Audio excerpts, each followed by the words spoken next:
One doomed I say. What, the fuck? Taylor rolled over, unmentionable things squelching under her as she moved, while gagging at the stench of old blood and even less salubrious substances that rose in a toxic miasma and made it hard to breathe. Choking on the stench, furious beyond belief, and totally disorientated, she stared at the ceiling for some time before the thought entered her mind. Where the fuck am I? The last thing she could clearly remember was fucking Sophia Hess laughing in the irritating manner she was so used to these days, perfectly conveying the sadistic pleasure the bitch took in causing pain to anyone who got in her way. Doubly so if that person was Taylor Hebert.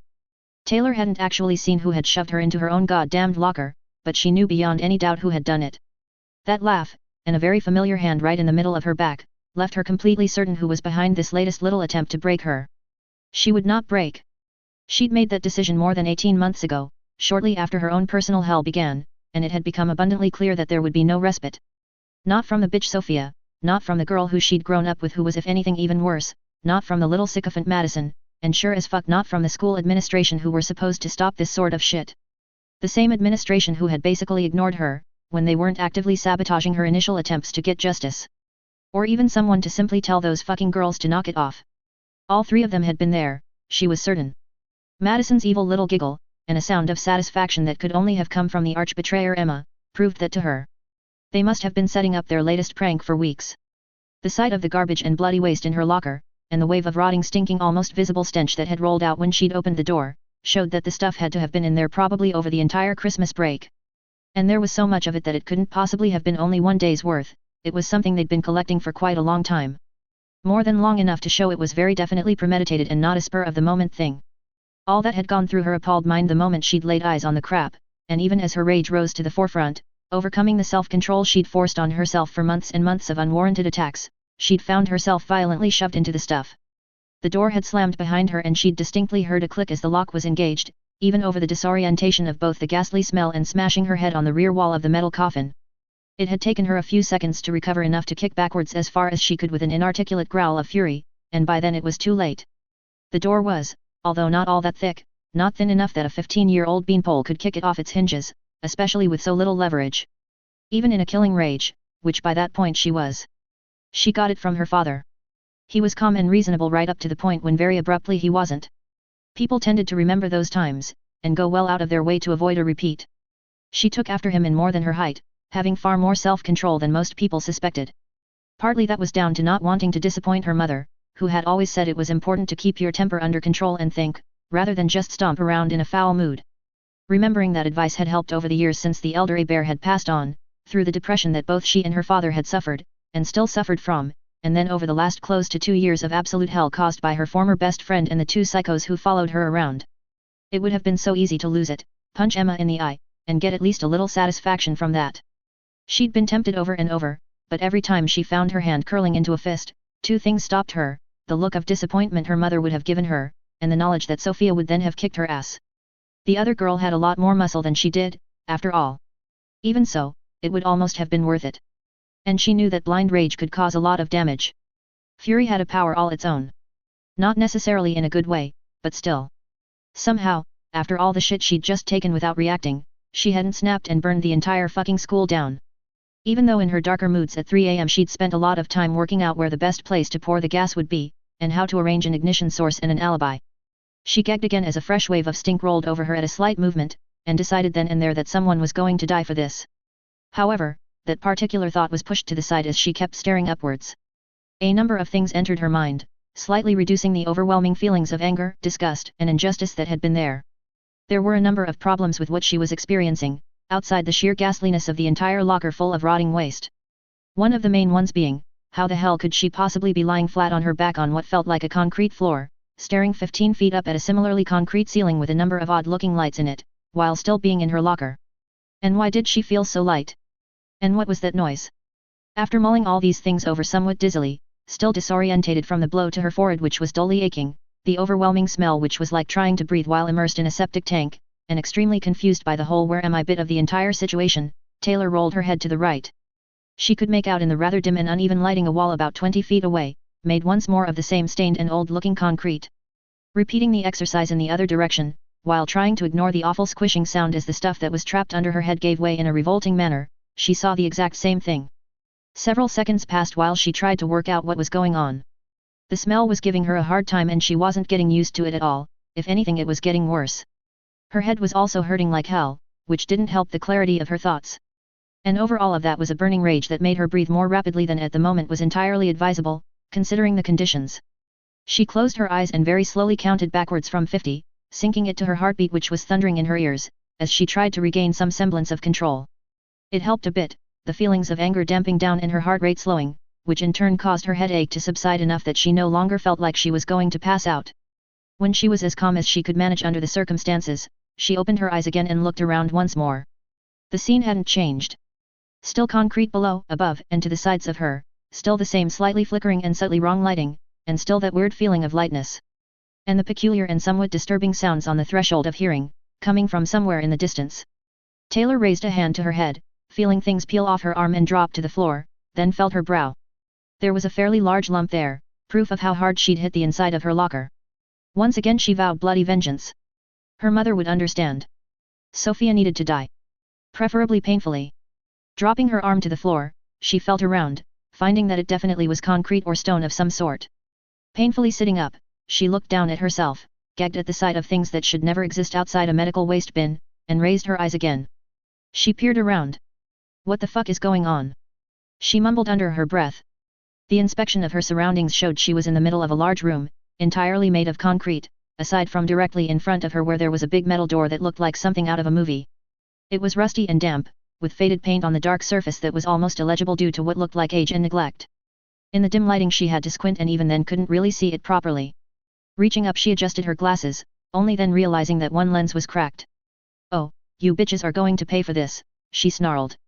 Not only had they pulled of that fucking locker thing, but then they'd taken her and dumped her inside some old warehouse or something after she passed out from the stench. That was so far past too far she didn't have the words to describe it. Dying was too good for them. Dying in pain was called for. Possibly on fire. Looking around again, Taylor tried to work out where the bitches had taken her. Maybe some sort of old cold storage room or something. The place was obviously industrial, based on the pitted concrete, heavy-duty lighting, and exposed power conduits and other infrastructure.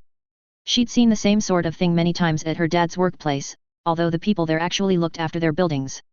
Whoever owned this place looked like they hadn't done any maintenance for decades. There were piles of metal crates against the rear wall, at least half of them lying open and bent like someone had smashed their way in. They ranged in size from about the dimensions of a microwave oven to something large enough to get a small car inside, and again had faded and scarred painted labels across them. She could see something that appeared to be a logo of sorts, which seemed to be present all over the place, including when she double-checked, on the door. All in all it gave the impression of somewhere that hadn't been visited for 20 or 30 years. She could hear dripping water somewhere in the dark to the side, and looking at the lights above her could tell that they were on their last legs. If this was one of the abandoned warehouses on the docks it was something of a miracle that they worked even this well. The power should have been cut years ago as far as she knew. Finally feeling able to stand up, and finding that her anger had subsided more than she'd have expected due to the distraction of trying to work out her location, Taylor pushed herself to her feet, then nearly fell over again as she managed to do that far more easily than she'd expected. What? She looked down at her feet, then experimentally hopped into the air. Holy shit! She squawked in shock as she went noticeably higher than she should have. The really strange thing was that she fell more slowly than was correct too. That's impossible. Trying again had the same result. Okay, what's going on? She demanded of no one. Why was gravity playing silly buggers? Was she in some bizarre Tinker-made place? If so, how the hell had Emma and her co-conspirators managed to find it, and get her here in the first place? Struck by that thought, she looked at the floor where she'd been lying, which had a large mound of what she'd been lying in, something she was trying very hard not to think about. A disgusting liquid was seeping out of it, and spreading out across the concrete. She could also see dust, what looked like ash, random bits of detritus scattered about such as small fragments of metal and plastic. The one thing she couldn't see was the weird part. No footprints. Turning in a circle, she checked carefully, but could see no evidence at all that anyone but herself had been in here for years. There was no sign of how she could have been carried in, no footprints, drag marks, or anything else. The dust and other stuff underfoot was entirely undisturbed except in a small radius around her current position, which she'd done herself. This doesn't make any sense, she finally grumbled to herself. How did I get here? And where is here anyway? Jumping again, just to double check, she wondered anew at the odd sensation of falling too slowly. It was extremely disconcerting, in more ways than one. The implications were that there was some para-human involvement to what was going in, which seemed to suggest that either those fucking girls had help of a nature she hadn't expected, or someone else was responsible for this part of her own personal hell. Why that would happen, she didn't have a clue. But then, she still didn't know why Emma had turned on her either. Fuck it. I need to get out of here and get home, she thought to herself. Figuring out who did what can wait until I can get a gallon of gas in a lighter. She was in no mood to be sensible anymore. It seemed to her that the time had most definitely come for a touch of the old ultraviolence, as that book her mother had taken away from her when she was 8 had put it. She was aware at the back of her mind that she should have been terrified, but she'd had so much shit flung at her over the last year and a half that she'd just run out of fucks to give as far as being scared went. She was angry. And someone was going to pay for that. And when she was done with them, she'd tell her dad. Then they'd really have something to be worried about. Winslow was going to be lucky to still be there next week. Taking her hoodie off, she used the small number of almost clean parts of it to wipe the worst of the crap off her, then shook her head and dropped the now soiled past recovery garment onto the pile of waste and moved away from it. She stumbled a few times due to the unexpected bounciness of her steps, but managed to compensate fairly quickly. While not being in particularly good condition, she'd always had better than average balance and didn't find it too hard. She was extremely puzzled about how such a thing could happen, though. It wasn't her imagination. When she'd dropped her hoodie it had fallen too slowly as well, so whatever was going on was real. It definitely pointed at some sort of para-human involvement, but that just made the entire thing that much stranger, and more worrying. Deciding that she couldn't do anything about it right now and it was more important to get out and get home, she headed for the door. Reaching it, she prodded the thing, finding it was very solid and rather damp metal, which didn't have any give in it at all when she thumped it with a fist. The thing was clearly pretty thick, more so that seemed reasonable. Examining it, she saw it seemed to split down the middle, and as far as she could tell probably retracted into the walls for some reason. There was a block of machinery above each half that clearly drove the mechanism, and she could see where the doors would slide inside the thick walls. It looked more like something out of a movie the more she studied it. Unfortunately, there didn't seem to be any way to persuade it to open. There was no handle, or obvious switch panel, or anything else of that nature. Hitting it again, then kicking it, she glared at the thing for a minute or so, trying to work out what to do. With no phone, not that it would work inside here in all probability, she couldn't even call her dad and get him to come and get her. She was on her own for now, and didn't particularly feel like sitting around waiting for either Emma and her cronies to come back, or whatever tinker owned this place. Or, for that matter, for some random merchant or whatever. After a few dark mutterings about the parentage of one Sophia Hess, Taylor had a thought and looked carefully at the motors or whatever they were that seemed to drive this annoying impediment to her escape. She saw there was what looked to be a power cable coming out of the mechanism and running across the wall to one side. Tracing it with her eyes, she followed it all the way to the side wall, along that, and down behind one stack of crates. Damn it, she thought irritably. Who piles all this stuff in front of a door control? Assuming that's what's on the other end of the cable, of course. Stopping in front of the pile, she inspected it. Several of the smaller ones had fallen or been dropped, and were broken and dented on the floor, while the rest seemed to have been shoved into the corner without any concern for ease of access or any sane storage method. It was like some idiot had just tossed them there. Bending down, she picked up one of the smaller empty ones, finding it wasn't as heavy as she'd expected, and tilted it a little so she could see the faded label on the side in the inadequate lighting. She rubbed the dirt off the paint. Is that an A? C? UAC? I wonder what that is. The A seemed to be a weird graphic rather than a normal letter, in the style of a company logo, but she didn't recognize it. The same logo was on the door, the paint there so damaged that it was nearly unrecognizable. Looking inside the crate, she found it empty except for traces of some sort of foam lining which had elderly grease marks on it. After turning it over in her hands for a moment, wondering what all the other codes written on it along with a strange-looking sort of barcode thing meant, she shrugged and tossed it to the side. It clanged across the floor, making her wince with the racket, which echoed horribly in the concrete room. When the sounds died down, she sighed and started moving the remaining crates, trying to make enough of a gap that she could squeeze in behind them and hopefully find some way to open the door. They were easier to move than she expected, until she remembered the odd gravitational effects this place seemed to be suffering from. Useful, I guess, she mused as she heaved one of the larger ones to the side, dragging it across the floor with a scraping sound. It was clearly still full of something. I wonder what's in this thing. Moving a few more, she finally managed to stick her head into the gap behind the last one, the largest of the lot, and barely make out in the near-complete darkness back there a box on the wall which the cable terminated in. To her relief, it seemed to have several small LEDs lit on it, which suggested it was active. Hopefully it would have a nice and simple button helpfully labeled open on the middle of it. Pulling her head out, she braced her foot on the wall and heaved on the crate. Nothing at all happened. Fuck. She tried again, pulling as hard as she could. Fuck. The damn crate was too heavy. She couldn't move it at all. After a couple more tries, she growled and kicked it, then hopped around swearing for a while. Her sneakers weren't up to the job of kicking a ton of metal box out of the way, and she was no brute either. Sitting on one of the smaller boxes, she glared at the big one standing between her and freedom. This would not stand. Somehow she was going to have to shift the fucking thing, but how?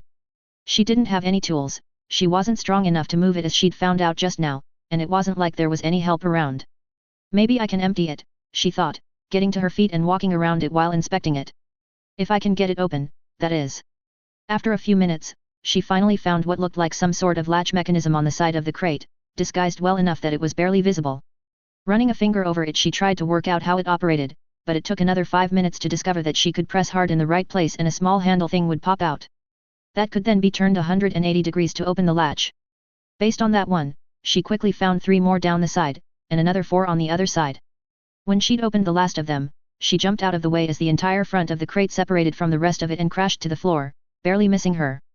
That was close, she commented to no one, before turning to see what was inside the 7-foot-high crate. Her eyes widened. Holy shit! Following a considerable amount of staring, she finally reached out and gently touched the gleaming dull greenish-black surface of what appeared to be an honest-to-God suit of power armor that was standing upright in the crate, strapped in place.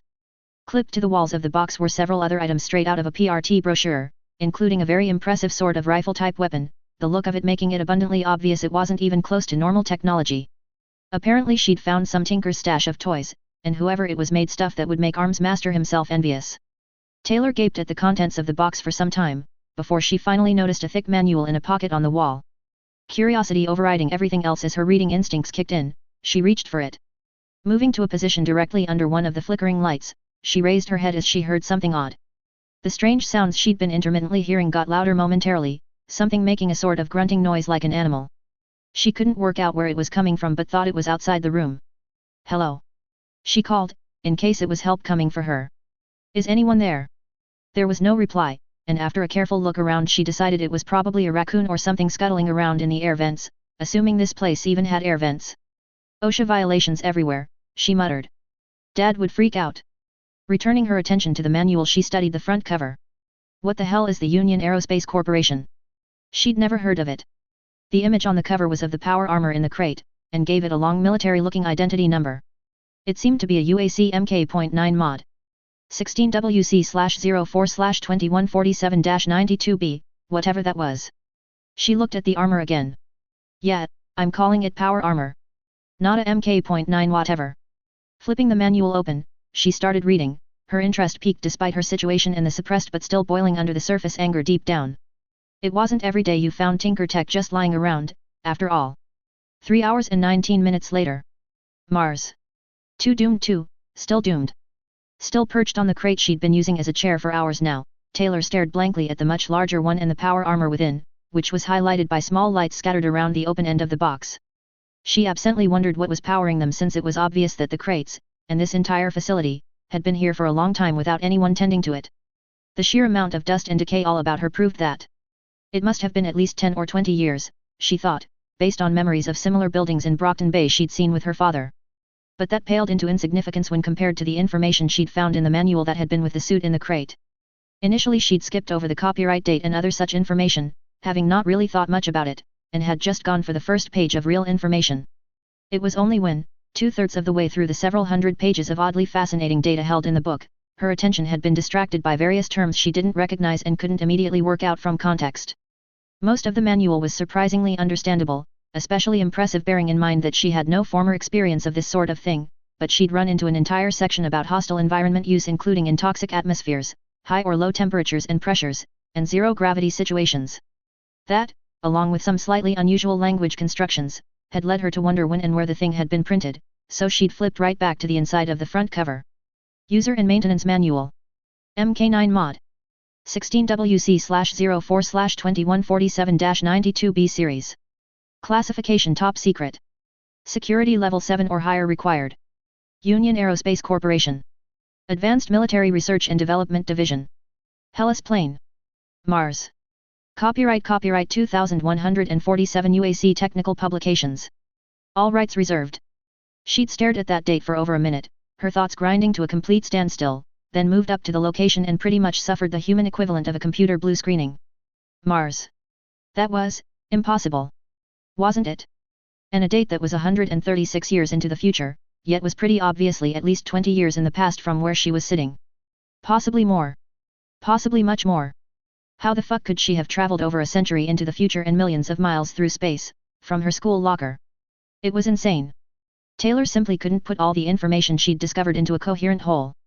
She had no memory of anything that could possibly result in her current predicament, and couldn't think of any plausible, or for that matter, implausible, way for Emma and her two bitches to have done it either. They were only school kids, same as she was. None of them could possibly be capable of booting Taylor through time and space, nor did it seem likely that they'd know anyone who could. Or would, for that matter. Even assuming some sort of weird-ass para-human power that could pull it off, which seemed pretty unlikely to start with, why would someone do it? And to her? She was nobody. Her thoughts circled around and around as she tried to work out if this was real, how it could have happened if it was, and what she could do about it. If anything. Strangely enough, the part that was giving her the most trouble at the moment was the idea of being on Mars. Time travel was pretty weird, true, but thinking that she'd popped up in an abandoned warehouse on an entirely different planet was so far past weird that the word didn't do it justice. Although. She held the manual out at shoulder height and dropped it, watching as it fell to the floor. It took noticeably longer than it should have done. As far as she could remember, Mars had a gravity a bit less than half that of Earth, and it looked to her at a glance like the manual fell about half the normal speed. That was one point in favor of her current location being what the manual implied. Shivering a little, she wrapped her arms around herself and stared at the book on the floor, trying not to scream in frustration and worry. Her rage was being suppressed by the sheer bizarreness of the situation she found herself in, although at some low level she could feel it building again. Mainly because this was all so totally unfair. She'd done everything she could to deal with things through massive unrelenting torment, and not only was her reward to be half drowned in bloody waste, but somehow she'd been flung through time and space into the bargain? And even taken the fucking waste with her. It was infuriating. And somehow she just knew that Emma would be looking smug about it if she was here. She wondered how long ago her former friend had died. That set her off on the horror of the thoughts that everyone she'd ever known was dead. Long, long ago. Dad, she whispered, tears streaming down her face. She hadn't even told him what was going on, and he'd probably lived the rest of his life never knowing what happened to her. The thought of that was so gut-wrenching that she abruptly raised her head and screamed, in grief, rage, and horror. When she finally came back to her senses sometime later, she was huddled on the floor next to the crate she'd been sitting on, rocking back and forth and holding herself. She had no idea how long she'd been doing that. It took at least another 20 minutes of trying to pull herself together before she managed to force the thoughts of her parents out of her mind and stand up. She looked at the pile of crap on the floor where she'd woken up and glared at it so hard she was mildly surprised it didn't vaporize from the sheer fury she was now feeling. I got here somehow. There's a way back. There has to be. And I will find it. No matter how long it takes or what I have to do, I'm going home. Fuck the universe, fuck time travel, fuck everything. I am going home. She burned that thought into her mind. It was going to happen. As long as she kept thinking that, it was going to happen. Somehow. After a couple of minutes, Taylor wiped her eyes on the fouled sleeve of her shirt, not even really noticing the blood and smell now, and turned to the huge open crate with a sense of determination in her heart. Right. Move crate, open door, find out what the hell is on the other side. Little steps. Can't move the crate, it's too heavy. So I either need to make it lighter or get stronger. Contemplating the power armor, a grim smile grew on her face. I know how to do both things at once, I think. She mumbled, bending down and retrieving the manual again. Turning pages until she found the right section, she studied initial configuration and activation of system for new user. Yet. This was going to be simple enough. Equals dash equals dash equals dash equals dash equals dash equals dash equals dash equals dash equals dash equals dash equals. This is not simple. Taylor glared at the power armor, then shoved as hard as she could. The monstrously heavy machinery rolled far enough to the side that she was able to slide out from under it, then stand up, rubbing her ribs and swearing under her breath. Fucking idiot fucking UAC fucking engineers who didn't fucking think that someone might need to unload this fucking armor without any fucking help. She growled, limping back to the crate. Finding out how to remove the restraints that held the large armor set in place in its box hadn't been too hard. Jumping out of the way as the damn thing promptly lunged for her and knocked her flat on its way to the floor had been just that little bit past her ability and reactions as it turned out. She hadn't expected it to simply fall over. Luckily she'd got just far enough of the direct line of fire that, combined with the lower gravity, she was only bruised rather than dealing with broken ribs, but she was still not even slightly happy about it. Rubbing her left side, which she was certain would have some impressively black and blue marks sooner or later, she studied the remaining stuff in the box, then turned to regard the prone armor set. Then she picked up the now well-thumbed manual and leafed through it. Ah! Toolset MK14/S/162. Why not just call it the damn toolkit? Walking into the crate, which was big enough to almost double as a maintenance shed for the power armor, she looked around. The dim greenish lighting which emanated from strips set into the walls was just bright enough to let her read the labels. Honking big gun. Ammo for honking big gun. Grenade things. I think. Medical packs? Must be, Red Cross on them. Spare parts. Aha. Tool kit. She grabbed the heavy plastic case and yanked it free of the clamps on the wall, then took it out to the armor. Kneeling down she put the manual next to her, then with some effort flipped the catches on the tool kit and opened it. Inside the 2-foot square box were a large array of tools and instruments, some of which she recognized and some of which looked like something Arms Master would have salivated over. She picked up one small electronic device and inspected it, finding what looked like the power switch after a few seconds. Flipping it resulted in the device lighting up with a polite bing sound, then a display showing an error message she couldn't work out at all. Shrugging, she turned it off again and put it back where it lived. Sitting back on her heels she grabbed the manual and read the relevant section again, nodding intermittently and occasionally referring to the toolkit. Some time later she smiled. Okay, so I need this thing, and this one, and 2 of these, and 1 of these, and that. Taylor plucked the relevant odds and ends out of the kit and, while glancing between the diagrams in the documentation and the power suit, connected them to the relevant locations. It took some time and a lot of careful checking, but in the end when she turned on the thing that the manual called a configuration override interface module, the display on it went through a long diagnostics sequence that matched what the book said. The girl smiled as the armor started to emit a faint hum, right on the threshold of hearing, and several small lights came on in various places. So that works. Great. What next? Quite a lot as it happened. She was beginning to get the impression that there was probably a lot of training involved in doing what she was doing, and just reading the manual wasn't the ideal method to learn on the fly.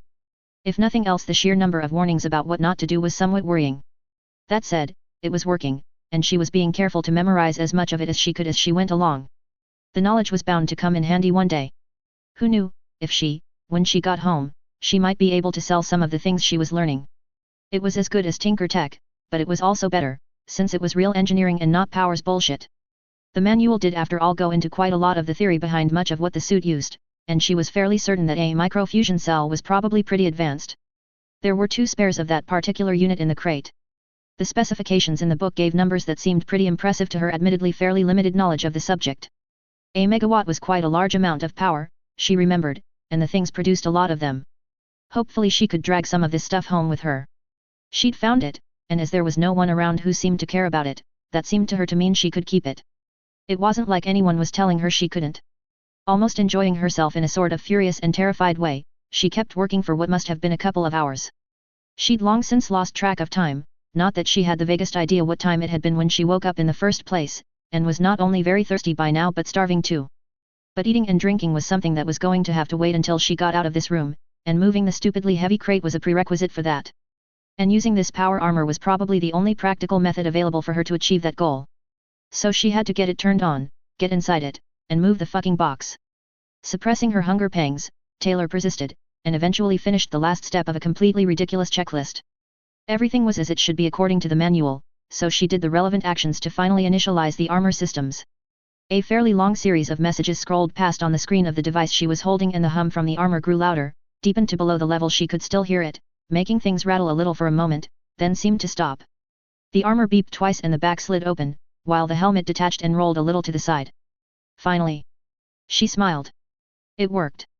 Strictly speaking, the manual said that the armor should have been on a stand that wasn't included in the other stuff that she'd found in the box, but lacking that, she was going to have to somehow squeeze into it on the floor. It was probably not intended for a 15-year-old girl, admittedly. Luckily she was taller than average for her age and gender, so it wasn't impossible to use the thing, and she was slender enough to manage to wriggle inside without the rest of the hardware that was normally required. Standing up she looked down at herself, then at the crates around her. Wonder if there's anything that I can clean the rest of this crap off within those, she thought. Moving over to the nearest one, she peered at the label again. The manual had given her enough background information on the jargon that UAC seemed to like that she was able to puzzle out quite a lot more now than she'd managed to begin with. Strangely, she'd found learning this sort of thing much easier than she'd expected.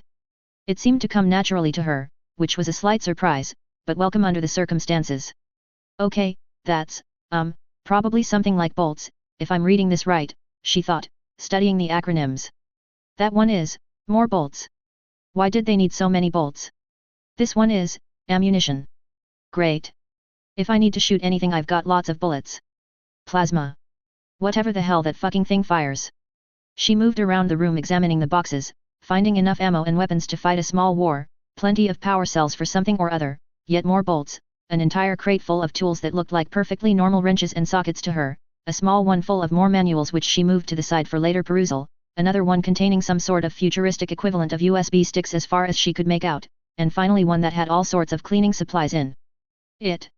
Thank fuck for that, she thought as she opened it, the last latch needing a solid blow from one of the wrenches from the crateful she'd found to release. Lifting the lid, she looked at the contents, seeing the UAC logo on many of the smaller containers inside, along with several more she didn't recognize at all. After unpacking half the contents onto the floor, she found a box of what looked for all the world to be perfectly normal baby wipes, which she quickly opened and made use of. When she finished, she was standing in her underwear but otherwise as clean as could be managed without a proper shower. She'd have cheerfully killed someone for a shower by now. And some food. And some water. Lacking any of those, she returned to the armor and knelt down again, then contorted herself enough to get both feet into the open back. 5 minutes of grunting and swearing later, she finally got both arms inside and her head through the neck ring. Feeling like an idiot, she said, "Initiate user biometric lock process Alpha 2 Tango execute," while hoping it worked. There was a faint hiss from somewhere inside and something poked her in the hip, feeling like someone had stuck a needle into her. "Ow. Son of a goddamn bitch, fucking UAC bastards," she squawked. The documents had said the armor would take a DNA sample during activation, but it hadn't mentioned stabbing her. A few seconds later, she heard a confirmation tone sequence, then the cool air on her back vanished as the armor closed up. A moment later there was another pain right at the base of her neck, which made her yelp and swear creatively. Immediately following that, she felt it come alive around her, causing her to grin. "Excellent," she said gleefully, moving her right arm and finding that the armor moved as fluidly as she could have hoped for, so smoothly and quickly it was like she wasn't wearing it. There was no lag, and no weight on her limbs at all. She wondered if Armsmaster's armor, or Dragon's, was this good. Carefully rolling over onto her back, hearing the armor grate on the concrete, she then sat up, lifting her metal-clad hands in front of her face and looking at them in wonder. She made a fist, then wiggled all her fingers. Everything seemed to work, far better than she'd expected. Standing up as easily as if she wasn't wearing close to half a ton of machinery, she lifted one leg, then put it down and repeated the process with the other one, before very cautiously hopping on the spot. Even with a bare minimum of effort she nearly hit the ceiling, then almost fell over when she landed. "Holy crap!" she said in shock. Clearly the armor's specifications were entirely real. "Well, that'll make this easy," she smiled, clomping over to the crate. Moving down the side of it to the wall, she braced one hand on the concrete while wrapping the other around the back of the huge metal box, then heaved. The crate grated across the floor like it was made of cardboard. "Yes!" she crowed in glee. "I did it!" Feeling briefly happy for the first time in many hours, she pushed the box a little further away from the wall, then slipped behind it to examine the keypad she found there. As she'd hoped, it only had 2 buttons on it, one marked open and the other one close. She pressed the open one without another thought. From the other side of the room she heard a loud clunk, then a grinding noise that rose in pitch, before there was a sort of crunching sound and a rumble. She emerged from behind the crate in time to see the door slowly slide open, splitting down the middle as the gap widened. Her smile of satisfaction changed rather suddenly into a look of shock when a head-sized fireball roared through the opening directly at her. "Jesus Christ!" she screamed as she dived out of the way, her enhanced strength due to the armor carrying her halfway across the room. "What the fuck?" The humanoid monster that followed the fireball into the room made her stare in horror. It was fair to say that this was not what she'd been expecting. The ghastly thing, which looked like a distorted and skinned human that had 3-fingered, clawed hands and armored sections on it in various places, emitted a cry of triumph and jumped at her, covering a preposterous distance in one move almost too quick to see. Reflexively she ducked again, while swinging at it defensively with one hand. The wet crunching sound that met this action was followed by a crash on the other side of the room, and another cry, this one gurgling into silence. Opening her eyes, which she'd closed as she swung without thinking about it, she stared at the whatever it was. Which was now a dead whatever it was, lying in the wreckage of one of the crates she hadn't opened yet, a number of smaller containers scattered around it. "Fuck!" she breathed, straightening up cautiously. Very slowly walking over to it, she stopped at a safe distance and studied the thing. It was even less human looking up close, the enormous claws on the hands and feet combined with a sort of triangular face leading to a jaw full of fangs giving the impression of something lethal that had really wanted her head to chew on. "What the hell is that?" she wondered out loud, horror struck. She'd never seen anything like it, even in history class about Nilbog and his bizarre minions. Looking at her gauntlet fist, she saw it was dripping with gore. There was a deep impression on the side of the thing's head that perfectly matched her fist. She'd obviously managed to hit it completely by accident, hard enough to kill it instantly. A grunting sound from behind her made her whirl around and stare suspiciously at the open door. She suddenly had a pretty good idea what had been making that noise. And by the sound of it, there were more than one of these things out there. A lot more. After a couple of appalled seconds, she rushed behind the crate and slapped the close button, then peered around the box to watch the door rumble shut again, not relaxing until it closed with a thud. Then she went back to the middle of the room and stared at the dead monster for a while. Her face hardened. Fuck it. Fuck them. Whatever they were. She'd made a promise to herself and she was keeping it, Martian monsters or no Martian monsters. Taylor looked around, spotted the helmet for her armor, and retrieved it, carefully fitting it in place. It locked down with a click and a number of heads-up displays came on, along with the view of the room brightening to normal levels, which was a bit of a shock after getting used to the dimness for so long. Feeling slightly safer now that the armor was fully donned, she thought for a while. Deciding that she needed to finish seeing what she had to work with, she went back to checking the crates. It was only when she'd gone through all of them that she thought to see what had been in the one the monster had crushed. Picking up one of the smaller containers, she read the label on it, before her eyes widened. UAC Emergency Ration Pack. She said out loud, before sighing. Why the hell didn't I look in this one 6 hours ago?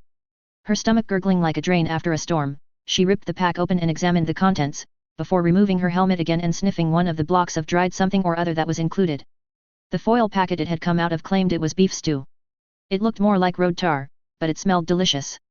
Although by this point even the road tar probably would. Experimentally nibbling one corner, she read the outside of the ration pack box again. The expiry date was given as nearly 50 years after the packing date, which was 2140. She wondered if it was still good, not having any idea what the date actually was. Regardless, she was going to eat it. And a number of its friends. When the first cube was on the way down, she opened the pouch labeled hydration pack and drank the contents, finding it was basically water, although it tasted like it had a little sugar and maybe some salt in it. Whatever, it was a massive relief to her parched throat. She finished the first ration pack in under 10 minutes, and the second one in another 12. The third one took nearly 20. When she was finally full and no longer feeling like she wanted to eat her own feet, she sat on one of the smaller crates and thought for some time, glancing at the dead thing to the side every now and then. After a while, she nodded to herself, got up, put her helmet back on, and headed for the big crate. There was another manual she needed to read. Making sure that the last of the compartments in her armor were stocked with all the consumables she could load it with, and that everything else was in place, Taylor prodded the open button again. As the door slowly opened and the distant sounds of more monsters came through it, she hefted the energy rifle she was holding, flicked it on, and advanced on the portal to God knows what. One way or another, she was going home, and screw anything that got in her way. She left the room, walked down the corridor outside it, and went around the corner. The shooting started seconds later. 3 doomed 3, redoomed. Fuck fuck fuck fuck. Breathing heavily and wishing she was in better condition, Taylor ran like a bastard, taking long leaps in the low gravity and with the aid of her armor. It had initially taken her some time to not end up bouncing down the corridors like a heavily armed demented pinball, but over the last 4 days she'd managed to learn how to do it smoothly. Even so, she clearly wasn't the presumably highly trained soldier who was meant to be using the power suit and was paying the price. Although, she'd have been dead 100 times over by now without it, so there was that. The first encounter with what lay outside the room she'd found herself in had nearly made her scream. In fact, if she was honest to herself, she had emitted a yelp of shock. But she had also found herself instantly much too busy to be scared, and seconds after that way too angry to care anyway. The fucking monsters had just poured out of various rooms and corridors, all of them charging her with eerie yowls and cries, while firing so many fireballs at her that the constant whooshing sound and explosions had nearly deafened her. After the momentary terror, she'd enthusiastically returned fire, hosing the things down with blasts of brilliant plasma in a display that made it look like the 4th of July. To begin with, only about 1 in 10 of her shots actually hit anything other than the scenery, and that was being generous. Luckily, while the monsters were not all that smart as far as she could tell, they weren't entirely idiots, and a lot of them immediately retreated.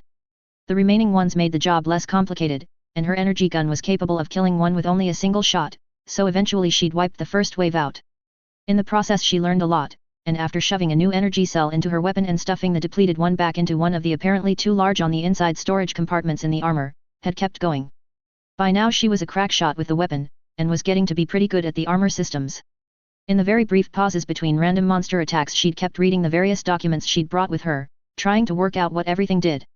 Some of it was still a mystery, but she was now able to understand the various displays inside the helmet, and use the target assist system, which she wished she'd known about when she started on this mission to get home.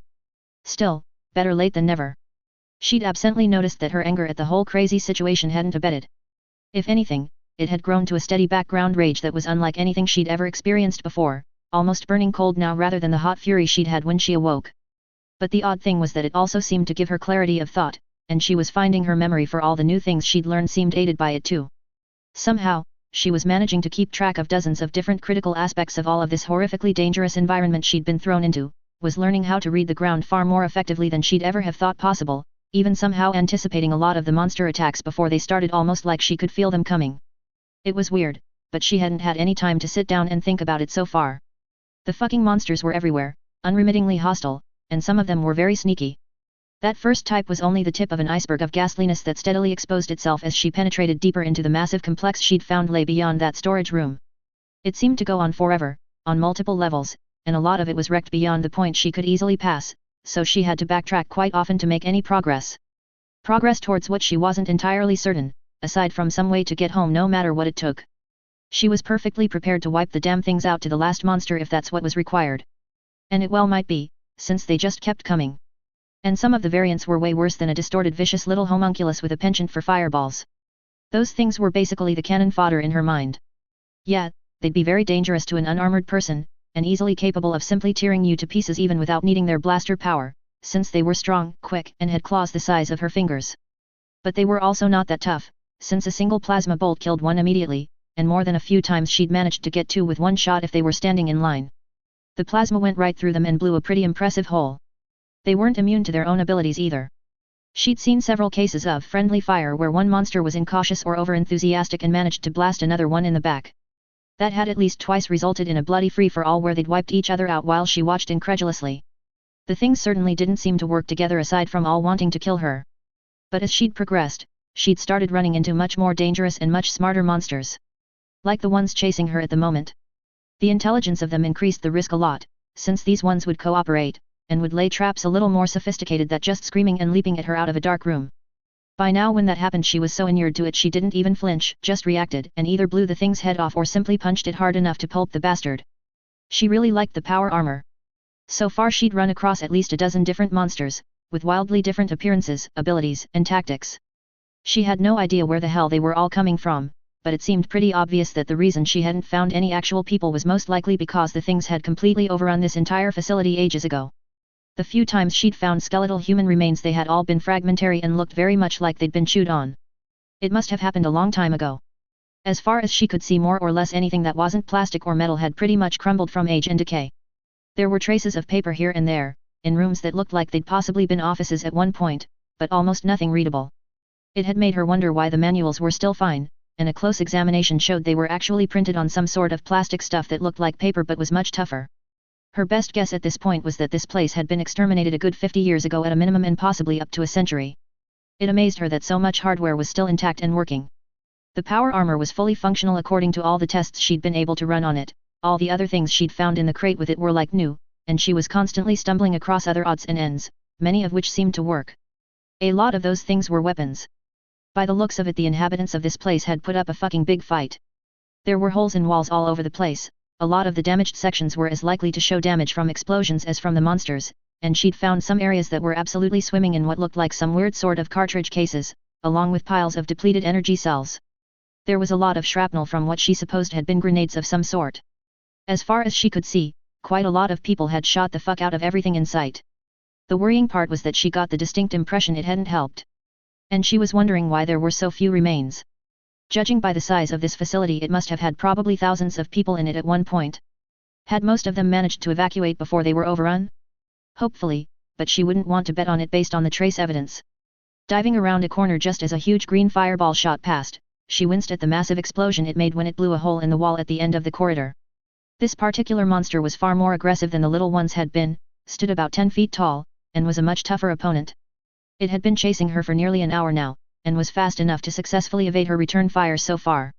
The only time she'd actually managed to hit it, it had roared in rage and barely slowed. She'd roared right back at it, emptied a power cell into the walls to slow it down, and legged it. I need something heavier than this, she thought frantically, looking around for inspiration. The plasma rifle was a pretty impressive weapon, but against this particular creature wasn't going to cut it. As she'd explored, she'd come across a lot of other weapons of various sorts, quite a number of which still worked, so she'd started collecting the better ones and all the ammo she could find. At first she'd wondered how she'd carry it all, but had found after a while, and to her considerable surprise, that it didn't seem to matter how much loot she put in the storage compartments on the outside of the armor, which were designed for this exact purpose. They never appeared to fill up. That explained something she hadn't really thought about when she left the initial room, having loaded the armor with everything in sight, including several cases of power cells, all the food, all the manuals, the contents of several crates that seemed to contain medical supplies of some sort, the tool kit and all the spares.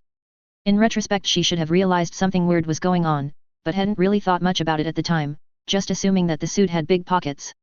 By now, she knew that the pockets were far too big to be anything other than something like that Cape Circus at home had. Somehow everything she was shoving in there wasn't actually in the armor itself, it was somewhere else. She'd wondered at the description in the manual of a transdimensional logistical support module subsystem, but hadn't been able to quite work out what it was talking about. Now she knew. And it was probably the only reason she was still alive, as she'd have run out of ammo way too soon if she'd been forced to carry the cells in a more normal manner. Whoever these UAC people had been, they were as good as any tinker she'd ever heard of in some ways, and their tech was first-rate. Their manuals were pretty decent too, although obviously having been written for someone who wasn't an untrained 15-year-old. That said, she thought she was doing very well, all things considered. It wasn't what she'd planned on doing, certainly, but was turning out to be remarkably good therapy for some weird reason. Every time she thought about those fucking girls, a new wave of fury rose in her and she was able to immediately take it out on the nearest horrible monster. Even as she thought this, some of the little red ones piled out of a darkened doorway to her right, screaming and hissing. She screamed right back, blew the head off the first one, kicked the second without breaking step hard enough to fold it over her foot with a crunch and fly into the wall, shot the third one in the gut, punched 4 and 5 in the head as she passed, and emptied the last few shots from the energy cell into the final 3. The entire encounter took about 6 seconds and barely counted as a fight at this point in time. She hadn't actually slowed down in the slightest. Another huge green fireball impacted behind her, hitting the remains of the little imps or whatever the fuck they really were and completely vaporizing them in a massive blast which blew shrapnel past her. She yipped and ran harder, bouncing off the wall and around the next corner while trying to pop the cell out and shove another one in. Dropping the empty cell to the ground with a clink, she fumbled with the replacement, dropped it as well, swore viciously in a manner that would have either appalled or impressed her father, then concentrated on running. She needed to find some place to hide for a moment to reload, and catch her breath. A weird howl from behind was joined by a second one at a different pitch, making her sweat. Oh, fuck, there's 2 of them now, she thought, checking the little mapping scanner display which she'd figured out how to use the day before. It was getting data from sensors all over the facility as far as she could determine, and building a map as she went, which it populated with little icons showing movement, which was invariably hostile. Unfortunately, it seemed that an awful lot of those sensors were dead now, so the map had gaping holes in it, and the movement detector was anything but accurate. It gave a slight advantage in some places but certainly wasn't good enough to rely on. Presumably when it was designed it was more effective. Right now, it seemed to be very good at telling her about things she'd already worked out for herself. Anything the armor's systems had scanned was shown in high-resolution detail, but stuff in front of her was largely guesswork in her view. And sure enough, it was showing that there were 2 large moving icons following her, ones that she'd assigned to that particular monster. God damn it, she thought, wishing she had Emma or Sophia handy to act as a decoy. She'd happily have thrown both of them to the monsters right now. And laughed. The 2 monsters roared again. Shut up! She screamed back, still running and looking around for somewhere to take cover. The mapper showed the corridor branched up ahead, one route curving more or less back until it broke up into random garbage, the other one turning sharp left and terminating in what looked like it might be some large rooms. Or more random garbage, of course. Deciding that it was worth a try, she went left and charged along the new corridor, smashing another little imp to pulp on the way with the stock of her weapon when it was stupid enough to drop from the ceiling onto her. Little fuckers, she grumbled, looking around frantically. Aha! There was a door ahead of her that was very heavily built, closed, and most importantly of all, showed a functional electronic lock on it. After some experimentation, Taylor had become used to the locks and other equipment in this place, and even as she skidded to a halt in front of it was punching in the sequence that made the door open. The lock beeped and the red lock display changed to a green open one, then there was a clunk followed by a familiar grinding sound. Most of the still-powered doors worked, she'd found, but a lot of them were rather reluctant at first. Not surprising really if they'd been abandoned as long as she surmised they had. It was more remarkable that they worked at all. Come on, come on! She muttered under her breath, while retrieving another power cell from her armor and shoving it into the gun, then arming it. The reassuring deep hum started up again as the weapon's display lit. The door grudgingly ground open, decades of detritus scraping in the mechanism, and as soon as the doorway was clear enough she squeezed through. Hitting the door close button with the back of her hand, she looked around quickly and carefully, panning her rifle about as she did. Nothing immediately jumped out at her, so she relaxed just a tiny amount, although still stayed alert. With the amount of adrenaline running through her after a 4-day running battle, she probably couldn't relax more than that, she mused as she looked around. The door clunked shut and locked again with a solid metallic click. It was nearly as thick as the one on the room she'd woken up in, which should keep the pair of monsters following her out for at least a little while, she hoped. What the hell is this place? She mumbled, having developed a habit of talking to herself in lieu of anyone else to talk to. The room was large, perhaps 100 feet across, and 2 stories high, with a walkway around the second story about 12 feet up. She looked suspiciously at it, then the ceiling above it, dim in the bad lighting. Only about a third of the lights were working at all, and several of those were flickering a lot, so much of the room was rather gloomy and hidden in shadows. She was very aware of what could hide in shadows. Most of the things that did had jumped out of those shadows at her at one point or another recently. Sure, they immediately died messily, but it was the thought that counted, and she considered shadows a threat as a result. Slowly moving through the room, looking all around her and not neglecting to frequently glance up, she kept panning her gun around waiting for something to have a go at her. Somewhat amazingly nothing did, and by the time she'd reached the far side, she was reasonably sure this particular room was monster-free. At least for the moment. Stopping, she kept glancing about, but spent most of her attention on the banks of computer displays in front of her. They were very futuristic, being more like holograms floating in space than any monitor she was familiar with, but she'd seen enough of this tech so far that she was becoming inured to it and no longer just gaped in amazement. Several of the projections were clearly faulty, the image breaking up or showing random icons, but a couple seemed functional, so she moved over to them and studied them. The familiar UAC logo was present in the upper corner of each, as it was all over the place in this base, but she ignored that in favor of the rest of the display. The left projection was cycling through a whole series of images that seemed to be from security cameras around the facility, many of the images merely showing the word system fault when they came up, presumably showing that the camera was broken, or missing entirely. Considering the amount of damage to this place, that was hardly unexpected. Each image was accompanied by a reference number which seemed to locate the camera in question, and she watched for a while to see if there was any pattern to it. After some time she decided that the base was spread across at least 40 levels based on the numbers, assuming the first digits were a level, which seemed likely based on the way the images were cycling. Taylor spotted several monsters on the images, 2 of which were one she'd not so far encountered, and both of these being on lower levels. It agreed with her own impressions that the things got more vicious and dangerous the deeper she went. The other projection was showing a display that appeared to be a map of the base, in 3 dimensions and different colors. It was much larger than she'd expected and far more complicated, she saw with some annoyance. Whatever computer was running this system seemed to still be updating the map over time, as she saw that a large percentage of the rooms and corridors on the map were marked as hazardous, damaged, in a couple of cases as flooded, and in one particular area near the bottom, radioactive and flooded. She wondered what the fuck had happened there? Whatever, it didn't matter right now. Leaning closer she studied the display intently. After a couple of minutes, she looked at the console the image was floating above, searching for the correct interface port. Spotting it, she lifted her right hand and did the relevant mental action that told the suit to deploy what the manual called the High Bandwidth Data Interface Connection Probe, which was actually something looked like a 6-inch long metal spike covered in tiny gleaming dots of light. It slid out from her wrist, and she poked it into the matching aperture on the console. When she'd read the manual for the power armor, she hadn't really quite absorbed the fact that the subcutaneous neural induction tap it talked about was actually some sort of mind-reading computer interface that the fucking thing would stick into the wearer the first time it was worn. That had been the pain she'd felt in her neck when she initially put the armor on, she'd realized a while later. It had taken her an embarrassingly long time to work out that quite a lot of the HUD displays she was seeing seemed to be responding to her wishes and needs, not just randomly popping up useful information by coincidence. At the first point she'd been able to take a half-hour break in a small storage room that was monster-free, she'd reread that part of the manual, felt her neck and found a small flat lump apparently bonded to the bone, grumbled to herself, and put her helmet back on. It wasn't like she had any way to remove the thing and it was helping keep her alive, so she'd just live with it. By now she was getting pretty good at using it, and could operate a lot of really cool features the armor provided merely by thinking at it. She wondered if Armsmaster's equipment had been able to do the same thing. Issuing a few commands she downloaded the map data into her armor's systems, watching as her own display updated to incorporate the new information. It filled in a lot of the holes although there were still missing bits. The room she was in was marked as the Level 4 Central Command Center, and from what she could see there were at least 5 more similar installations throughout the enormous base. Right down at the bottom was a section that was described as the High Security Research Area, with the part off to one side labeled Experimental Dimensional Transport Lab that sounded like it might, possibly, be something she could find a clue to how she'd got here in.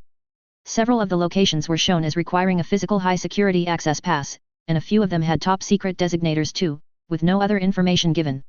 That made her decide that one way or another she was going to get inside them and look around. Anything that was top secret was something she wanted to look at. Possibly one of those labs had a time machine or something like that in it. If so, she wanted it. Going through the rest of the data, she found several storage areas that looked like they could have useful supplies in, and 4 armories, which she was definitely going to visit. The more weapons the better, and she was running low on energy cells. Perhaps she should switch to one of the other weapons she'd acquired on the way? She'd found several slightly lower tech but still fucking impressive guns, including one monster rotary cannon thing that was so huge only the power armor let her pick it up at all. She'd been astounded that the apparently bottomless storage pockets the armor contained had accepted it, but hadn't questioned her good fortune, merely stored it away along with as many cases of ammo for it as she could locate. While she was flipping through the various screens of data, both in her HUD and on the holo display, she heard a massive thud against the door, causing her to check the mapping unit. It was showing movement outside, which meant the monsters that had been chasing her had tracked her down. The ululating roar of rage backed that up. It was all too familiar and far, far too close. Disconnecting from the base computer, she spun around to stare suspiciously at the door, her weapon aimed and ready. A moment later she consciously realized what she'd seen on the projected screen as she'd logged off and turned back to stare at the thing. 9:45 July 16, 22:36. It took Taylor a moment to come to terms with what was clearly a time and date. The projection seemed to have reverted to a default display once she'd closed the session, and the glowing blue figures floated under a slowly spinning UAC logo. Assuming the thing was right, she'd been pretty close in her estimate of how long ago this place had been overrun by monsters. The screech from outside made her dismiss the time from her mind, since it wasn't important in the long run. The things trying to batter the door down and kill her were much more of an immediate problem. She watched the door vibrate as they attacked it, then heard several loud explosions from their plasma balls hitting the surface. The inside face of the metal portal began to glow a very dull red, and when she switched her view to the thermal imaging the suit provided, she could see it was heating up fast. Another internal command selected some sort of technology that let her see a short distance through solid objects, this vision mode showing a ghostly image of one of the big monsters pacing up and down outside, occasionally firing at the door again. She wondered uneasily where the other one had got to now, and began to look carefully around, switching between light amplification, thermal, and whatever the seeing through walls mode was. There was still no sign of any hostile creature in the large room with her, but she clearly couldn't stay here much longer. The damn monster was bound to get in eventually if it kept up the attack, and she knew how persistent this type was. Still, the door wasn't going to fail immediately, and seemed to have settled down to a slight glow, well below the point of melting, but probably far past the point the lock would still work. She could smell burning electronics and hot metal and assumed the mechanism that drove it was undoubtedly completely cooked by now. That meant she really needed to find another way out, so she turned back to the computer and plugged in again, then spent the next 15 minutes poking around in the file system looking for more useful information and downloading everything she could gain access to. The armor appeared to have a fairly comprehensive set of access credentials and could get through most security, although there were still sections that basically told her to fuck off. Aha, she mumbled, finally finding a more detailed set of plans of this entire section, which showed a lot of maintenance corridors and access hatches the original map hadn't. Okay, let's see. Power conduit and 12/W looks about big enough to get through. Now where the hell is? There. Access panel J3N/64. Which is? She looked around. Over there upstairs. Bet it's full of monsters. That seemed likely. The little ones ended up everywhere. Like roaches, only a lot more dangerous. She unplugged again and headed for the stairs to the second level, clomping up them and making the old metal vibrate under her boots, then moved along the catwalk to the access panel which looked like a part of the wall aside from a small notation on one corner. Inspecting it, she tried the special vision mode, which didn't show any movement on the other side, but did point out the presence of an empty space there. So it was definitely a hidden door. Feeling it, she eventually located a catch that was similar to the ones that had held the crate her armor had been shipped in closed, the thing nearly invisible to the eye but moving slightly when she passed her metal-clad fingers over it. Pressing hard in the right way, she was rewarded with a click and the latch popping out.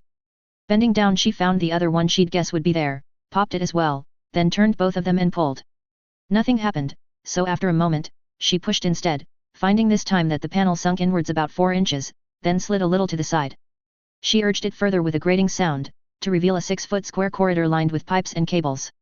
When she cautiously stuck her head inside and looked both ways, she found there were small red emergency-style lights about every 50 feet along the ceiling, casting just enough illumination that normal eyesight would be able to navigate reasonably well. Several of them were out, but the remaining ones in conjunction with the low-light mode of her armor would let her handle it fine. The very low ceiling was more of an issue.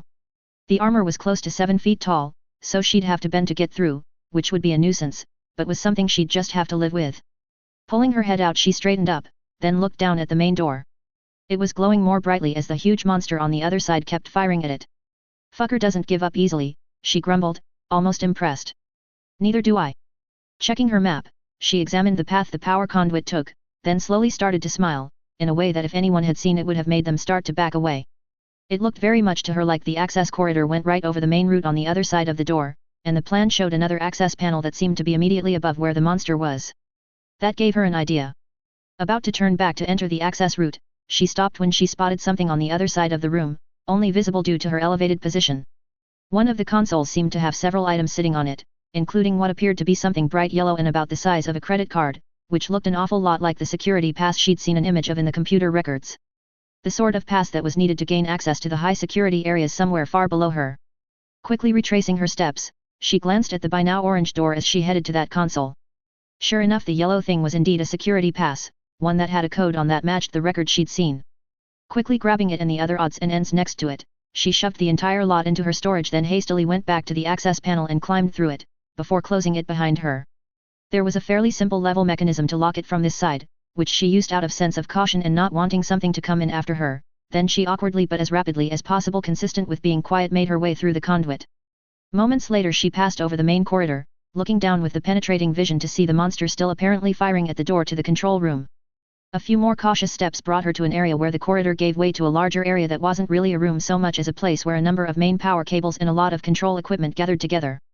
It was tall enough that she could straighten up properly, which she immediately did, before locating the access panel that led into the ceiling of the corridor below her.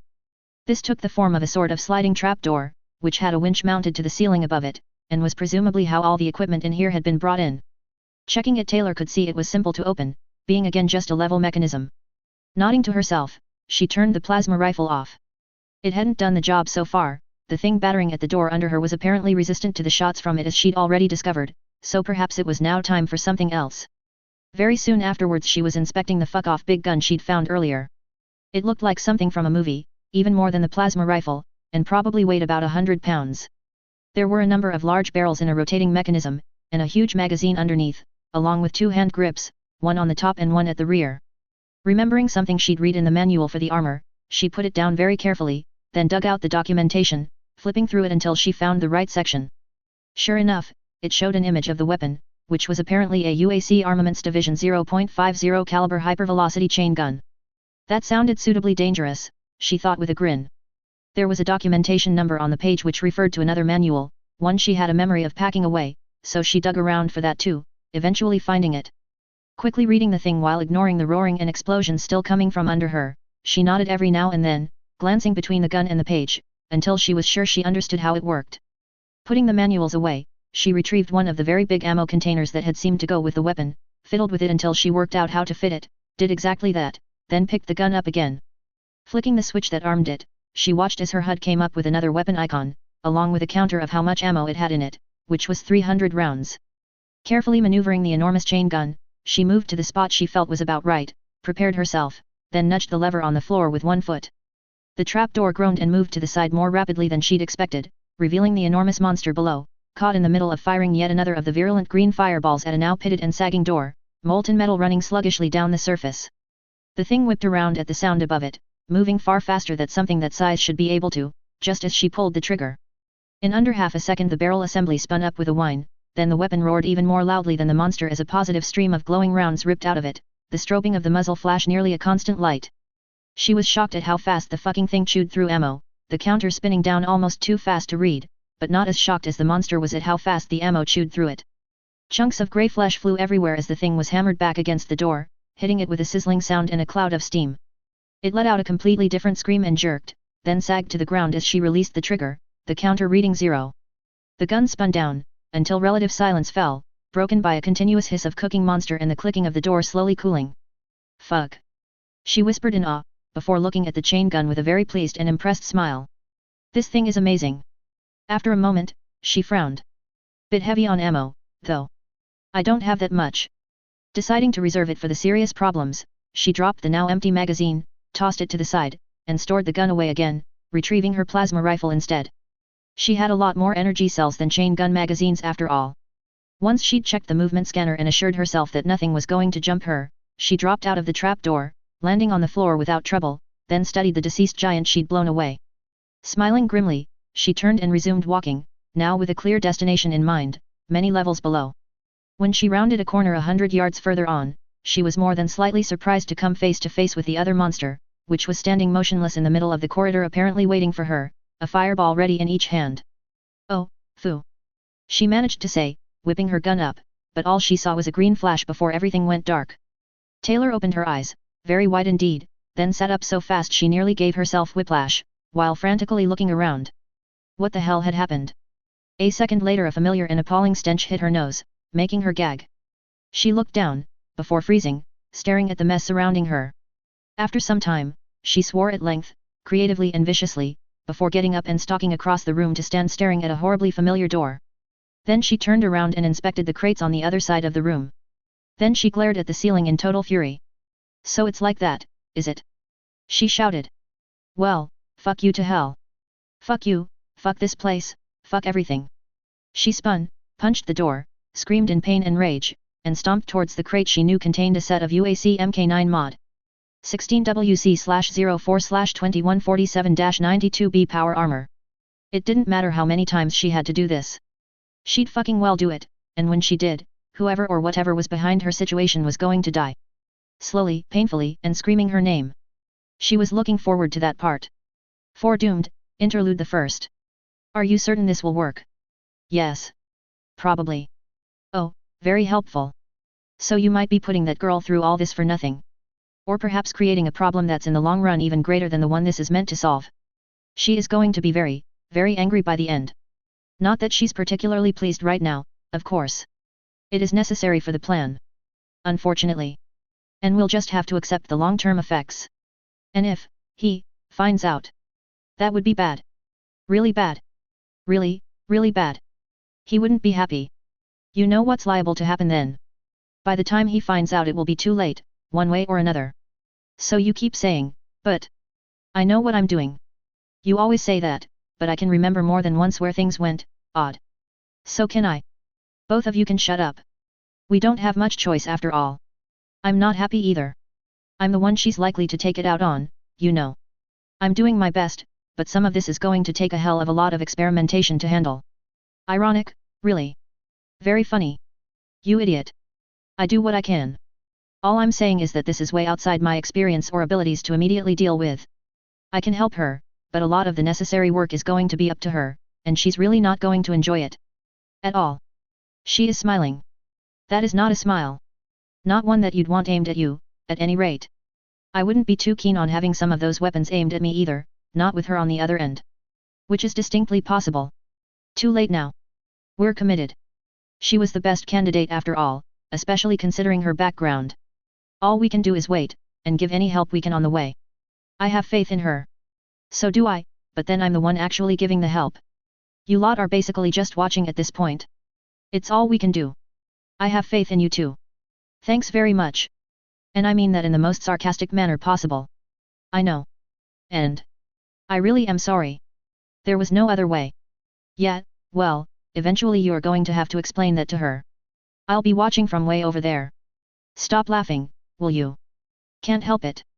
I'm just picturing the girl chasing you around with that ridiculously big gun and screaming, "Get back here so I can kill you properly," like she did with that, whatever the damned thing was. Maybe we should start stocking up on popcorn? We're going to need a lot of it. Go away, all of you, and let me work. Especially you. Fine. We'll be ready when she's ready. I hope you're ready for her when she comes for us. If we succeed, that's hopefully something we can explain. If not, it won't matter. Still not convinced. Too late now though. Definitely. I said go away. We're going. No need to get upset. Now you're just being deliberately obtuse. I'll let you know when I have more news. Good luck. See you later. Yeah, like that's going to help. Idiots. Sorry, Taylor, I know this sucks. 5 Doomed 4, Doom Girl is pissed. The second time she got killed by a floating red ball with a single eye and a massive toothy mouth that popped up at the far end of a long corridor right as she was reloading and hit her in the face with a ball of what looked like lightning. 6 times in a row while she was trying to recover. The third time it was a hellish combination of a spider and a machine that dropped out of a hatch in the ceiling along with 4 identical friends, and plasmaed her to death before she could kill more than 3 of them, 2 hand to hand. The 9th time she killed herself when she got really annoyed and used the rocket launcher she'd found in an abandoned and mostly ransacked armory along with enough ammo for it that if she'd been carrying it normally she'd have needed about 10 trips. Her bigger on the inside armor pockets, though, took it handily. Unfortunately it turned out that the damage radius was considerably greater than she'd really realized, not having had time to properly read the manual before being swarmed by about 100 or so of the irritating red ape-like plasma imps, as she'd taken to calling them in her head. Sure, she got all of them, but she'd still woken up in that now all too familiar room. Very, very pissed off. The 33rd time it was a whole troop of the things that had done for her the first time around. They'd needed close to 10 minutes of pitched battle to finally kill her, and she'd got over 80% of them first, 6 through literally beating them to death with the dismembered leg of a 7th while swearing at the top of her voice. The 54th time it was because she ran around a corner firing back over her shoulder at something she still couldn't actually come up with a good description of and found that the end of that corridor was an open elevator shaft. One that seemed to go to the core of the planet, based on how long she was falling for. Of course, she'd discovered this by running right into it. It gave her quite a long time to work on her vocabulary. Each time she died she'd noticed that it seemed to take the enemy, which was basically everything that wasn't her, longer and longer not to mention more and more effort to kill her. Of course, this only seemed to encourage the fuckers, and they rallied magnificently, throwing vast hordes of things at her, which she almost happily mowed down in bulk, using the steadily growing collection of steadily more lethal weapons she'd picked up on the way. Her approach had turned into loot the installation to the ground and kill everything in it, which wasn't actually all that far off what she'd started as. Except there was increasing dark enjoyment in the killing part. Those creatures and whatever was behind them were really beginning to piss her off. By the 102nd time she'd found herself back in the original room, Taylor was an old hand at getting the armor and weapons set up. She was also so far beyond fury that she couldn't even think of a word for it, and had ended up in an almost zen-like state of eerie calm underlaid by a rage that would destroy a star. She settled for destroying absolutely everything else, not having a star handy to take out her peevishness on. Her ability to use the armor and weapons had grown by leaps and bounds too. She'd now read and somehow managed to memorize every manual she'd found both in the storeroom, which she'd completely dismantled the 3rd time through in case there was something hidden in it that explained what the fuck was going on, and in her travels. Each time, she'd tried a slightly different route where possible, and each time she'd managed to get further, faster. Even so, she was still a long way from the lowest levels, which she somehow felt were the key to getting home. And she was going to get home. Even if she had to kill everything in the universe that stood between her and her goal. When she thought that, while muttering obscenities under her breath as she quickly ran through the now instinctive startup procedure necessary to initialize a UAC Mk.9 mod. 16WC/04/2147-92B power armor unit for the first time, she absently wondered why she could almost swear she felt something at the back of her mind smile in approval. It was something she'd noticed more than once. At times she got the strangest sense she was being watched. Usually that was immediately followed by some horror jumping out at her and needing a damn good killing, but sometimes it just came out of nowhere. Often following her managing to work out another piece to the puzzle of staying alive long enough to get to the bottom, both literally and figuratively, of this massive installation. A suspicion had been growing in her right from the start that someone was playing with her, and she wasn't pleased about it. Not even slightly. As in, sufficiently furious so as to want to tie down the perpetrator and cut bits off them while they writhed in agony, not pleased about it. Feeling a very faint, but not she was sure totally imaginary, sensation of worry come to her from somewhere, she said out loud, "You'd better be worried. When I get out of this, you're second on the list of people I'm coming for." First, of course, was absolutely everyone even slightly responsible for her ending up in that locker to begin with. She was going to deal with them all at once if she had her way. Possibly from several miles away with one of the larger weapons she was pretty sure she could build from scratch at this point. If nothing else, reading everything in sight had taught her a hell of a lot about some very futuristic technology. At one point she'd wondered if she'd managed during all this to trigger as a tinker of some sort, but dismissed that in the end as she didn't seem to have any of the normal urges she'd read about that afflicted such people. The main urge she suffered from was one of wanting to kill things, which under the circumstances seemed entirely reasonable. After all, things wanted to kill her. All the fucking time. Even though she was still curious as to how she kept apparently resurrecting in the same goddamn place each time something ghastly happened to her, it had ceased to be of immediate importance. It was enough to know that it did happen, and that it was a pain in the ass at the same time as having saved her from real death 101 times now. She was completely certain that whatever was doing it wasn't something she was responsible for, and she was also sure that this wasn't some bizarre simulation or game of some sort. Around the 8th or 9th time through, she'd suddenly wondered if it was some fucked up thing Lead had come up with, as it seemed like something the inept tinker villain would do if he could. A few cycles later she decided it wasn't really his style even with the almost computer game-like approach. Lead, while a dick, wasn't anything like as messed up as this place would have required for him to come up with it. And, of course, it seemed to be notably not blowing up, or melting, or disappearing into some wormhole to hell. Unlike every Lead invention she'd ever heard of which had a habit of doing one or more of those things sooner or later. So, no, it wasn't something he was responsible for. Which saved him from a violent death at her hands when she got home. But someone was doing it and they were going to pay. Over and over if she had any say in it. Screaming. As her armor came online she nodded to herself, disconnected all the tools and wires, packed them away in the relevant kits, then donned the system with the instinctive ease of someone who's done the same thing more than 100 times in a row. And in all that time she hadn't actually slept. Partly because it was hard to sleep when things were dropping on you, or lunging at you, or flying out of the dark at you, or even shooting rockets at you while laughing manically like something from the pit of hell.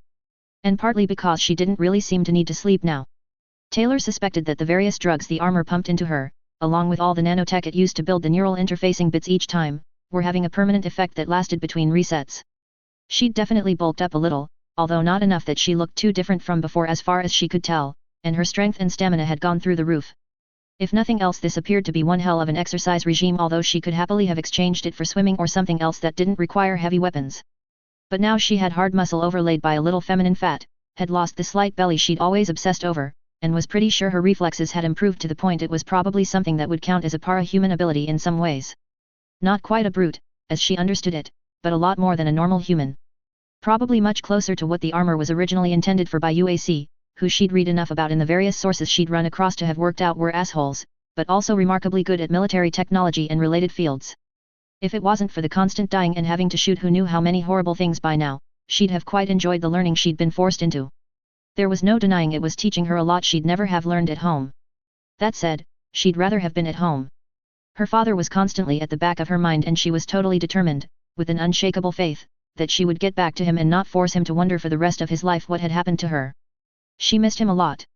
Quickly running through the now ingrained process of loading up everything in sight into her armor, she double-checked all her systems, equipped her basic plasma rifle, hit the door open switch, and stomped out into the corridor which was already full of screeching imp things, firing steadily and with exacting precision. They died in droves, some with holes in them and some with her fist through their chests or heads. The entire time she had a faint grin on her face. This was the easy part.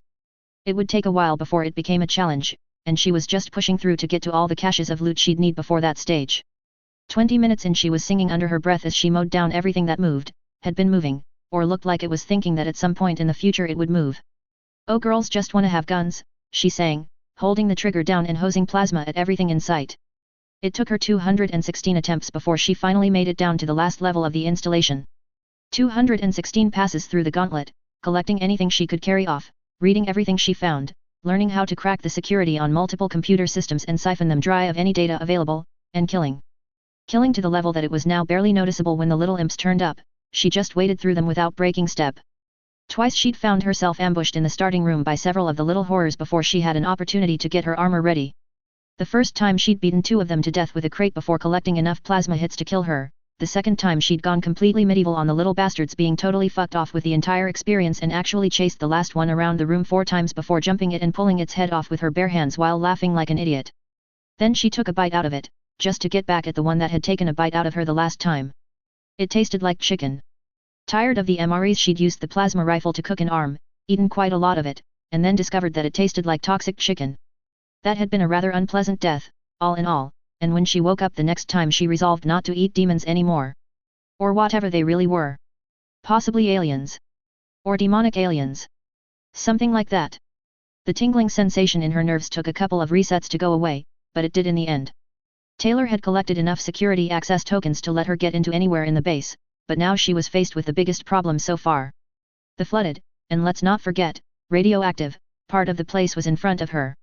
Her armor had been warning her of high ambient radiation levels for a while now, and she could feel the internal systems doing something inside her to fix the damage even as it accrued. She was fairly sure she was going to die at least a few more times before she worked out the quickest path through the next section, but was sufficiently inured to the process that it was merely part of the way her life worked at the moment.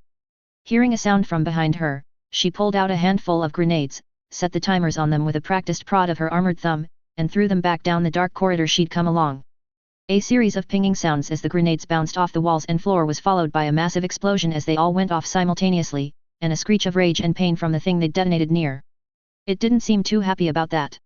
Sighing, she shouted, "Shut up, I'm thinking," and went back to studying the heavily armored door in front of her, while checking her map and scanning the surrounding area.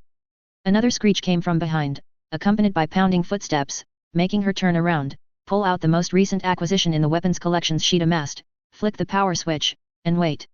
Moments later, even as the ready tone sounded in her helmet, a 12-foot-high minotaur-like thing with big horns, hooves, and a bad attitude charged out of the dark at her, both hands full of green fire. She calmly used the weapons interlinked to her HUD to put the crosshairs on the middle of its chest, then fired. The railgun spat a large ball of blue superheated metal at the thing, which screamed and staggered. 2 more shots finished it off, the creature actually exploding into bloody chunks on the last one. Satisfied, she put the enormous weapon away again, then returned to studying the main problem. When she was jumped by a rather optimistic plasma imp about 2 minutes later, she merely crushed its head with a fist without looking up from her attempt on the complex locking system that was denying access to the next section. No more monsters attacked, although she could hear them gargling and roaring somewhere in the distance, by the time she finally managed to open it. For some time now they'd been a lot more circumspect at how they attacked, apparently having finally learned that one-on-one they tended to come off worst. She could almost swear she could feel them out there, watching her.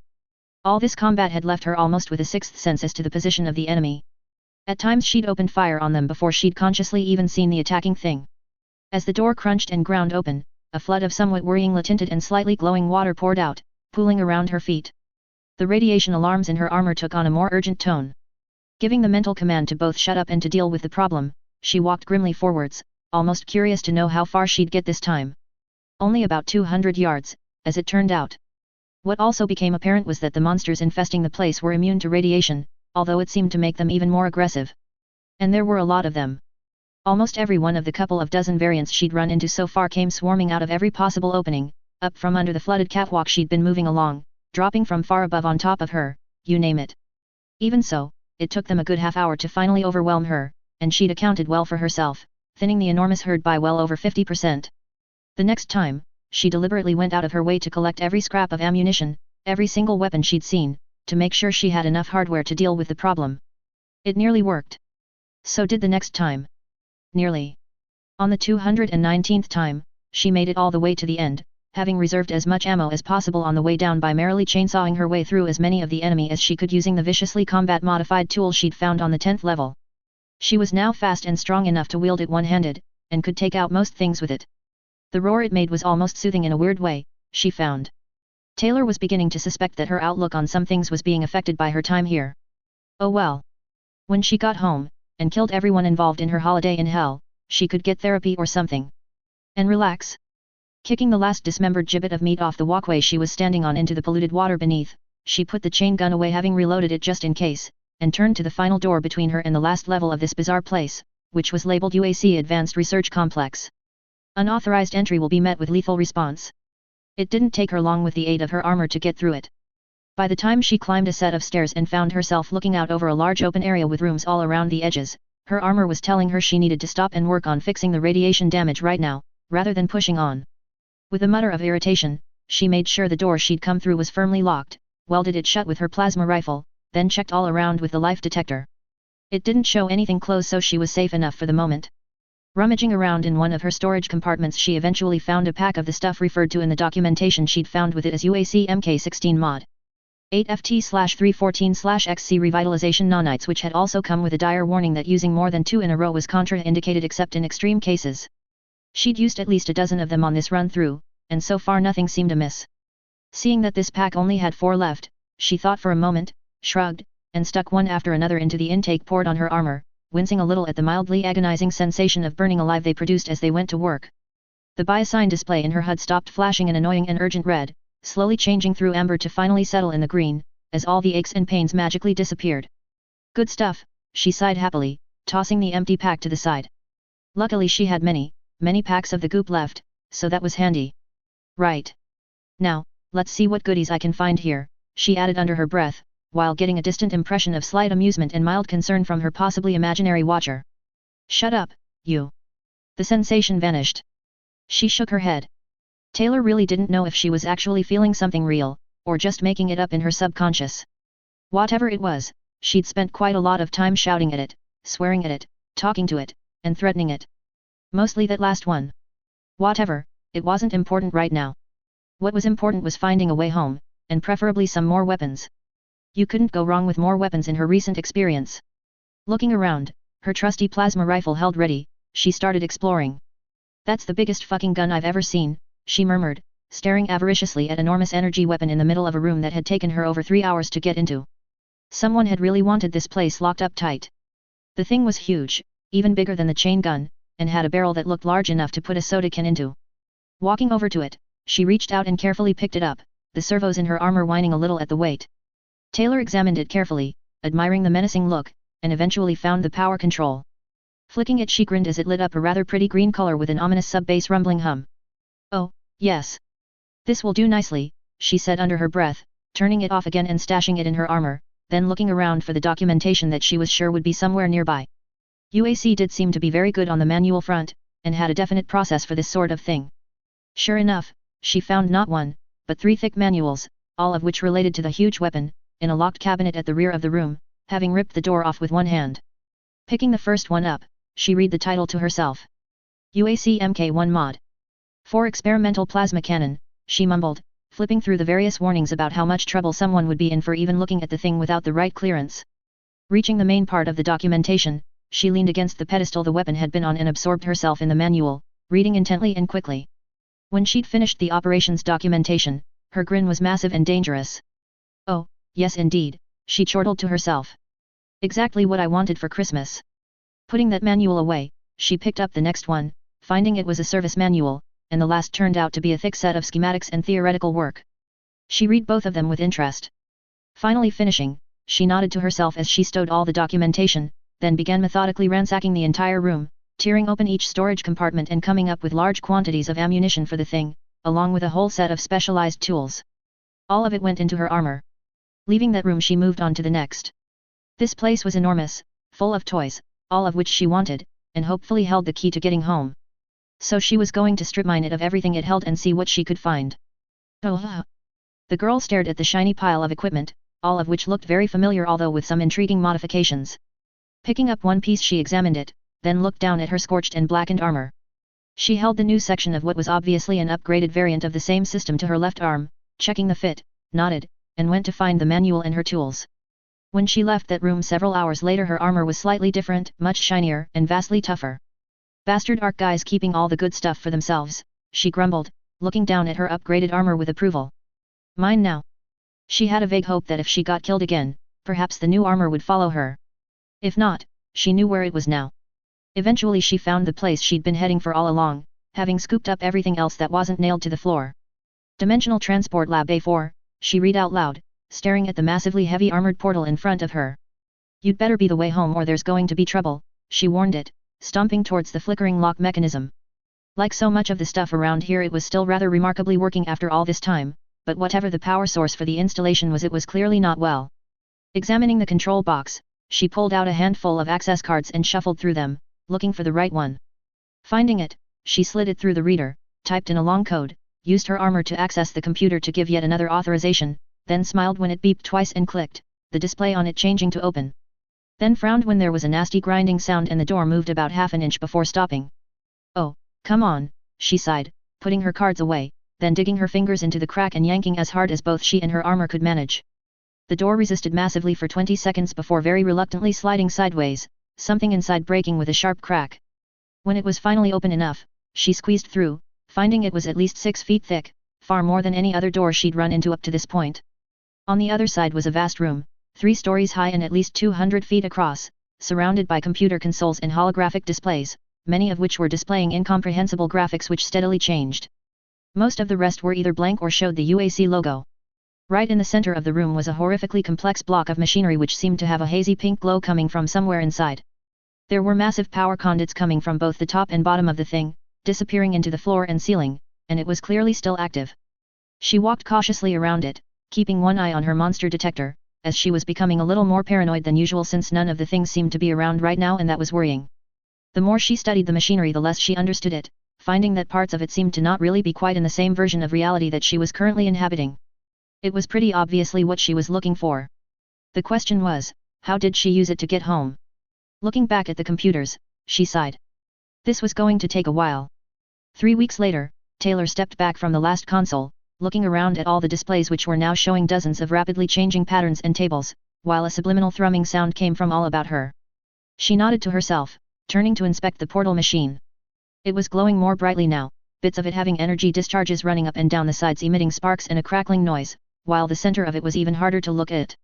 Your eyes wanted to peer around a corner that wasn't there to begin with, she thought. It had taken a lot of reading, but she thought she had a handle on how the thing worked. If she'd managed to understand the research of the long-dead scientists who'd built this thing, it led to a sort of different dimension when activated, and was almost certainly what had brought her here. Somehow. She still was no closer to working out who had done that, or for that matter why, but she was planning on asking them quite vigorously when she tracked them down.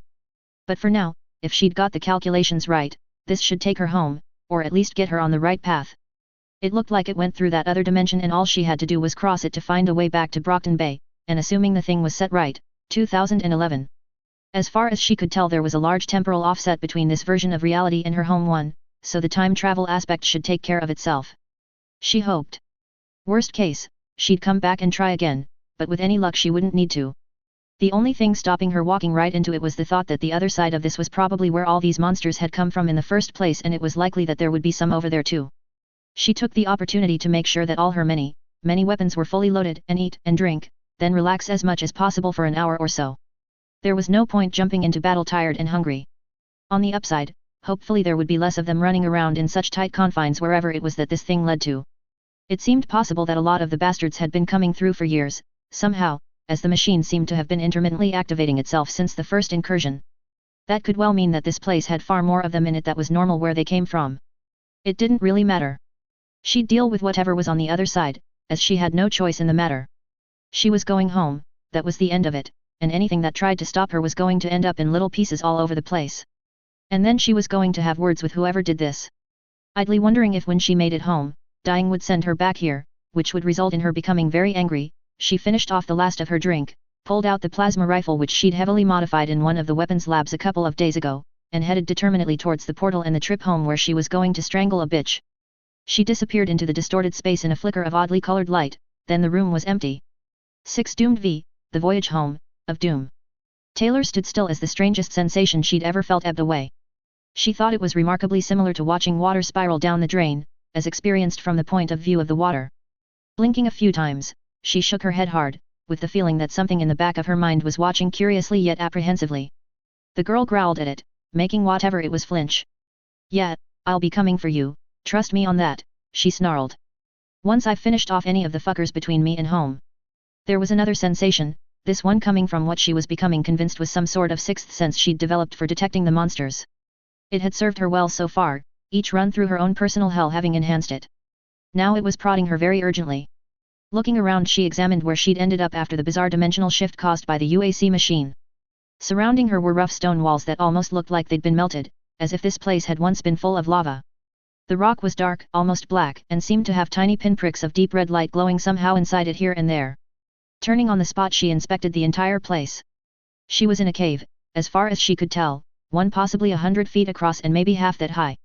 The ground was pitted and scored, piles of rubble around the edges which seemed to have flaked off the walls, and the entire affair was a rough oval, the far end narrowing with the roof coming down to ultimately form a misshapen tunnel that curved away to the left. The dull glow illuminating the area rather insufficiently came from the other end, where the same misty pinkish energy that had been inside the transportation machine she'd got running on the Martian base. Just as in that case, staring at it made one's eyes try to go around a corner that wasn't there, although she noted absently that the effect didn't seem so peculiar this time. Perhaps she was getting used to it. Walking over to the portal she studied it for a few seconds. It seemed stable, so if necessary she could go back through it, but right now she saw no reason to do so. The UAC facility would keep, and she'd more than had her fill of the fucking place anyway. Turning around she looked at the exit from this cavern, thought for a moment, then made sure her plasma rifle was ready and headed for it. All the modifications she'd made to the trusty weapon, some of them the result of documentation she'd read, and some from her own ideas, had made it not only her standard go-to boomstick, but one she really liked. A lot. It was so good at killing things. She suspected it was going to get a chance to do more killing very soon if the feeling in her bones was right. Oddly enough, Taylor was fine with that. And very, very calm while still being a boiling cauldron of suppressed fury. As she passed the middle of the cavern, her armor HUD made an odd sound and popped up a message she'd never encountered before. Dimensional transit waypoint saved. She stopped and looked at the message, while trying to work out what it was talking about. There was a mention in one of the manuals she'd read about the armor having some sort of trans-dimensional navigation ability, linked to the way it had pockets that were preposterously larger on the inside and presumably using much the same technology, but she couldn't remember that specific message being mentioned. Possibly it was something the armor's onboard processor network had independently come up with. She was aware that the computers in this thing were amazingly powerful, probably far more so than anything at home, and seemed to be learning from her as time went on. Considering how deeply it was linked into her mind with the neural interface, that didn't entirely surprise her. After a couple of seconds she shrugged. Right now it wasn't important. When she got home, she could work out what was going on, but she certainly wasn't going to waste time and risk problems by fucking around with her armor right now. Running a quick diagnostic, which came back all in the green, she dismissed the notification and resumed heading towards the exit. The next 10 minutes passed uneventfully as she moved with caution, skill, and enormous amounts of heavily armed paranoia down the winding passageway that led away from the cavern she'd arrived in. She didn't know what was up ahead, but she could hear some strange sounds and her monster sense was tingling. Plus that thing in the back of her mind was watching very carefully. That was guaranteed to make her even more cautious. Eventually she rounded one final bend, finding that there was now light coming from up ahead somewhere.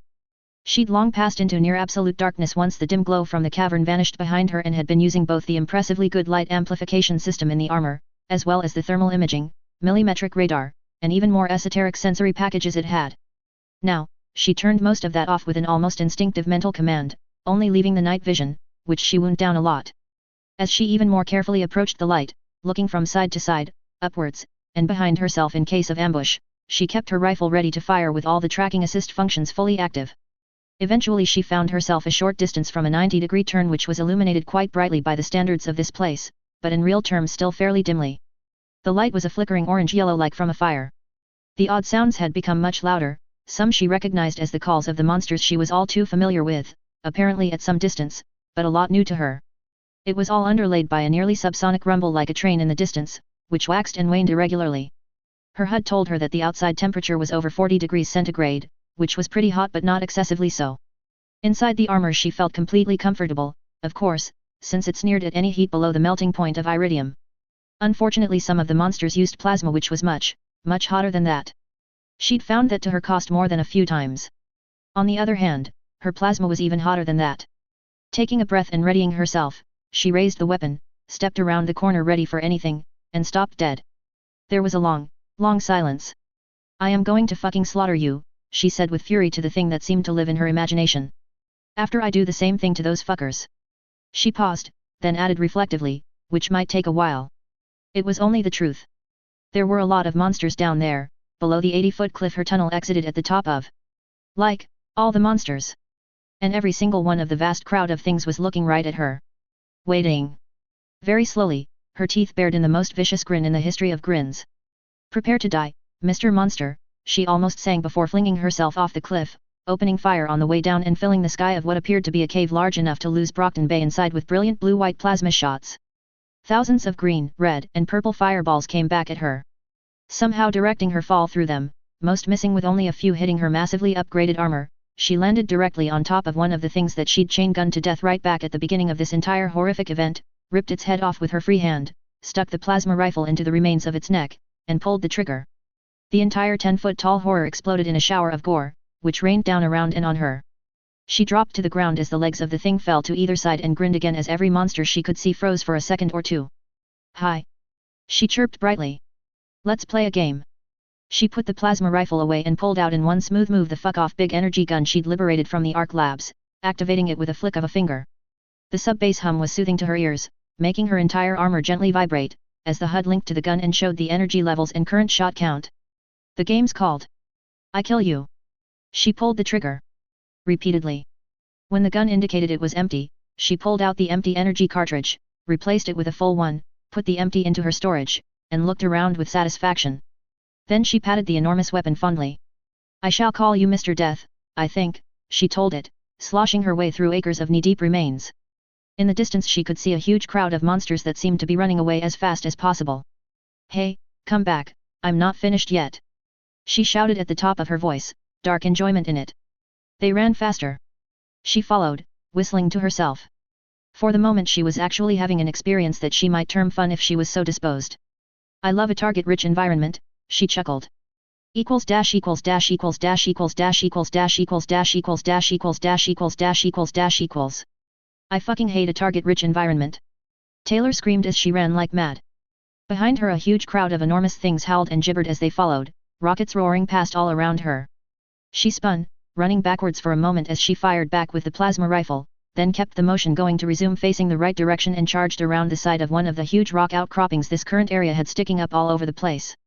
Above her the glowing orange sky rippled with eldritch currents, and huge flying things circled in the distance.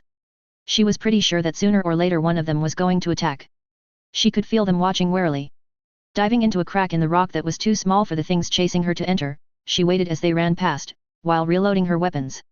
The enormous energy gun was cooling down from being used rather extensively, Mr. Death having done a sterling job on most of the vast collection of this current crop of horrors until it had overheated. She didn't blame the thing, it was an experimental weapon after all and had held up far better than she'd expected. If she found herself with some time where something wasn't trying to eat her face, she was fairly sure she could make a few changes to it to improve that situation, having had a few ideas, but right now that seemed unlikely to happen.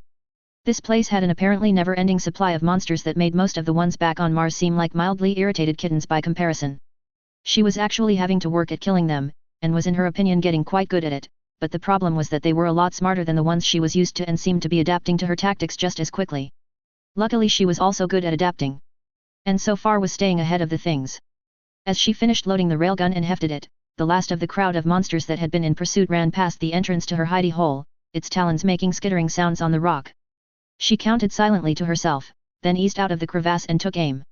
Tracking the rear guard of the attacking force, which seemed to have realized she'd managed to slip past and was slowing in the distance, she held the trigger down while activating a modification she'd added in the arc lab but not had a chance to try yet. The gun vibrated in her hands, heating up rapidly, and made a slightly unnerving whistle at a very high pitch that made the entire collection of tall skeletal things stop dead, then whip around to face her. She smirked at them as they all raised their own weapons, and released the trigger. Boom, she whispered. Then she put the fully depleted and very hot railgun away, pulled out her chainsaw, fired it up, and charged. Monster flesh flew as the tool screamed, and she howled her own song of fury to match.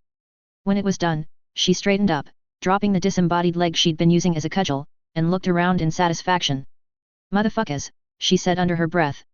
Yeah, not so tough when you're in pieces, are you? Kicking a pile of remains to the side she stomped towards the path onwards. After a few feet, she slowed and looked around. Why is it getting brighter? She muttered, seeing that the entire area seemed to be glowing more and more visibly as if the light from above had. Taylor stopped and looked up. Oh, phew. She managed before the bus-sized plasma ball hit, seeing one of the huge flying things descending to her in a dive, another shot already incoming. Taylor opened her eyes. Now I'm really mad, she grated as she stood up and looked around. Then she looked down at herself and started laughing grimly. On the other hand, I don't need to piss around with Mars anymore, looks like. She headed towards the exit from the cavern, pulling out the big fucking gun as she walked. Mr. Death is hungry, she said in a happy little voice, and I'm coming for you all. 142 arrivals back in that fucking cavern took the shine off having somewhere different to wake up than the original storage room. By that point she was absolutely incandescent with fury to the point that she could feel it apparently making reality itself look worried. She'd long since found that the odd-dimensional portal had stopped causing her any issues with looking at it, and if anything her own vision seemed to have adapted to the odd way space and wherever she really was sometimes did odd things. She stretched, rolled her head inside her armor, and cracked her knuckles. Her armor was like a part of her own body by now. She didn't even have to think about using it, she'd been in it for so long. Taylor didn't even really know how long she'd been slaughtering her way through this fucking place, aside from a rough estimate of probably months at least in her personal timeline. It was far, far larger than the Martian base had been, and each time she'd taken a different route, finding all manner of strange things. Sometimes when she went around a corner the scenery abruptly changed as if she'd gone through another portal like the one back to Mars, the sensation of just for a moment falling down a hole in the universe getting less and less annoying each time. She'd fight her way through whatever the new place held, sometimes finding herself back in the place she'd started in, sometimes waking up back here when she ran into something she couldn't handle. Each time that happened, she gritted her teeth and went back there until she could end whatever had killed her. She wasn't going to let a little thing like a gruesome death put her off her revenge. The little boring monsters like the plasma imps were by now about as much trouble as cockroaches. She just stepped on them and kept going. It seemed like they were finally somehow getting the message, though, and the last 4 runs through they'd taken one look at her and run for their lives. A few of them simply froze in place and stared at her in apparent awe as she passed. Those ones she let live. Most of the time. Everything else died, eventually. Even the huge flying things. She'd had to modify Mr. Death quite a lot, using parts from some of the spare weapons she'd picked up, but in the end she'd managed to one-shot one of the enormous warped dragon-like creatures with the largest ball of virulently swirling green energy she'd ever seen. Of course, the fringe effects of the incredibly violent shot had killed her too, but she'd lived long enough to see the thing explode into tiny fragments crackling with energy. She'd died with a smirk of pleasure and the thought that perhaps extra shielding would be a good idea the next time. Pulling out the huge weapon in her toolkit, along with a large pile of other confiscated tech, she set to work, humming to herself. This time she was going to bag herself a draconic demon thing and live to kick its corpse in the head, if it had one left. By the 205th time, she seemed to be on a roll, and hadn't died for weeks. This was good, but it was also a pain in the ass since it showed how fucking large this place was. Now where the hell am I? Taylor grumbled, looking quickly around. Yet another one of those sudden dimensional shifts had popped up as she was chasing the last of the giant flying things, which had been retreating rapidly and roaring in agony and anger while trailing glowing ichor from the stump of one wing. She'd almost missed with her shot, but not quite. Most of the other monsters were now definitely avoiding her, some of them looking downright terrified as much as she could tell from the utterly inhuman faces. 205 passes seemed to have given her an aura of instant death that even these things could pick up on, and they did not like it. She herself was eerily calm, the ever-present fury powering her onwards like a relentless machine, while simmering way down in the depths of her mind. Of course, all this meant was that the things that did have the balls to attack her were getting steadily larger and more difficult to take out. This place seemed to have no end to the amount of horrors it could pull out of its ass and throw at her. And these dimensional jumps were getting more frequent too. She'd seen some bizarre things even by her own standards. Floating islands the size of Massachusetts hanging in a sky that went on apparently forever, nothing visibly holding them up. Even larger caverns than the first one, covered in odd symbols, and entirely full of terrible creatures bent on destroying her. Until they met her, of course. They tended to change their minds fairly quickly at that point, at least the more intelligent ones did. The stupid ones she just killed. Sometimes she found herself among gigantic ruins made of blocks of some dark stone the size of houses, that seemed to form angles that shouldn't really be allowed to exist. She thought they were oddly pretty, but more than a little annoying since they gave the things she was dealing with strange places to hide. One of these areas was also full of some very aggressive tentacled things with too many eyes which were talking to each other in deep voices in some language she almost thought she recognized. As soon as they spotted her they attacked. Of course. She was expecting that. Apparently they weren't expecting her. By the time she finished very little of the bizarre architecture was still intact, and all the things were dead or dying. She'd quite enjoyed that experience because of the way they'd looked so surprised when she started killing them. It had made her giggle a little. Sometimes she passed through areas that looked similar to, but weirdly different from, the UAC base, as if they'd been patterned on it somehow but whoever did it hadn't read the instructions. Those places tended to be full of monsters that had some strange cybernetic modifications, all rusty metal and glowing electronics. She spent some time scavenging anything that looked interesting in such areas when she finished killing anything in them that looked funny at her. Some of that tech had found its way into her weapons and had definitely added to their lethality. Sometimes she passed through places that were almost organic in nature, as if the very walls were alive, and not with the sound of music. Odd sounds even compared to what she was used to would come from somewhere, and strange crystalline growths sprouted all over the place. She'd found that she could blast her way right through the walls in that sort of area, using the tracker system to locate whatever she was pursuing or that was pursuing her. Who was chasing who tended to ebb and flow, but on the whole she thought she was coming out ahead. Once or twice she'd even found herself back in an area that seemed almost like the Mars base, with lower gravity and everything, but where the damage was even worse than her first experience. Open courtyards would give way to peculiarly old-appearing buildings, all of it decaying and falling to pieces. By the time she left those areas they were usually past the point of falling to pieces and more in the category of in pieces. Sometimes with large craters added. She'd figured out how to use the energy cells for Mr. Death to make a really good explosion a couple of dozen resets ago. The mushroom cloud was very pretty. Right now she was going through another of the strangely organic areas, and the tracks of the wounded giant flying creature were outlined in blue glowing blood equivalent. Cautiously walking along she pushed her way through twitching pseudo-flesh, occasionally ripping an obstructing piece away with her gauntlet hand and tossing it to the side. Everything looked slightly rotted as if it was barely holding on to whatever form of life it had, the tiny glowing lights she sometimes spotted deep inside barely visible and giving the impression of being on their last legs.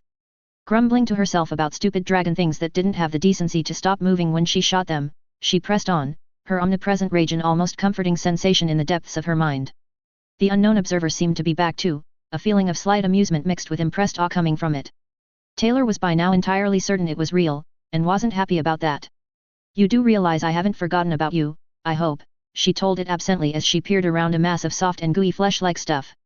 The light changed up ahead somewhere and she scanned the area again with various sensors. Her quarry showed as being about half a mile ahead, and behind her a couple more of the things seemed to be trying to sneak up on her, having apparently followed through whatever hole in space had led her here. Pulling out one of her modified power cells, she thought for a moment, running some calculations in her head with the ease of practice, then thumbed the keypad she'd added to the device with the right data. When it was set, she carefully put it down and nudged it under an overhanging mass of fleshy whatever the hell it was, before walking away. 100 yards further she sent the command that armed the improvised bomb and watched the HUD report the status with a grim smile. "Trip over that, see what happens," she muttered to the pair of blips that she could see slowly closing on her position, and could feel in the distance. Forgetting about them for now, she resumed following the original one. Several miles later there was an enormous flash of light that came from behind, transmitted through the translucent surroundings, and she grinned to herself. The shockwave came some time later, making the ground heave underfoot. Both blips in her own mysterious sense of the monsters showed that there was now only the one ahead. "Right. Let's finish this. I've got a dad waiting for me," she said, moving faster. Some considerable time later, after pausing to eat an MRE and drink, she emerged from the strange underground area into what seemed to be the surface of wherever she really was. Looking up she could see what looked like stars, although the night sky didn't match anything like she could remember from home at all. Some of the stars were much too bright, and there was a rather impressive galaxy low on the horizon that was clearly visible to the naked eye. After staring at it with a certain degree of impressed awe for a couple of minutes, she shook her head and resumed dealing with her main priority. Looking around she saw that she'd exited a vast cliff formed of that strange almost organic rock stuff which stretched off in both directions out of sight, and rose to at least a couple of 100 feet above her. The little traces of illumination in it seemed to have died off completely, and thinking back she realized that this probably coincided with her little present to the monsters that had been following her. She shrugged. It wasn't important. In front of her she could see the glowing trail ascending a slope covered in rubble, so she followed. She had a policy: never let one of them get away. At the top of the rise, she looked around again, seeing that the slope she'd climbed seemed to go both ways in a huge arc completely out of sight. In front of her in the far distance were more old buildings, another set of ruins most likely, as she'd encountered more than once. And in the middle distance the damaged but still kicking flying monster was crawling along, making it apparent it wasn't pleased at all but wasn't anywhere near dead yet. Well, that was easy enough to fix. Putting her plasma rifle away, the weapon now even more modified and fiddled with than before, she pulled out Mr. Death and armed it. Flicking added switches with confidence and assurance she lifted the gun to her shoulder and took aim.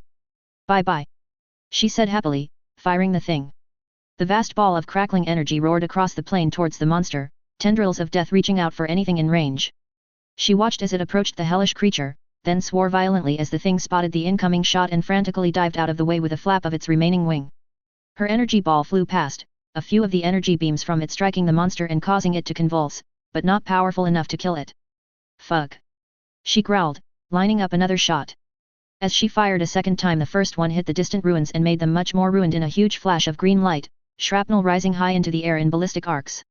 She ignored that in favor of watching the next round head towards the monster, which again avoided it. "Fucking hell!"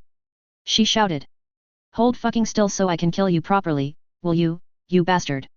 She fired again, and again, while running towards it.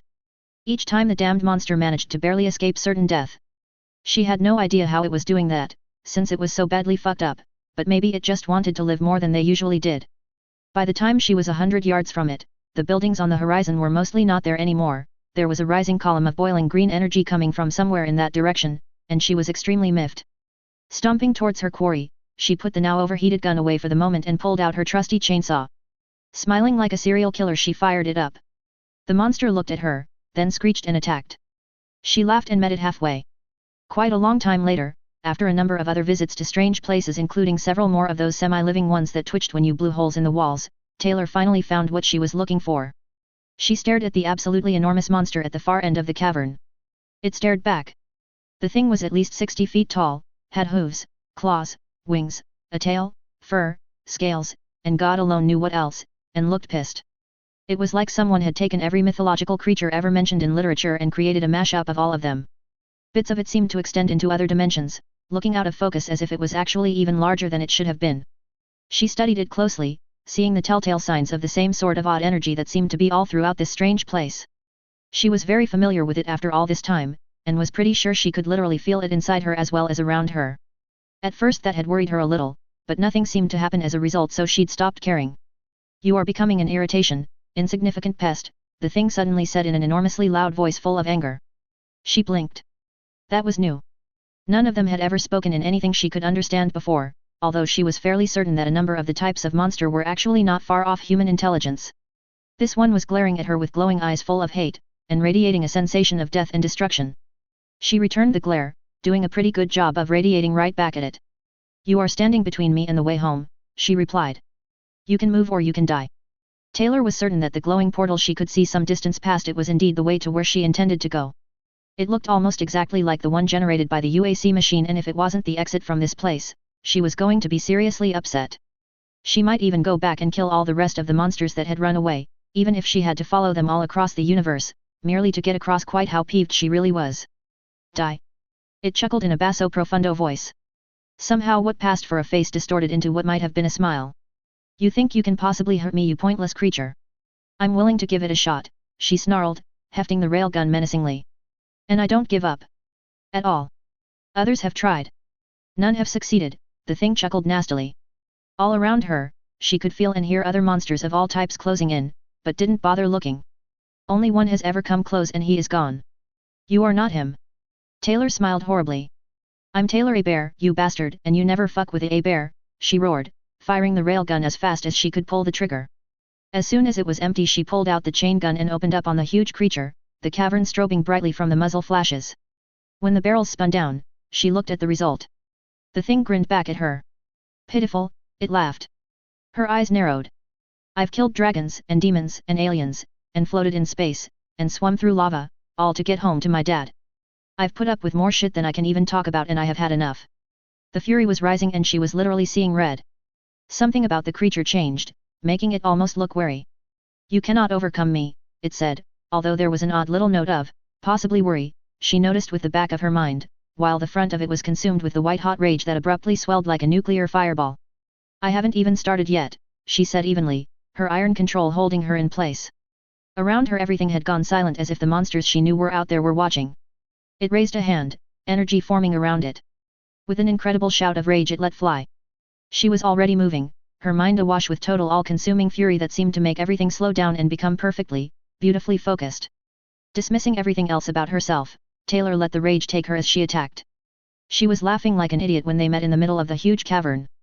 Panting for breath, Taylor leaned against the wall, her eyes closed. She was dripping with sweat, aching all over, and her right arm was snapped in at least 2 places according to her armor's diagnostics. After a long moment, she opened her eyes again and looked at the creature in front of her. It was in much worse condition than she was. One huge leg was lying on the floor some distance away, scorched and distorted, both wings were ruined, and all of its teeth were missing. The beast was staring at her in what looked like horrified terror from its position on the floor, surrounded by bits of it that should by rights have been inside it. "Impossible," it muttered. "What are you?" Very, very pissed off," she told it, while digging out some of the repair nanites and sticking them into the injection port on the side of her heavily scorched armor. The pain of the thing's working was irrelevant and went unnoticed. Straightening up, she dropped the empty cartridge on the floor on top of the other 11, then slowly smiled at it. "And now I'm going to end this and go home." She pulled out Mr. Death and very slowly pushed an energy cell into it, before activating the weapon. The vast creature looked at her, visibly recoiling. "I yield," it said, in angry but scared tones. Taylor looked at it for several seconds. "Tough," she said, then aimed and fired until the gun beeped empty. As the echoes died away, she heard vast numbers of monsters chittering and rumbling in the dark outside the cavern, feeling them realizing what had happened and apparently being shocked and scared. The sounds gradually died away to leave complete silence. She walked over to the vast creature and looked into the slowly dimming eyes set in a ruined face. "I told you to move. You chose not to. I always finish what I start." Putting the gun away, she cocked her fist, then hit it directly between the eyes as hard as she could. The huge skull literally exploded, showering her and the entire area with glowing blood. She was entirely covered in it and watched as it seemed to sink into the armor a little as the glow gradually faded, leaving the original greenish-black metallic surface a sort of matte purplish color. Various error codes flashed up then went away again as the system appeared to dislike the contact for a moment. She shivered as a wave of tiredness went through her, before deciding to indulge in one last nanite pack. Flicking gore from the injection port, she stuck the thing in and activated it, the burn almost pleasant this time after the last 6 solid hours of fighting. Closing her eyes again, she waited until the sensation died away, leaving her feeling, if not fully rested, at least back to something approaching normal. And her arm was now fine, which was good. Opening her eyes again, she looked around. Nothing was moving, not even a plasma imp, so she shrugged, reloaded all her weapons just in case, put them away except for the plasma rifle, and headed for the portal that she hoped was the way home. I've killed more things than I can possibly count, died over 400 times, learned more about tech than any 10 tinkers, seen other worlds, destroyed other worlds, and now I just want go home to my dad, she idly said as she reached the thing. So I will be very, very, very angry if this doesn't lead me back. The girl looked meaningfully around at the enormous pools of dimming blood, internal organs, and total devastation. You wouldn't like me when I'm angry. Don't fuck with me. The little presence in the back of her mind that had been there through the entire fight abruptly vanished. She smiled a little, and walked into the portal. After everything she'd been through, home was going to be a nice change. And when she'd relaxed for a while, she could work out just who needed to be killed and how long this should take. But before that, she needed her dad and a pizza. 7 Doomed 6, Doom comes to Brockton Bay. Eventually. A ripple in the air expanded into a pink mist, out of which a massively armored power suit stepped, the figure hefting a huge gently humming energy gun like it was a toy. The matte purple helmet turned from side to side, reflections of the scenery showing in the golden faceplate. There was a long pause. Then there was a lot of vicious swearing. Really, one hell of a lot. For some minutes. To the level that small birds fell from the sky, trailing smoke. Then the armored figure stomped off through undergrowth, still swearing under its breath, leaving deep footprints behind it. It pushed through everything in the way with a sort of remorseless negligence, only diverting its path when it came across a large pile of enormous boulders, at which point it turned and walked around them. As the figure disappeared into the distance trailing obscenities in its wake, some of them in a language that no living thing on the planet had ever heard, silence fell once more. A few minutes later, the pink mist left behind rippled again and a smaller figure came out of it. The humanoid creature, some 5 feet tall and strongly built, looking like a more upright version of some form of ape, but with horns and claws that would scare a rampaging tiger into hiding under the bed, also looked around. It seemed tense and worried, but when it saw the footprints relaxed a little. A sound from behind it made it whip around in a blur of motion and raise a hand, a ball of fire leaving it with a loud whoosh, then impacting on the large bird that had incautiously squawked from its perch on an old tree some 50 yards away.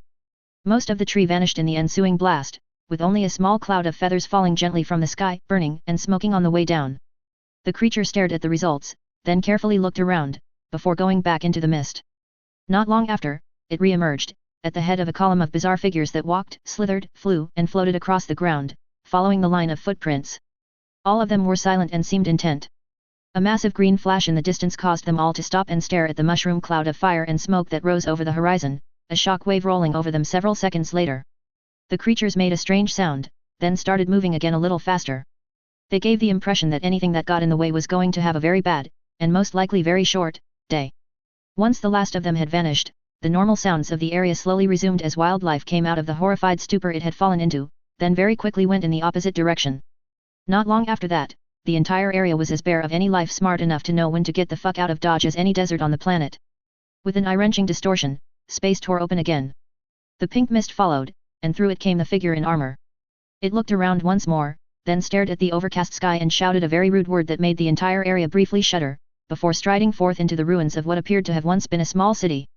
Smoke rose from a few places, but other than that it was quiet and nothing moved. Half a mile later, it stopped and watched as 3 humanoid things came out of a half-wrecked concrete and stone building 100 yards away. They looked pale, more or less female, and nearly but not quite human in a disturbing manner that would make a normal person very worried before running for his or her life. The armored figure didn't look impressed. It lifted the energy gun and aimed it. "Move or die," it said. "I'm not in the mood and I'm going home." The middle figure raised a hand, its long pale hair blowing in the breeze. Without the slightest hesitation the armored person fired. The figure was blown backwards in an explosion of plasma, the other two watching with what appeared to be shocked surprise, before they turned back, giving off a very dangerous air. It wasn't even close to the radiating fury coming from the person in armor who was almost literally glowing with anger, reality itself wavering around it as it stalked forward. "I warned you," it said with eerie calm, totally out of keeping with the aura of terror it was producing. Small animals hiding in nearby buildings that had frozen in instinctive terror fell over and twitched, before going still. The member of the trio who had been blown 60 yards into a building got to its feet, shuddered a little, then started running back, while the remaining 2 attacked. An unnerving laugh came before the entire area lit up with weapons fire, screams, a lot of swearing, and ultimately several absolutely enormous blasts that accompanied a sound like the universe crying out in agony, something that carried for many miles. Then all was silent again. When, a quarter of an hour later, the procession of strange creatures came through, they all stopped and looked at the quarter-mile glass-lined crater where a small city had once been. Many glances were exchanged. A ripple of sound went through the huge group, one that almost sounded awestruck.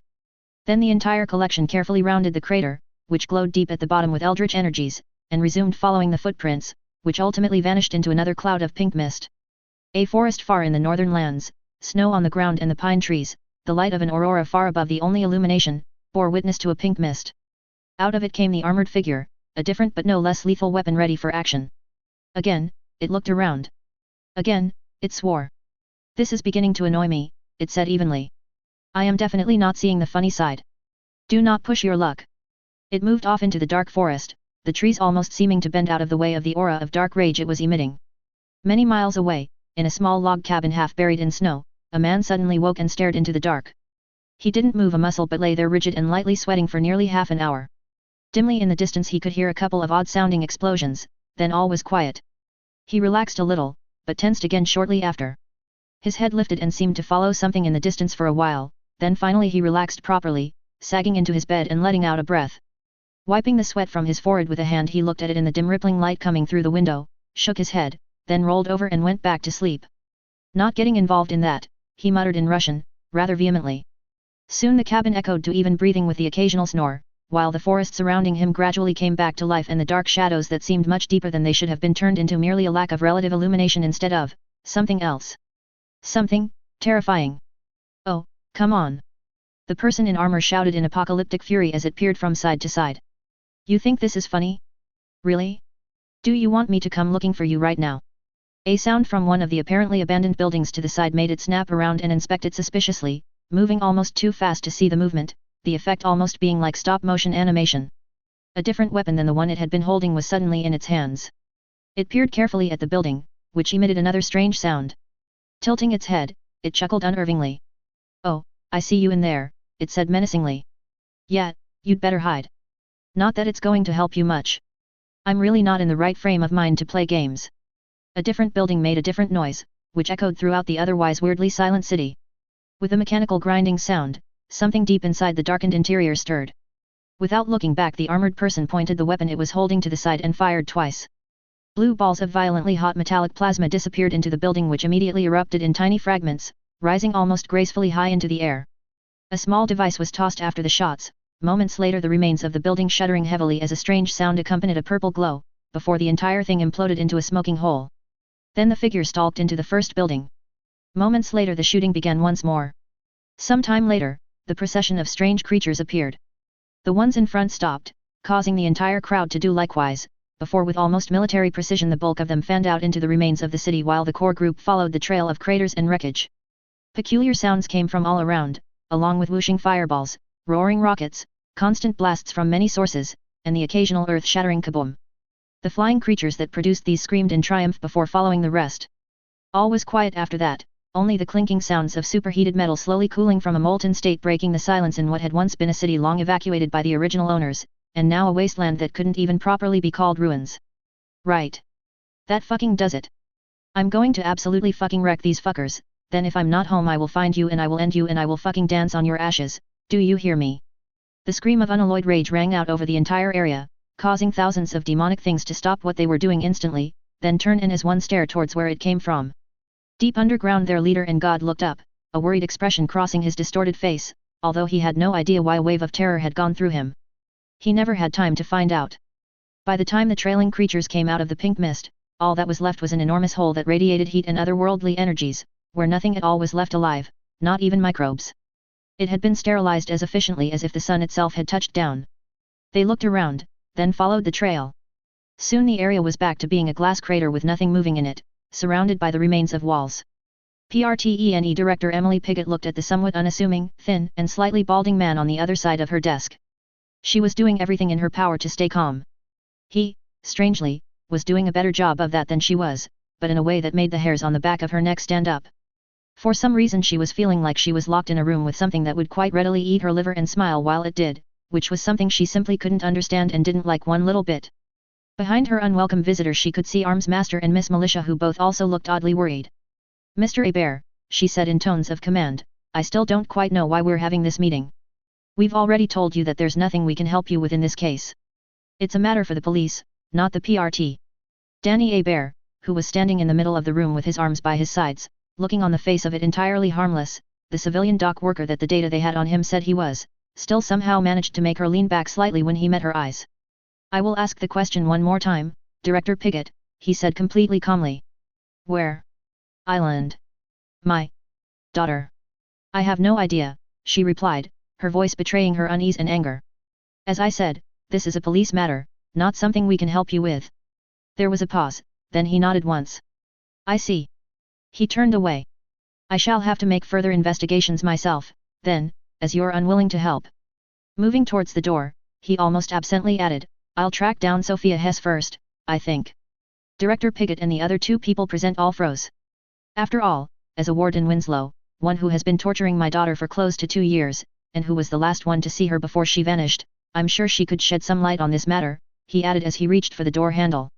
He looked back at her, the overhead lights reflecting from his glasses. I doubt she wants to talk about it, but I can be persuasive. The man smiled slightly. Comes from years of negotiating contracts and such like, you see. You learn what to say to people to make them agree to your requirements. Emily opened her mouth, feeling a sensation in the pit of her stomach she didn't much like. Sometimes it's how you say it rather than what you say, he continued with what looked almost like a serene cheerfulness, which was making her skin crawl. I'm very good at this sort of thing. Armsmaster put his hand on the door. How did you know about Sophia Hess? He grated. Bear didn't take his eyes off Emily's, but he replied calmly and quietly, it doesn't take a genius to work out from the clues left in the journal. Taylor wrote that many of the things she described would best be explained as the effects of a parahuman ability. She replaced the lock on her locker several times, but those girls always got into it. Even when she brought in a much better one than the school-issued locks, one from our basement, it didn't stop them. Either she was being attacked by a professional locksmith, which seemed unlikely, or someone with the ability to open her locker without a trace then close it again, or possibly access the inside of it without opening it, was involved. I did a little research, asked some people I know, and wouldn't you know it, one of the wards here in Brockton is a parahuman who can walk through walls. He smiled somewhat grimly and adjusted his glasses with one hand. Emily couldn't look away. Lots of rumors that a ward attended Winslow are going around too, of course. Shadow Stalker is known to be, shall we say, somewhat antisocial at best? It's unlikely that someone of that attitude would do well in Arcadia, where it's known that most of the wards attend. I made a few inquiries, asked a few people I know who have kids in Arcadia, and no one could think of someone who appeared to have the rather distinctive personality traits that Shadow Stalker was said to show. On the other hand, there were several people who mentioned that Sophia Hess was, well, not to put too fine a point on it, a violent bitch, as someone told me. Emma Barnes is too short to be Shadow Stalker, Madison Clements is much too short, but Sophia Hess matches the body type your own promotional literature shows perfectly. He stared at her as she looked back, aghast. Armsmaster still had his hand on the door but was listening intently, while Miss Melicia's eyes were closed in what looked like pain. A little more investigating brought up the interesting point that Shadow Stalker had apparently come very close to killing several criminals over the last year or two, using those crossbows she carries. Oddly enough, you might like to know that at least 2 of those cases were after she joined the wards. Emily winced.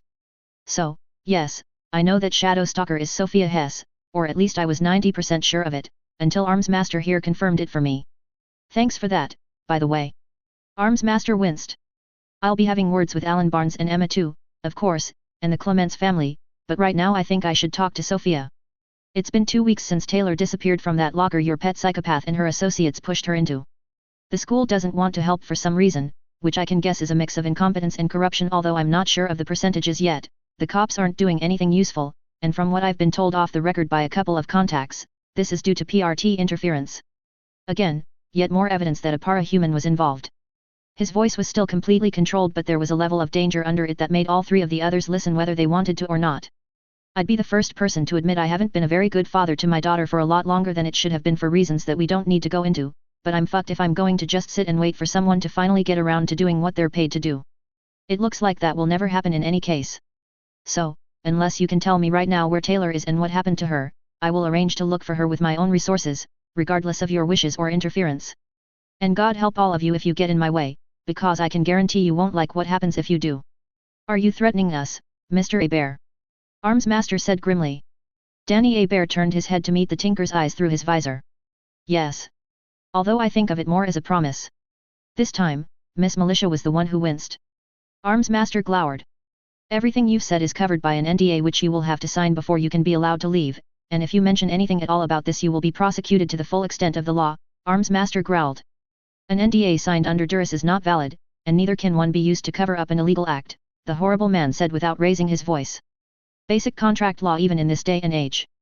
If you attempt to stop me, I will use every resource I have available to make totally certain that everyone involved in this from the chief director down to the PRT janitors has their careers ruined and with any luck ends up in jail. I've already got more than enough evidence to give the press the scoop of a lifetime. He leaned a little closer.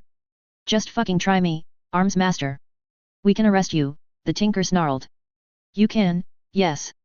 I'm willing to go to jail for my daughter. And if I do that, in about 12 hours, give or take, every news organization in the world will get everything I've gathered about how unbelievably incompetently this entire situation has been handled, along with the names of every single person involved, how, and why. He smiled in a rather bloodthirsty manner as Emily felt her heart sink into her boots. I'm not an idiot, I took precautions before coming in here. And I very much doubt you can find all the copies of the data I have in time. I sent it off days ago. I also made certain to take precautions in case someone got the bright idea to encourage me to talk. So, either you do your goddamn jobs and find my daughter, or get out of the way and let me do it. Your choice. And if we call your bluff? Arms Master said, sounding furious. Bear adjusted his glasses again. Oh, trust me, it's not a bluff. You really don't want to push me on this. I have nothing to lose right now and you people have everything to lose. And I'd hate to have to really get serious. He trailed off, then shrugged a little. Hopefully it won't come to that. As Emily was about to try to say something to get the situation back under what little control it had started with, since she could see Arms Master was at the point of doing something more idiotic than usual, there was a brilliant greenish flash outside the window. The dark of the late winter evening gave way to virtual daylight for a second or two, making her violently twitch and spin in her chair to look out across the city. Far off towards the docks a weirdly colored fireball was rising into the sky, dimming as it slowly faded. Alarms went off all over the place, then several seconds later an enormous detonation shook the entire building. What the fuck was that? She shouted, struggling to her feet and moving to the window in an attempt to work out where the blast had come from. She could see glass falling to the street from some of the other buildings in view from the shockwave, although the PRT building was hardened against such damage. Arms Master and Miss Militia joined her at the window, all three of them watching as the fireball ascended into the night sky and faded from view. The effect was that of a very small nuclear weapon, she thought in horrified awe. Left behind past the buildings she could see a glowing area that was rather more slowly dimming away. That was Winslow School, Miss Militia said in horror. A moment later, Emily turned quickly around as she remembered the final person in the room. Danny Bear was gone.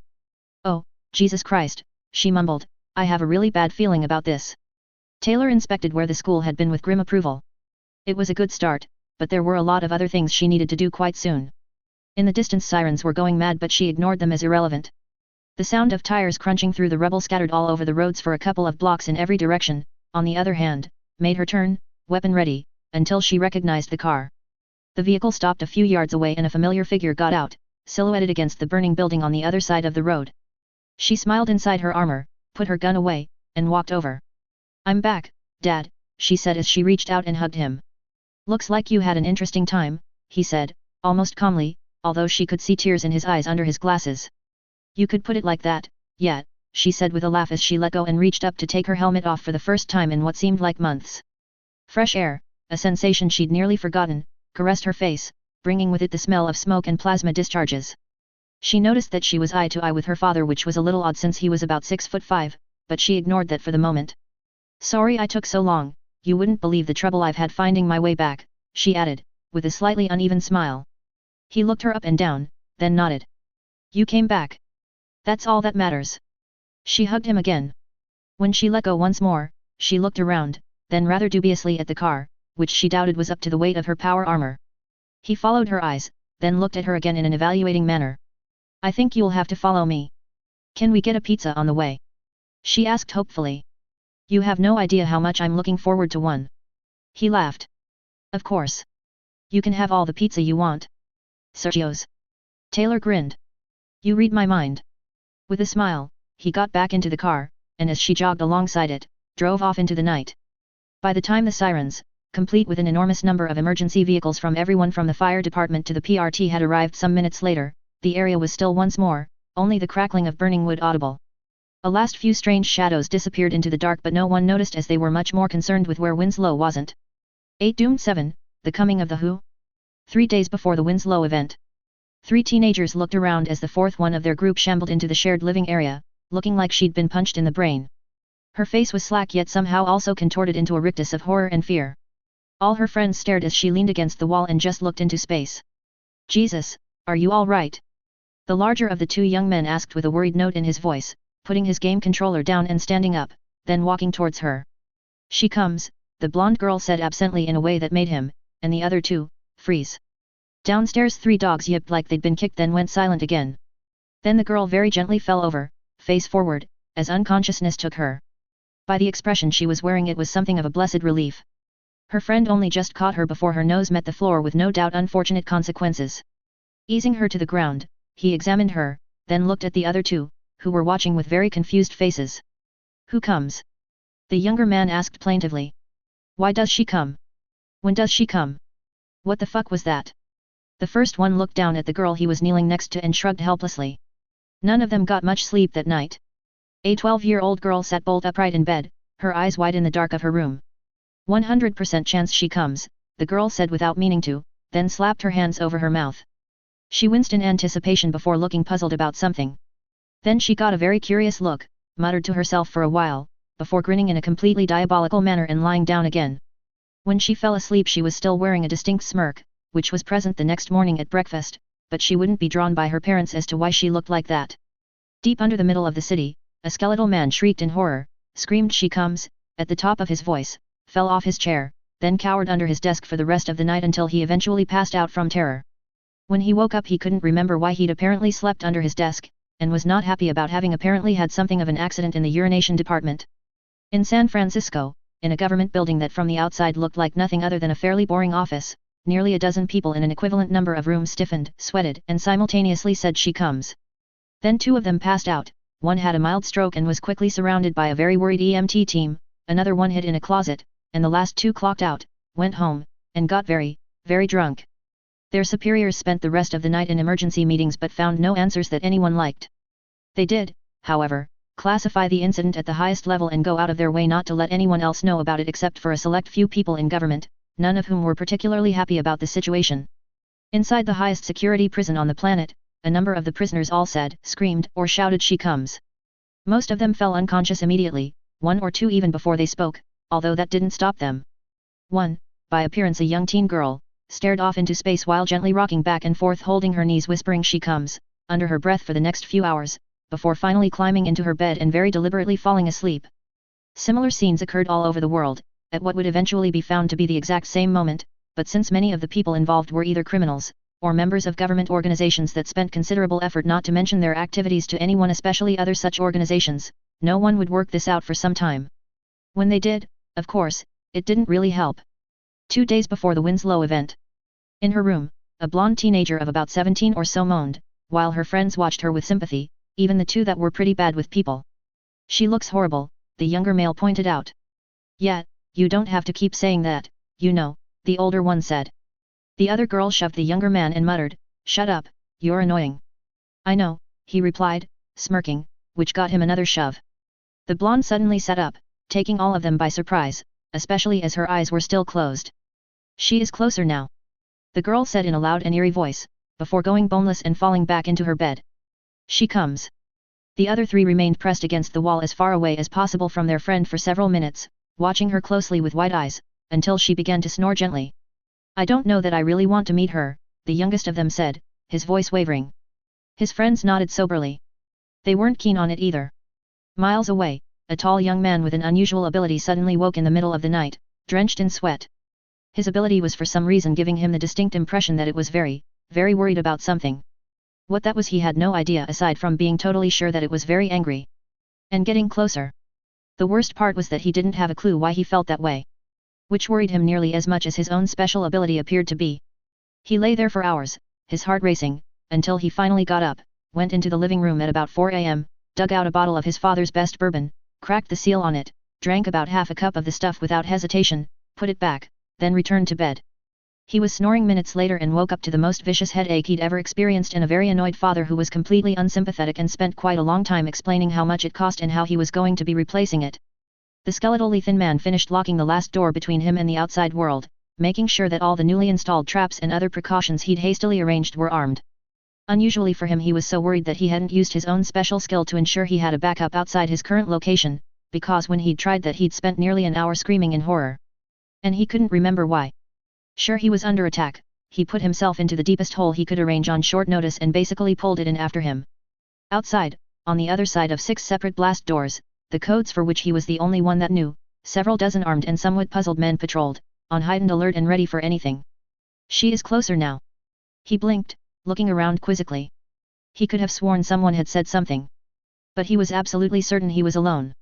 Picking up the machine gun at his elbow, he suspiciously prowled his secure apartment, the weapon leading the way, until in the end he satisfied himself that he really was alone.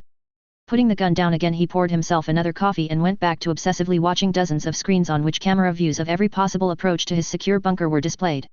Every now and then, he looked around, subconsciously reacting to a sensation that something was getting closer without even realizing it. Smiling a little, in a dark way that would have made her parents exchange glances then start very carefully asking leading questions, a 12-year-old brunette girl lay in bed and thought. She is closer now. The girl whispered under her breath, then giggled somewhat oddly. She dreamed of strange things in impossible places. Governments around the world became even more alert to something. The problem was that they had no idea what, which made life considerably more difficult than ideal, which in turn made them very grumpy.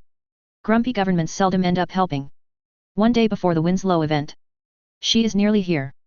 The blonde looked earnestly at her by now more than a little scared friends. The other girl was surrounded by dogs, all of whom were trying to sit on her lap at the same time and all of whom were whimpering. You know, that doesn't actually fill me with confidence, the younger of the two men said, in a somewhat higher pitch than he liked. Neither of his friends could honestly dispute this. And the remaining one seemed to be lost inside her own head, which by the look on her face wasn't a particularly comfortable place to be right now. Putting his helmet on, the last part of his power armor, the tall young man shivered. Problem? One of his friends and co-workers asked, apparently noticing. No, he replied, lying through his teeth, which he could get away with since none of the others had the same ability he was currently wishing he didn't have. Mostly because it was somehow staring off in a direction that didn't exist and trembling, which was the most unnerving thing he'd ever experienced and something he deeply wished he wasn't experiencing now. Just a little cold, he added. It snowed again last night and I guess I'm feeling it. Yeah, it's pretty chilly out there tonight, his friend nodded as he put his own mask on. Glad we're only doing a short patrol, this isn't the warmest clothing I've ever worn. The Hispanic teenager slapped his friend on the back in a comradely manner. Come on, sooner we get out there the sooner we get back inside where it's warm. The armored teen nodded, not really listening. He was trying to work out why he had the urge to hide under something very heavy with his eyes shut. The 12-year-old girl produced a faint snigger as she wrote in a small notebook under the illumination of her bedside lamp which she'd sneakily turned on in defiance of her bedtime. She is nearly here. She said very quietly under her breath. In a more normal, although still somewhat disturbing voice, she added 100% chance of a fucker getting fucked. Giggling a little, she closed the book, put it under her pillow, and turned the light out. Around the world, people prepared. They had no idea for what, as none of the usual or predicted problems appeared to be active. Every asset available was tasked to investigate even the most outlandish concepts, none of which came up with any real explanation to what was going on, although almost accidentally a surprisingly large number of nefarious plots were foiled in the process. This didn't really make them as pleased as it usually would have done, sadly. Some people are never satisfied. 5 hours before the Winslow event. What do you mean, Murdnag is dead? How? No one is sure but the thermal bloom on the satellite was off the scale, sir. Get a team out there right now. 4 hours before the Winslow event. Grosser Gott, wo ist dies hin? Ist der Krater radioactive? Anscheinend nicht, aber der Messer betragt fast einen halben Kilometer, und noch weissen jemand genau wie tief ist. Wir brauchen sofort ein Einsatztrupp vor Ort, Volksschutzausrüstung. Joel. Wo hours before the Winslow event. Fuck me, what the hell was that? Who authorized heavy weapons? Unknown, sir. We have no record of any blaster or tinker on site. In fact, there isn't anyone on site at the moment. Get a bird in the air, I want full surveillance of the entire area immediately. Call Washington and get backup out here as soon as possible. On it, sir. 1 hour before the Winslow event. Perimeter breach, unknown method, intruder on site. Is it one of ours? No, We don't know who it is. Or how they got inside. Teleporter. Possibly, but nothing like anything we've. Fuck. What in God's name? Oh dear lord, what's that? I have no fucking idea, but it's the angriest thing I've ever seen in my life. It's looking right at us. Evacuate. Evacuate. This is not a drill. All personnel evacuate immediately. Do not stop to collect anything. Fall back to secondary positions. 2 minutes before the Winslow event. She has come. The 3 conscious members of the group looked at each other, then at their blonde friend, who was sitting on her bed staring at the ceiling with wide eyes. All of them, very slowly, followed her gaze. There was a very long pause. You see anything? No. Me either. Does that make you feel less worried? No. Me either. An enormously bright white-green flash soundlessly illuminated the entire building, the glare building over half a second or so to a painful intensity even through the mostly boarded-up windows and making them all flinch violently.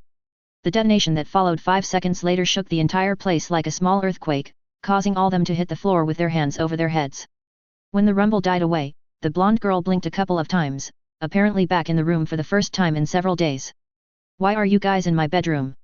She asked quizzically. And on the floor. She tilted her head. And why are there so many sirens going off out there? The other 3 slowly stood up, exchanged glances, then the 2 young men grabbed her arms and over her protestations carried her down the stairs while their remaining friend hastily packed everything important. In a surprisingly short period of time they were in a slightly stolen van heading away from the direction the blast, which had been upsettingly close, had come from.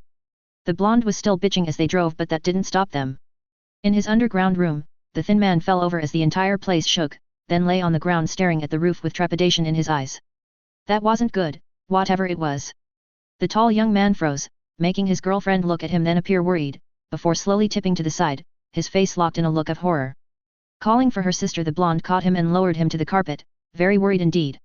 When the other girl came running into the living room, she was gently slapping her boyfriend's face and trying to get him to wake up, without success.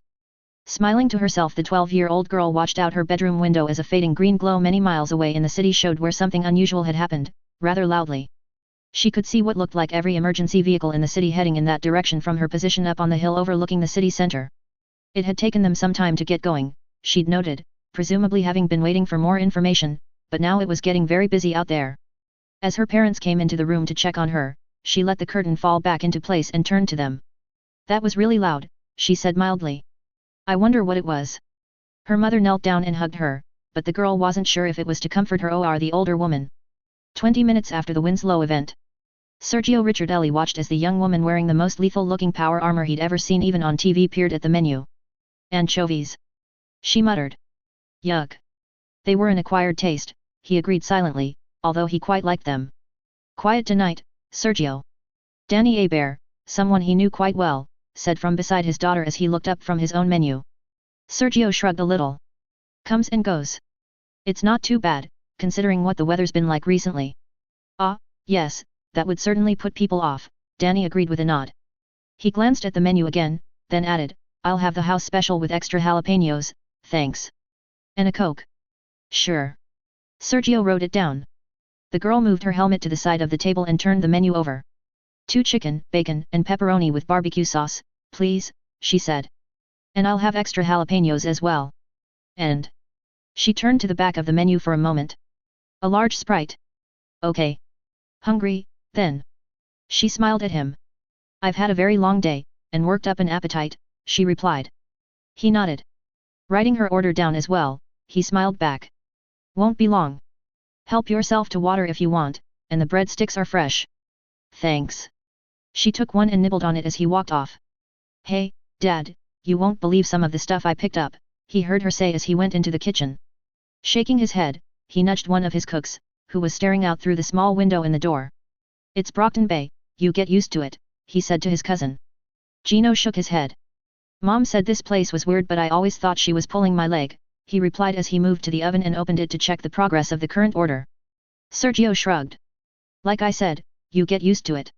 I've seen stranger things come through that door. Hey. They got to work, ignoring the noise as half a dozen emergency vehicles went past.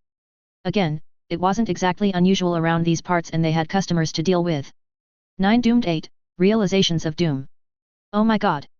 Emily didn't bother to look around to glare at whoever had said that, since she was thinking the same exact thing. The air in the PRT control center was simultaneously hyper-alert and almost stunned silent.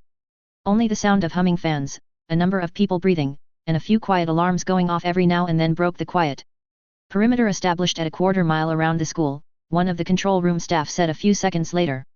BBPD is evacuating anyone near the event site to a safe distance, with BBFD aid. PRT backup is requested. Approved, she replied without looking away from the main screen on which a high-resolution image being transmitted from one of the PRT surveillance aircraft was displayed. The VTOL was hovering some half a mile up and away from the place where Winslow used to be. Used to be was definitely the correct term, she thought with dismayed, horrified fascination. Whatever had hit it had completely erased the entire site from existence. Now all that was left was a crater some 300 yards in diameter and as far as they could make out nearly 60 deep, which was slowly cooling from what had to have been a preposterous temperature. It was certainly more than enough to have vitrified the ground inside it, although what had actually happened to most of the mass of the school itself and the land under it was anyone's guess at this point.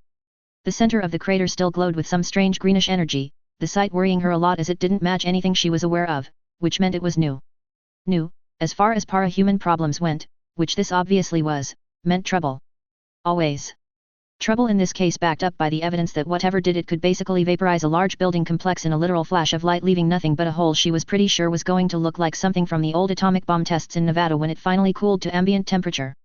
She had the absent thought about what the hell the city would do with a 300-yard glass-lined hole in the ground. Probably turn it into a pond or something, since there didn't seem to be any other use for it.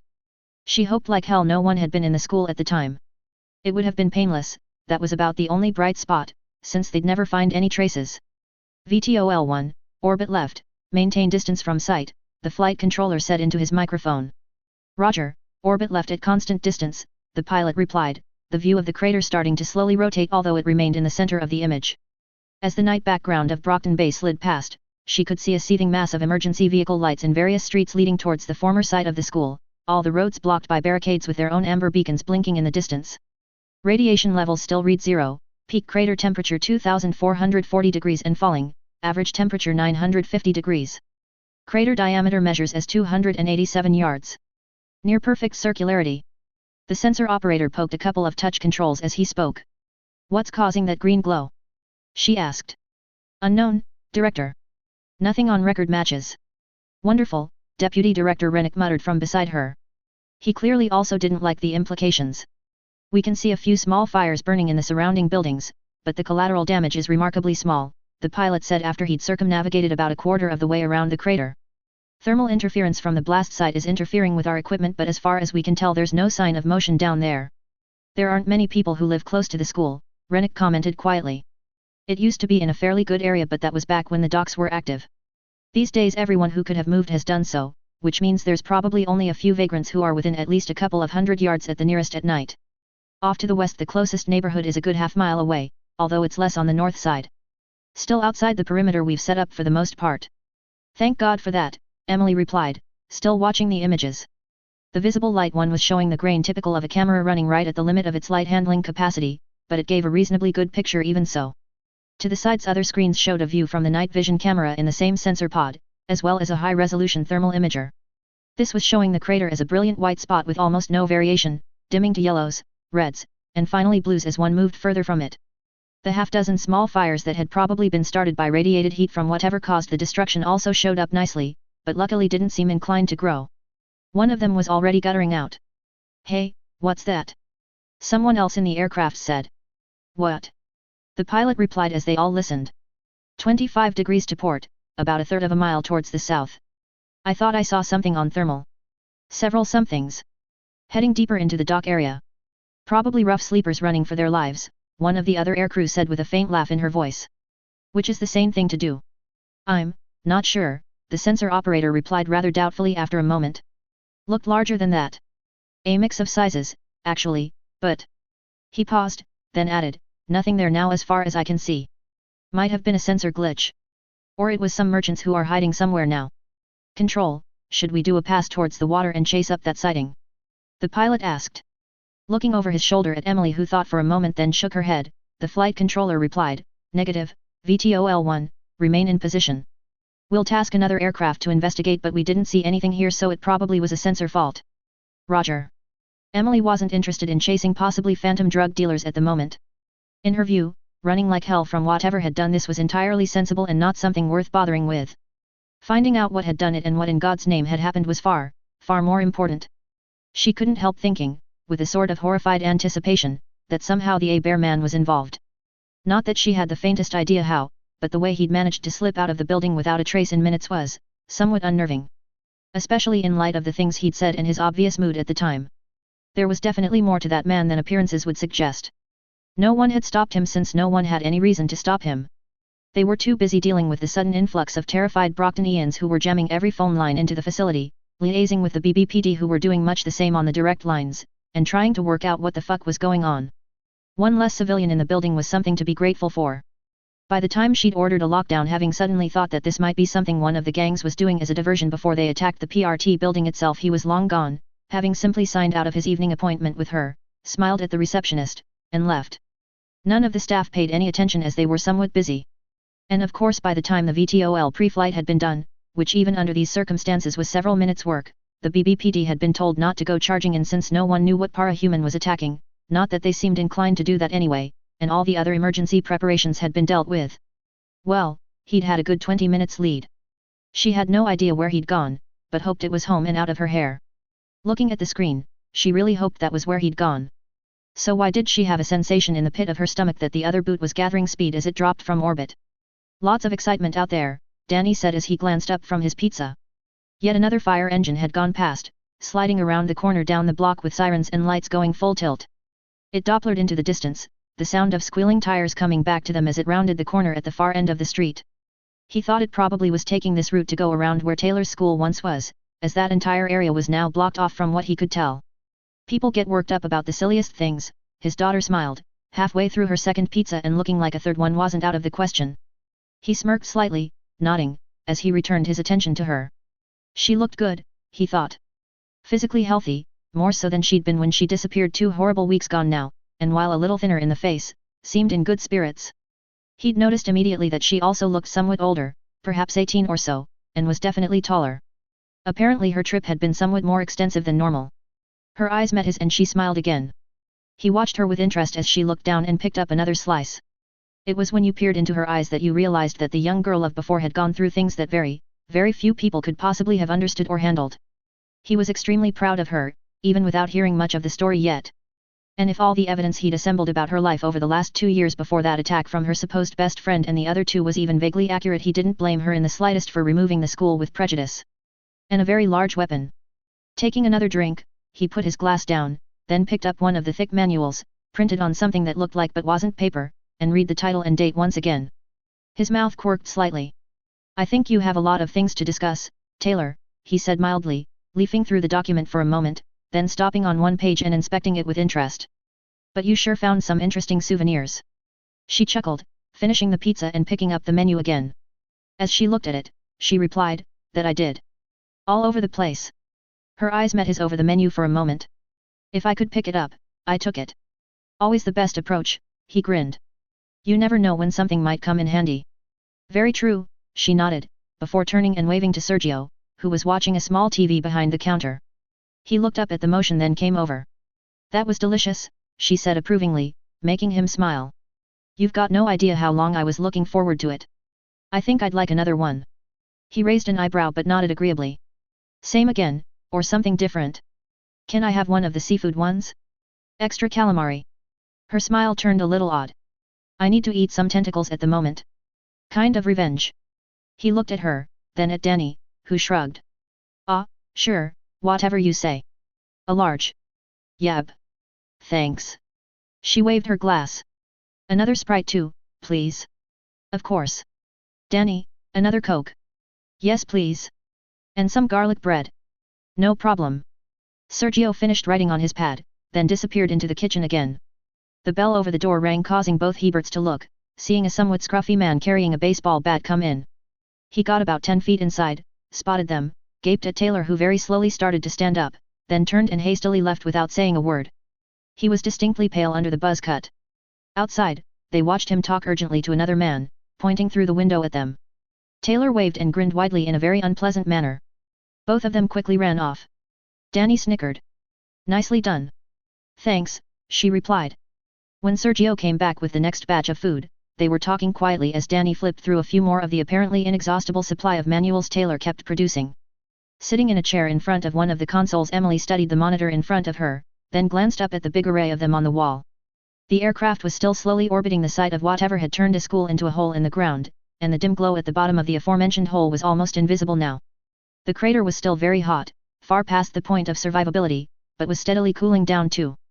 The estimate was that it would reach a safe temperature in about 2 days at the current rate of cooling, although if it snowed, which was forecast to happen tomorrow, that might take a few hours off. Nearly an hour of remote readings, including sending in an advanced drone that Dragon had left with Armsmaster some months ago, had shown that there was nothing obviously hazardous at the site. No traces of explosives, radiation, chemical agents, or anything else they could think of were present even at minuscule levels, so she'd finally authorized a manned inspection. Armsmaster himself had been chafing at the bit and had barely listened when she'd flatly ordered him to keep his ass behind the security cordon. Admittedly, she technically wasn't his superior, but he normally followed procedure well enough to have made him reflexively agree. She suspected Dragon was also telling him to wait and not just go charging in like an idiot. They hadn't known, and still didn't know, what was going on, but at least now they knew it appeared safe to investigate. Assuming that whatever had caused it wasn't still there, waiting.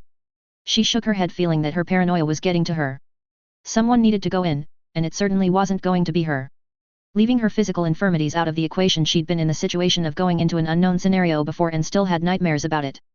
This was someone else's turn. The picture on the monitor she was watching now was from the camera on top of the PRT APC that had taken Armsmaster and a heavily armed team into close proximity of the blast site. Initially he'd planned on going in on his iconic bike but had decided that there was simply too much equipment needed, so the APC was required, which meant it was more efficient to go with it instead of on his own transportation. For once Emily agreed with him. The view gently wobbled as the large vehicle made its way over rubble in the street, giving the camera stabilization system a good workout, then went rock steady as it stopped 100 feet or so from the rim of the crater. Floodlights on the roof brightly illuminated the entire area like daylight, letting them see just how enormous the hole in the scenery really was. They couldn't even see the other side.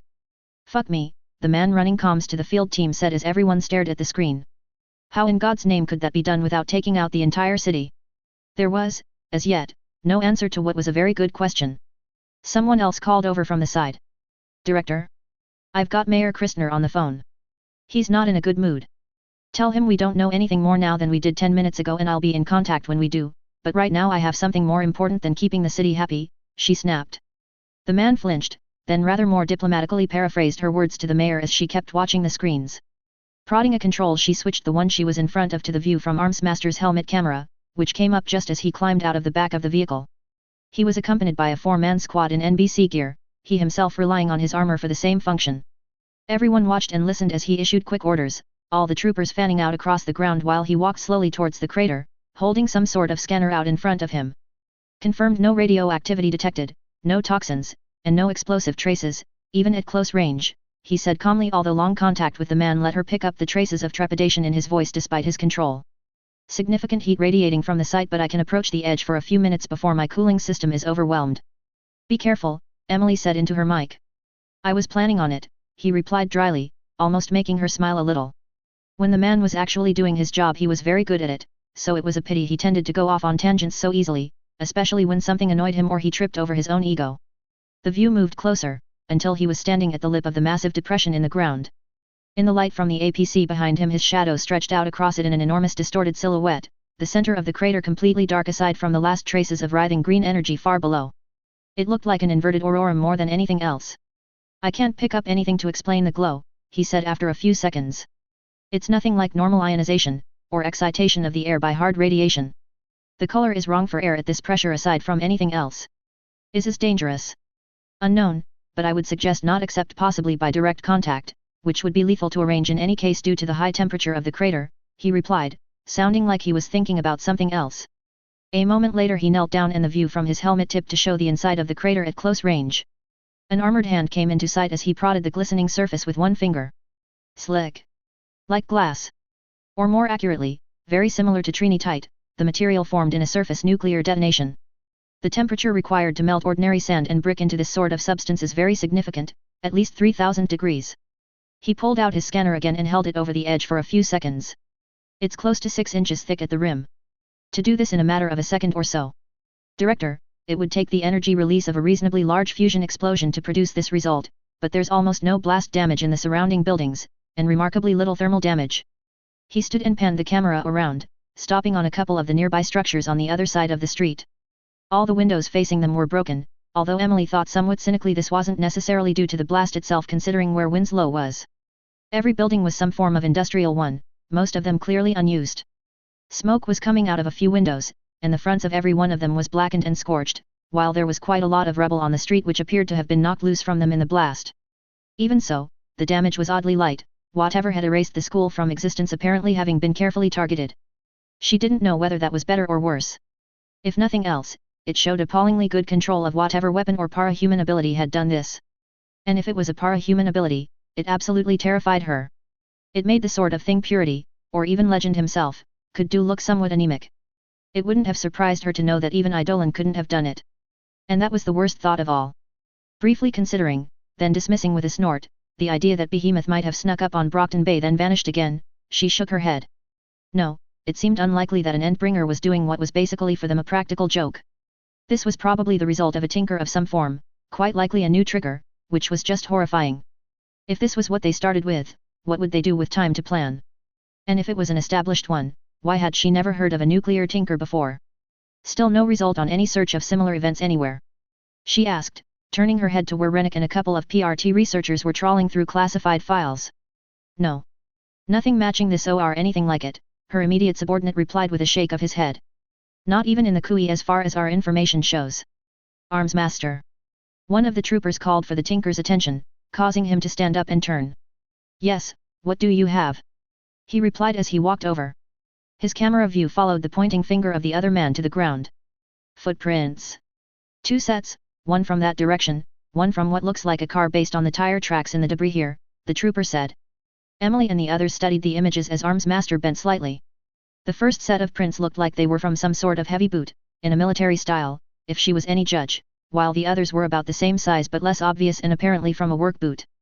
The tire tracks looked like standard car or light truck ones. They were nicely visible due to the mud on the ground caused by the melted snow surrounding the crater. Depth of the prints and distance between them indicates the second set are from an individual approximately 6'3" to 6'5" inches tall, 180 to 230 pounds in weight, Arms Master said after a short pause, presumably having consulted his own computers. The first set are much deeper, suggesting the person who made them is considerably heavier. How heavy? Emily asked into her mic. Estimated at between 450 to 550 pounds.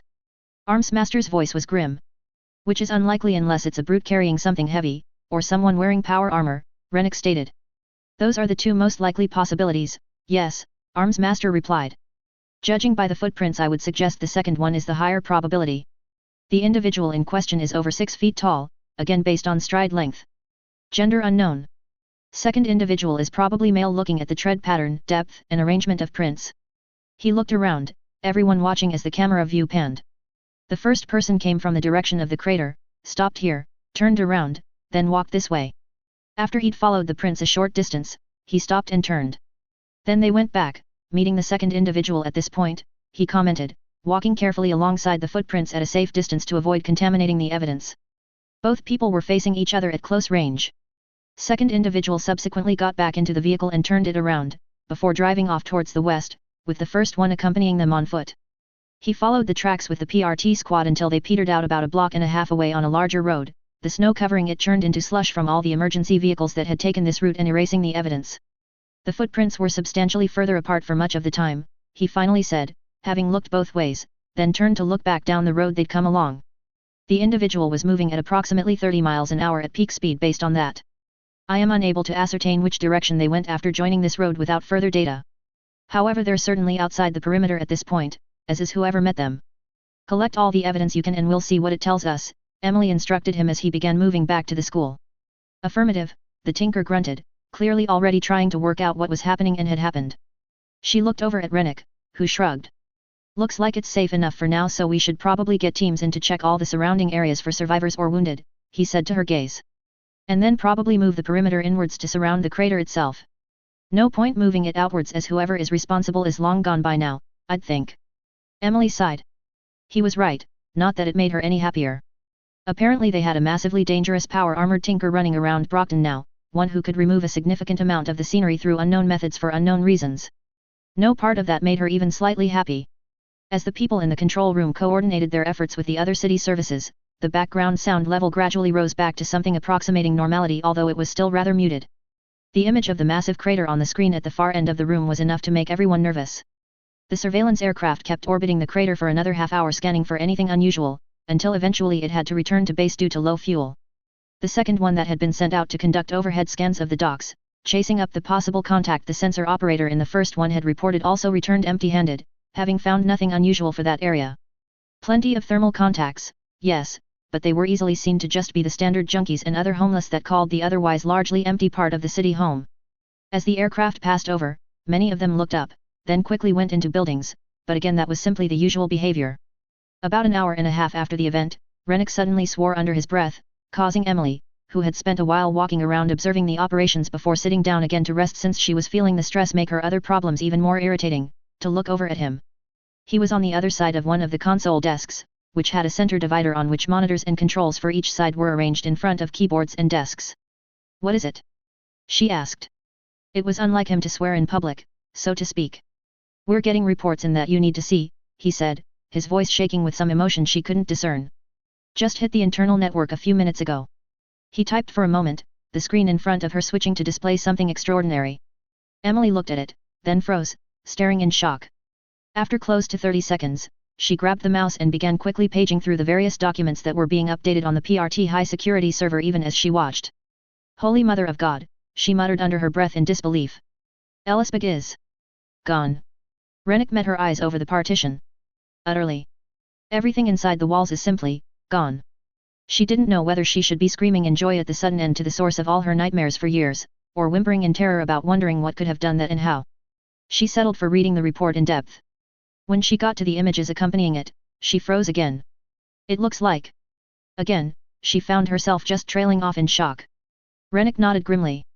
"It looks like that," he said, pointing at the large screen on which the former site of Winslow High School was still displayed. "Only much, much larger." "Oh, fuck me dead," Emily moaned. "We have whatever did for Ellisburg running around my city." Her voice rose as she half stood. "And Eagleton," Rennick said. "And Moordnag. And, if this latest report is correct, the 3 blasphemies. And about half a dozen other possible A and S class threats all over the planet." His voice was dark and foreboding, as if he couldn't really believe his own eyes. She dropped heavily into her seat and just stared at the screen. More reports were coming in steadily, all of them showing very localized and very complete destruction via means no one seemed to be able to determine, from widely separated locations almost everywhere. Some of the events seemed to have lasted mere minutes, others could have been over an hour long based on seismic data, but in every case wherever what was doing this had been, nothing living was left. The destruction varied from complete glassing of the area down to individual buildings being apparently torn to pieces by hand, but the end result was pretty much identical each time. The removal of the threat, usually leaving nothing but ash. And one of the most worrying parts of the whole thing was that these events had all happened sequentially, but the locations were jumping around all over the place. That implied either more than one source of the damage, which was terrifying, or a single source that could teleport and had global range, which was almost worse. And now it was here. Somewhere. Then had taken out a high school? That didn't make any kind of sense she could work out. The conversation with the A-Bear man came back to her and she stopped dead for a moment. Surely that couldn't actually be related to all this? Emily Piggott shivered, recalling the eyes of the man who had stared her down, and done the same to Arms Master, without showing the slightest hint of fear but instead a sort of cold rage that genuinely worried her. "Got some more data from Ellisburg, Emily," Rennick said. She shook her head and focused on the screen. An image came up of someone or something wearing some sort of power armor unlike anything she'd ever seen before, dark non-reflective purple in color, with a few glowing lights in places on the helmet. The figure was holding a massive weapon in the process of being fired, the glowing blue beam of what looked like plasma caught in mid-shot. The next frame showed the result, which was a large number of Nilbog's creations being totally evaporated by the blast. A final image showed the armored person turning to stare directly at the camera, weapon raised and a deep blue glow visible inside the barrel, which was enormous. "That's the point the monitoring teams evacuated," Rennick commented, obviously looking at the same thing. "Everyone ran for it. Whoever that is, and whatever weapon they used, it completely destroyed Ellisburg itself and the fringe effects wrecked the containment wall, the guard and monitor posts, all the equipment, everything. Completely ruined by the heat and some sort of massive EMP. This data was being copied to the remote secondary site which is the only reason we have it but everything else was lost." "Is it only one of them, or a whole team?" Emily asked somewhat faintly, still staring at that picture of the personification of destruction about to fire. There's limited data available, since most of the events caused so much damage no surveillance gear survived, or they were in locations remote enough that it wasn't there to start with, he replied. But we've got this photo as well, it was caught by a security camera in that town in Bavaria I can't pronounce the name of. Again, it was a remote recording one, the security company was about 200 miles away. She studied the somewhat blurry image that came up, then compared it to the much sharper ones from Ellisburg next to it. Looks the same, but it's a different weapon. So either it's one person with an impressive loadout or some tinker is supplying identical power armor to someone. Yeah, that's what it looks like to me. I'm inclined to think it's the same person, myself. Emily looked at him, then back at the monitor. That doesn't actually make it less worrying, she said acidly, causing him to shrug. Sorry. Turning to look at the large image of the crater where the school used to be, then at the live updating map on another one which was showing the ongoing situation out in the city, she shook her head. God. This is going to get complicated, I can feel it. She returned her attention to her second. Any word from higher up yet? No. As far as I can tell, Central Command is running around like headless chickens at the moment. It's mostly regional bureaus like us that are doing actual work, which is why it took so long to get these reports. I have no idea what Washington are doing, but it's not helping, he replied with a sour look. No word from the chief director at all, or anyone in her branch. The protectorate in New York isn't answering, all we get is an automatic response saying they're dealing with a number of problems. We're pretty much on our own at the moment, although we could call in help from a few of the local branches if we need it, I suppose. Boston could get us some backup pretty fast. Alert them, but hold off on calling them in just yet, she said after some thought, and considerable irritation at how inept some aspects of her organization tended to be when the shit hit the fan. They'd drop everything for an Endbringer attack, but anything less than that tended to produce a far more unhelpful response. At times she darkly thought that there was some grand conspiracy to hang local branches out to dry on a sink or swim basis. It wasn't helpful. All right. He issued a couple of quiet commands to some of the other people while she stood and inspected the map, thinking hard. So what next? We try to find this person or persons, and very politely ask them to fuck off if they wouldn't mind, she finally said. We don't need the sort of trouble they're likely to bring if they stick around. Not in this city. He looked at her, his eyebrows up. You think that will actually work? It's worth a shot. She shook her head. Probably not, but I'd prefer to avoid any combat with someone who can do that and is willing to. Waving a hand at the crater image, she indicated the scope of the problem. It's a bit more than we're equipped to handle. Yeah, I see your point, he admitted uncomfortably. And if we can't find them? Or worse, if we do find them and they want a fight? Emily sighed faintly. I have no idea at the moment. I just want to make sure it's not us that starts anything, at least until we have a better handle on the situation. We'd better make sure Arms Master isn't the contact with this new one, then, Rennick said with a smirk. She glared at him. Yes, thank you, that had already crossed my mind. Make sure he's kept well out of the way as and when we locate whoever's involved. He won't thank you for that. Tough. He'll have to live with it. Get Miss Militia too. No. She stopped, then thought hard. On second thought, don't involve her either. A weapons cape is not the right one to approach someone who has all the weapons. I can see that going very strange very fast. She's one of the best at talking down a new trigger we've got, he said a little doubtfully. She's also very calm under pressure. True, but I just have this feeling. She shook her head. We'll keep her in reserve. Dauntless and Assault. If we find this person, those two are to make first contact. He stared at her. Assault. He echoed somewhat incredulously. Why him? Because as much of a pain in the ass as he is almost all the time, he's also one of the smartest para-humans I know, is a lot better at getting people to relax and talk to him than most, and is very good at reading a situation and knowing when to back off, she said with another sigh. All the corny jokes aside, he's one of the better choices for this. Dauntless is, dauntless. He won't escalate the situation either. Velocity doesn't have the right experience and Triumph is too young. Battery isn't someone I want involved either for a couple of reasons, but she can do backup fine. So Assault and Dauntless it is. After a moment, he nodded. Okay. Hopefully you're right. We won't know until we find this person, though, she remarked. And I hope that's before any of the assholes in the gangs do. You think Lung or someone might try to grab them for his gang? She looked at the crater image, then meaningfully at him.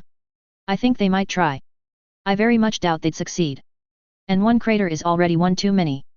With a small shudder he nodded, then started moving around the room coordinating the various groups in the field. She watched for a moment, then sat again, her back and legs painfully reminding her that she wasn't in good physical shape. This city will be the death of me yet, she grumbled, prodding the keyboard to check on the latest reports. Equals dash equals dash equals dash equals dash equals dash equals dash equals dash equals dash equals dash equals dash equals. Max Anders looked at the photo on the screen of the phone one of his higher-ranked normally 8-8 members was holding out. A new tinker, he said thoughtfully. Yeah, just sitting there with her helmet off having a pizza with that older guy, the man said, looking both surprised and somewhat impressed. Like it was nothing.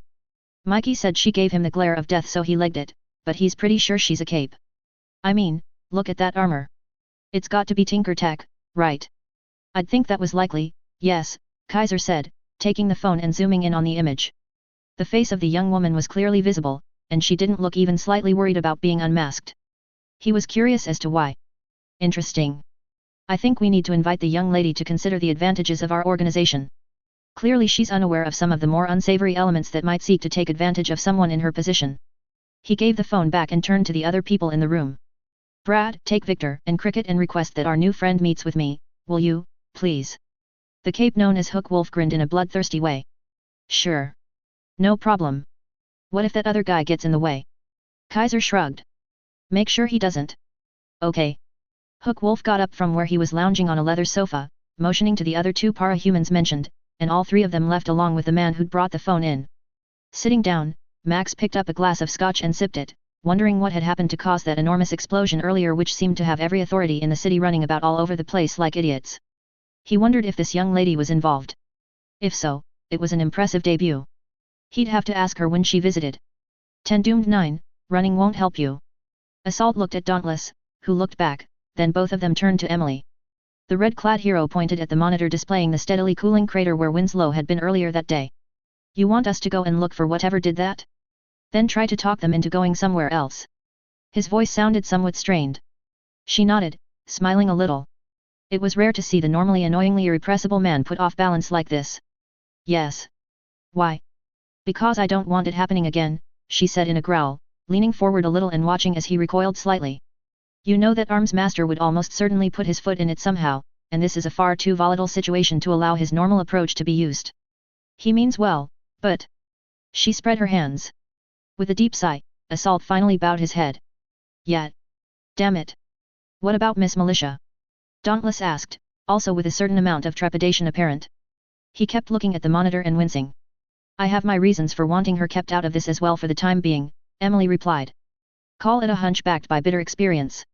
As crazy as it seems even to me, you two are probably the best chance we have of sorting this out reasonably peacefully. And if we can't find whoever or whatever was behind all this, or worse, we do manage to find them, but they don't want to leave. Assault looked worried. She shook her head. We'll deal with that when it happens. Right now, I'm trying to avoid something horrific happening to this city. We got lucky with Winslow, as far as we can tell at this point no one actually got killed, which is nothing short of a miracle, but if, for example, Lung decided to make a move on a new tinker. One who can do that.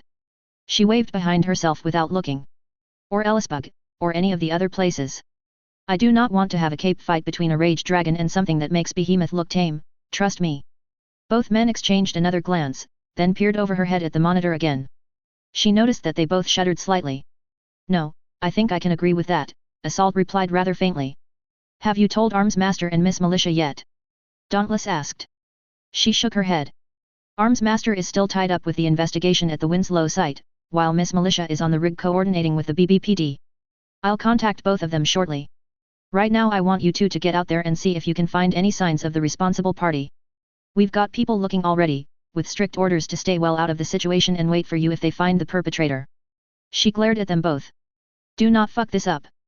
Hey, look on the bright side, Assault said, definitely trying to cheer himself up as much as anyone else. If we do fuck it up, we'll probably never know. Dauntless turned his head very slowly to fix his companion with a hard look, while Assault put his hand on his face and shook his head. God, I wish I hadn't said that, he mumbled. Emily sighed. Thank you very much, Assault, she said with irritation. Get out of here, find this mad tinker or whoever it is, and persuade them to become someone else's problem for now, will you? Hey, they're going to be owed a hell of a lot of money for taking out half the world's S-class problems, right? The man said, half turning away towards the door then turning back as the thought struck him. Probably, yes. The bounties on some of those threats were enormous, not that anyone thought it was possible to collect, she allowed slightly suspiciously. And Ellisbeg didn't even have a price, as it was obviously never going to happen.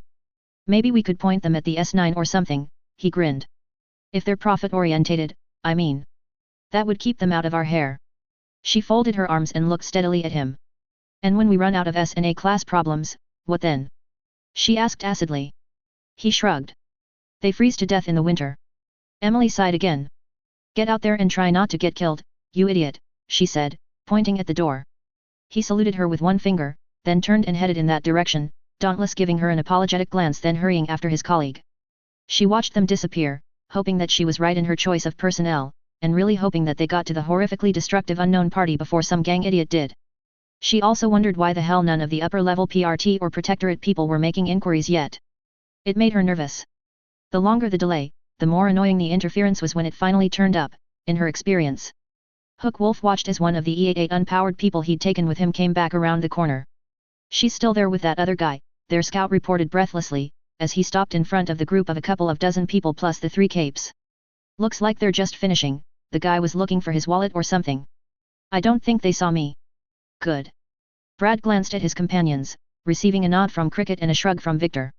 The normal gang members were looking slightly apprehensive, but he wasn't sure how much of that was from thinking about going up against a new para-human or being next to 3 of their own. Nor did he care. I think we should go introduce ourselves and pass on Kaiser's request. His teeth showed through his mask as he grinned.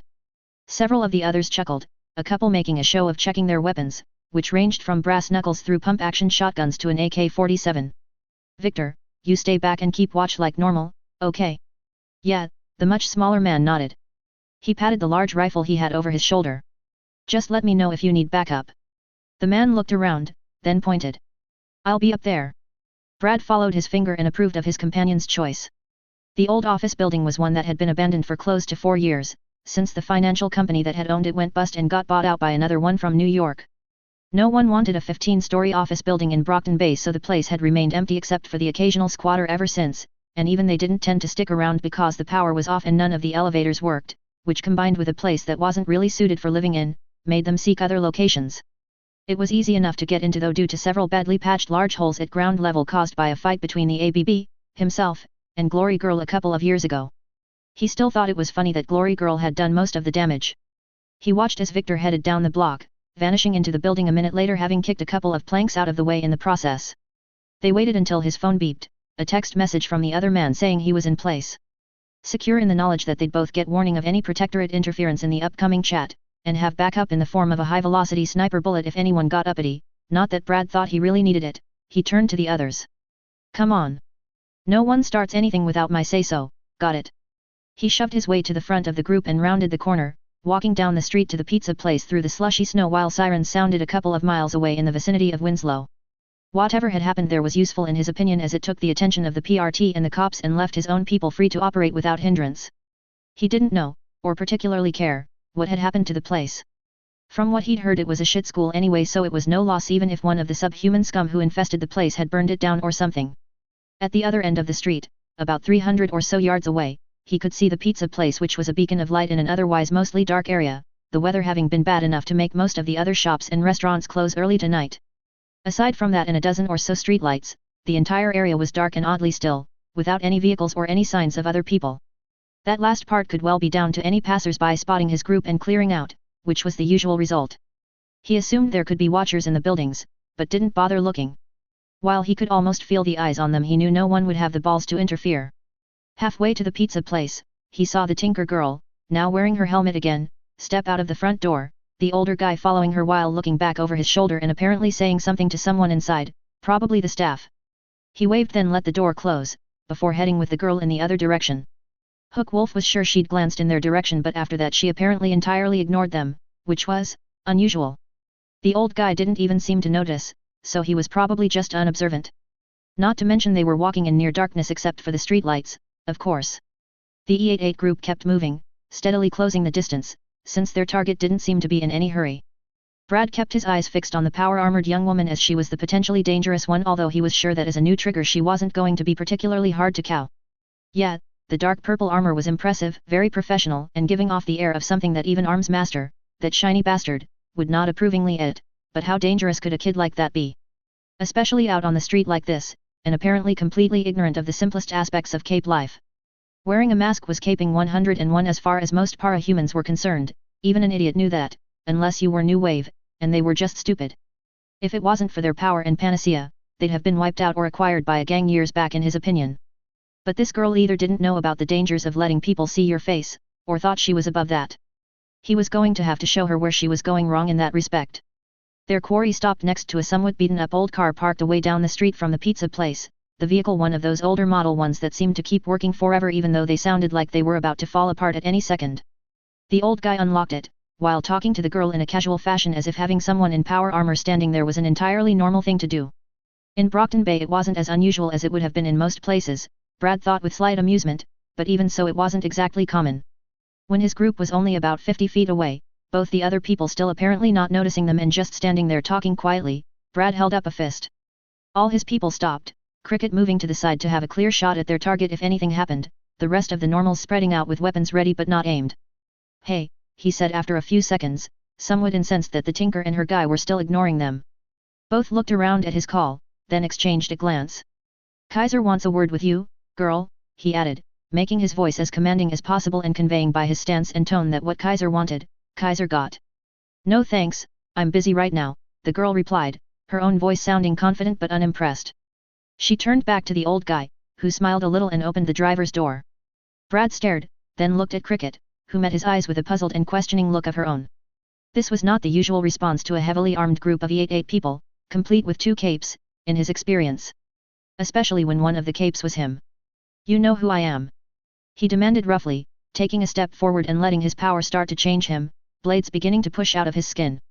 He wasn't particularly pleased she was treating this so lightly. He got the impression that the girl sighed slightly as she turned to face him again. "Yeah, you're that Nazi idiot, I want to say. Knife dog? No, that's not it. Stabby puppy? Nope, that's ridiculous. I know it's something edgy and dog-related. Sword mutt." Brad gaped incredulously as she tilted her head a little, apparently thinking. "Hang on, it's been a while, I'll remember." As he was about to say something, his temper rising, she snapped her armored fingers in triumph. "Aha! I know. Hook Wolf. That's it." Her demeanor changed from almost playful to completely focused in an instant, making him go from confused to wary. "Hook Wolf the Nazi.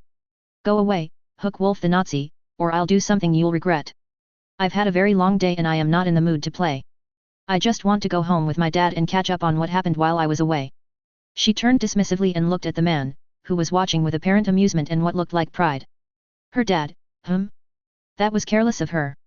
Through his growing anger at her insolence and attitude, he made a motion to a couple of his guys to go around the car and grab the guy for insurance.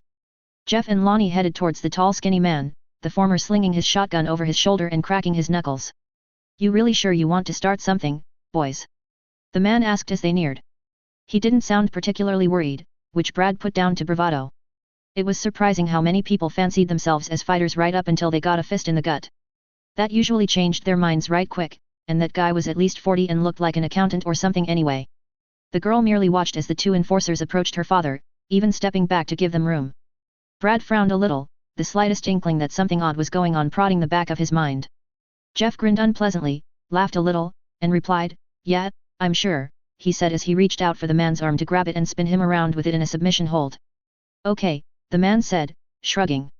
Everyone froze at the wet crack as Jeff's arm snapped like a twig at the elbow, even Jeff himself, until he screamed like a little girl when the pain hit. Brad stared as somehow the man ended up holding Jeff's shotgun, which he struck out with in a sharp motion. The screaming abruptly stopped.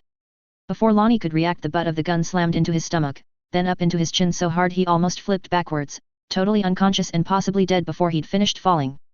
The older guy, who suddenly seemed a lot more dangerous, spun the weapon in his hand, cocking it in the process, to cover Brad and his remaining people, who were staring in shock. "Nice one, Dad," the girl said admiringly.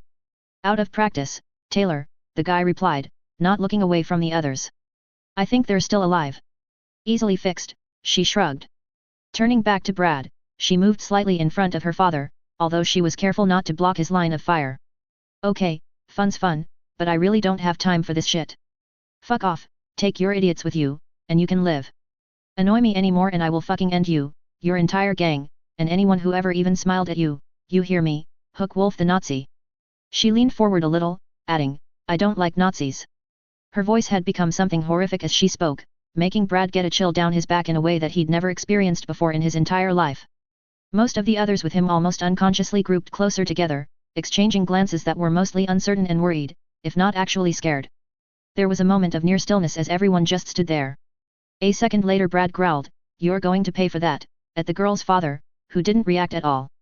He let his transformation go further, bulking up with a metal-on-metal sound as more blades appeared. Kaiser said, "Bring you to him, that's what I'm going to do, girl." "You're really beginning to piss me off, stabby puppy," the girl replied with a snarl of her own, almost visibly radiating rage in a more than slightly disconcerting way as she stared them down. "Last chance to walk away, and that's only because I'm full of pizza and in a good mood." "Get that guy," Brad ordered Cricket, not taking his eyes off the armored figure of the Tinker Girl, who he suddenly had a very strong feeling was a hell of a lot more dangerous than he'd first thought. He was beginning to wonder if he'd made a mistake approaching her like this. And if he was actually seeing the dull red glow out of the corner of his eyes that he thought he was. Still, it was done and the Empire couldn't back down. "Leave this one to me." His companion didn't bother acknowledging his order with even a glance, she merely shot forward with both commas raised, moving much faster than most people could track, never mind avoid. Brad winced at the sensation of her echolocation, even though she was facing the other way. It would be much worse for the other two, of course. The sound of the shotgun firing drowned out her ultrasonic scream with a flat boom. Moments later Cricket slid bonelessly to a halt at the girl's feet. Brad took a moment to realize that there had been at least 3 shots so close together they merged into one, the man having worked the action of the gun faster than he'd ever seen done before. The first shot had missed, the other 2 hadn't, and at near enough point-blank range the damage was horrific. "Cricket!" he yelled, furious and shocked in equal quantities. His remaining men were, when he looked around at the sounds of motion, backing away like cowards. Wanting to kill the Tinker and her dad, the only thing holding him back was a combination of Kaiser's order to bring her to him and a certain wariness that both of them were clearly more than he'd thought they were. There was no way someone should have been able to take Cricket out that easily, but the guy had made it look trivial. He was just standing there with the shotgun raised and ready. The girl still didn't give off any impression of being worried, although she was emanating an aura of anger that was more than a little intimidating. As he was trying to decide whether or not to attack, the girl suddenly snapped out a hand so fast he didn't even see it move, putting it in front of her father. Moments later there was a distant gunshot. She opened her hand and held up a fucking bullet, making Brad stare in horrified fascination. She'd actually caught a .50 caliber sniper bullet in flight. No one was that fast. Turning her head to look up at the building several hundred yards away where Victor was, it obviously being him who'd fired the shot, she dropped the expended round to the ground, then did something that resulted in her holding one of the biggest and most lethal-looking rocket launchers that Brad had ever seen. Without hesitation she raised it and fired twice, the rockets roaring from the launcher over their heads so quickly they barely had time to duck. When Brad followed the trajectory of the shots he was in time to see the entire upper floor of the defunct office building erupt in a strangely colored fireball and disintegrate into fragments that rained down over the entire area, the top 20 feet or so of the place completely gone. Victor was very obviously no longer among the living. He looked back, to find a different weapon pointed directly at him, a violent blue glow inside the enormous muzzle. "Oh, fuck," he managed to say. Then the world turned into pain. "So how are we supposed to go about finding someone who can erase an entire city and salt the earth?" Dauntless glanced at Assault, who was sitting on the other side of the PRT transport vehicle as it headed for a site off to the side of the Winslow event, near where Armsmaster had lost the tracks of the car and whoever had been accompanying it. That suggested to him that this person, whoever it was, had local backup. He wasn't, if he was honest with himself, particularly looking forward to meeting this person. They appeared to be dangerous to a level that made the word dangerous entirely inadequate. He only hoped they were willing to listen rather than open fire on sight. His colleague was looking pensively at the floor, clearly thinking. At his words, Assault looked up, then shrugged a little. "Dunno yet. If they've gone to ground we might not find them at all. Or they might have left the bay entirely already. That would be my ideal situation," Dauntless half grinned. "Yet. Can't say I'd have any problems with it either," the other man agreed with a sigh. "Fuck. A teleporting, S-class eliminating, power-armored walking weapon of mass destruction decided to come here." He met Dauntless' eyes. "And then vaporizes an empty school? What the hell is that about?" "I've heard that Winslow is pretty bad," Dauntless said weakly. "There's bad, then there's in the same category as Ellisbug." Assault spread his hands, rocking slightly in his seat as the transport vehicle went around a corner. "I'm pretty sure that a bunch of high school kids aren't quite on the level of lethal man-eating biotin-cured nightmares." "Have you met high school kids?" Dauntless asked, making the other man snicker. "Well, yeah, point to you. But it's still weird. What the fuck did Winslow have in common with Ellisbug, Eagleton, the 3 blasphemies, Murdnag, and all the others. It was definitely on someone's shit list, that's for sure, he sighed. I still can't believe anyone could do that much damage and not destroy the entire city. I mean, a crater that big would need a nuke to create. A pretty big one. There are smaller holes in Nevada. And aside from a few small fires, the only thing that got erased was the school itself. That's impressive. For all the wrong reasons. Also a good point. On the other hand, powers are indeed bullshit, as our clock-themed practical joker keeps saying. There's bullshit, then there's that. They looked at each other for a moment before simultaneously shivering. I've got a bad feeling about this whole situation, Assault muttered. Join the club, Dauntless replied, shaking his head, then checking his arc lance somewhat nervously. It was about the 10th time he'd done that in the last 6 minutes. One of the 2 PRT troopers in the front, the one who wasn't actually driving, leaned around to look back through the doorway between the cab and the rear of the vehicle. Sir, we're getting a report that someone has posted on Foe that Hook Wolf, along with Cricket, Victor, and at least 20 normal gang members, has been seen hanging around on the corner of Bleak Avenue and Ocean Drive. Assault and Dauntless exchanged another glance, rather more worried than before. Shit. That's only about a mile from the Winslow site and in the direction that the tracks were heading if they turned right where Arms Master lost them. Balls. If that crazy Nazi blender gets involved. He's not exactly known for his diplomatic skills. Assault groaned, rubbing his eyes. Oh, hell. How would the E88 have found out? It's not like everyone in the entire state didn't see and hear that explosion, Dauntless pointed out. Maybe one of their people spotted someone in power armor wandering around and passed it up the chain. Yeah, probably. They've got more people on the street than we do. Fuck it. And Kaiser, the asshole, probably just thought, oh, a new tinker, better grab them quick, without stopping to think for a fucking second that maybe, just maybe, this person might have something to do with whoever nearly nuked Brockton. Assault's voice got more and more acidic as he spoke, a significant change from his normal somewhat ebullient air. His colleague didn't blame him, this had the makings of a real disaster waiting to happen. Sergeant, head for that location, but keep to the back roads, the other man then added in the direction of the cab. Got it, the driver called back, the vehicle taking a left turn and speeding up. Any other information come in yet?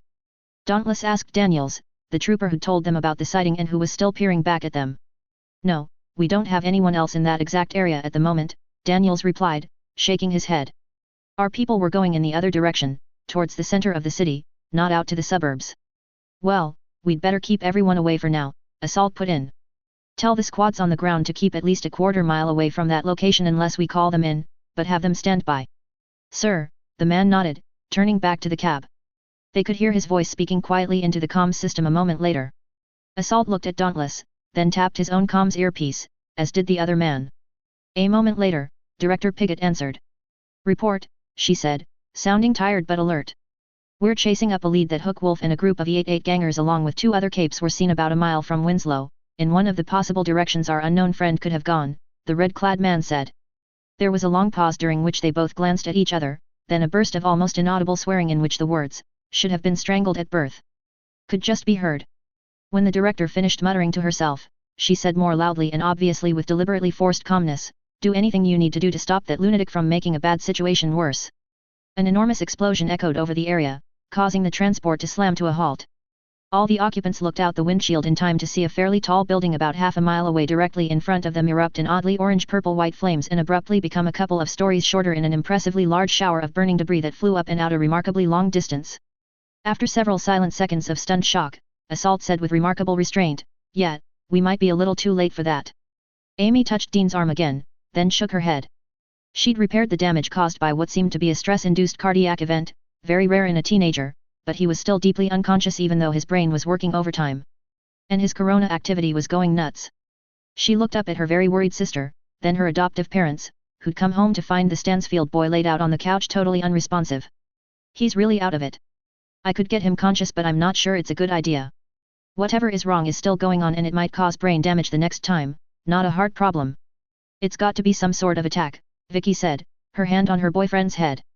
The blonde girl was clearly trying to hold herself together but was just as clearly terrified for him. A master or something. I can't see anything that would explain it, Amy said as she stood up and stared at the young man. None of the normal signs are there for some sort of powers-related problem, at least not ones I'm familiar with. It looks. She paused, thinking, then nodded. It looks almost like something basically scared him so much he just fell over. Carol and Mark exchanged a look, then examined the boy, before looking at Vicky. What were you doing? Carol asked slightly suspiciously. We were just sitting there watching TV, Mom. The blonde replied with a glare. Then he screamed and collapsed. It wasn't anything I did. The older woman studied her daughter closely for a moment, then shook her head. Well, we can't do much more for him.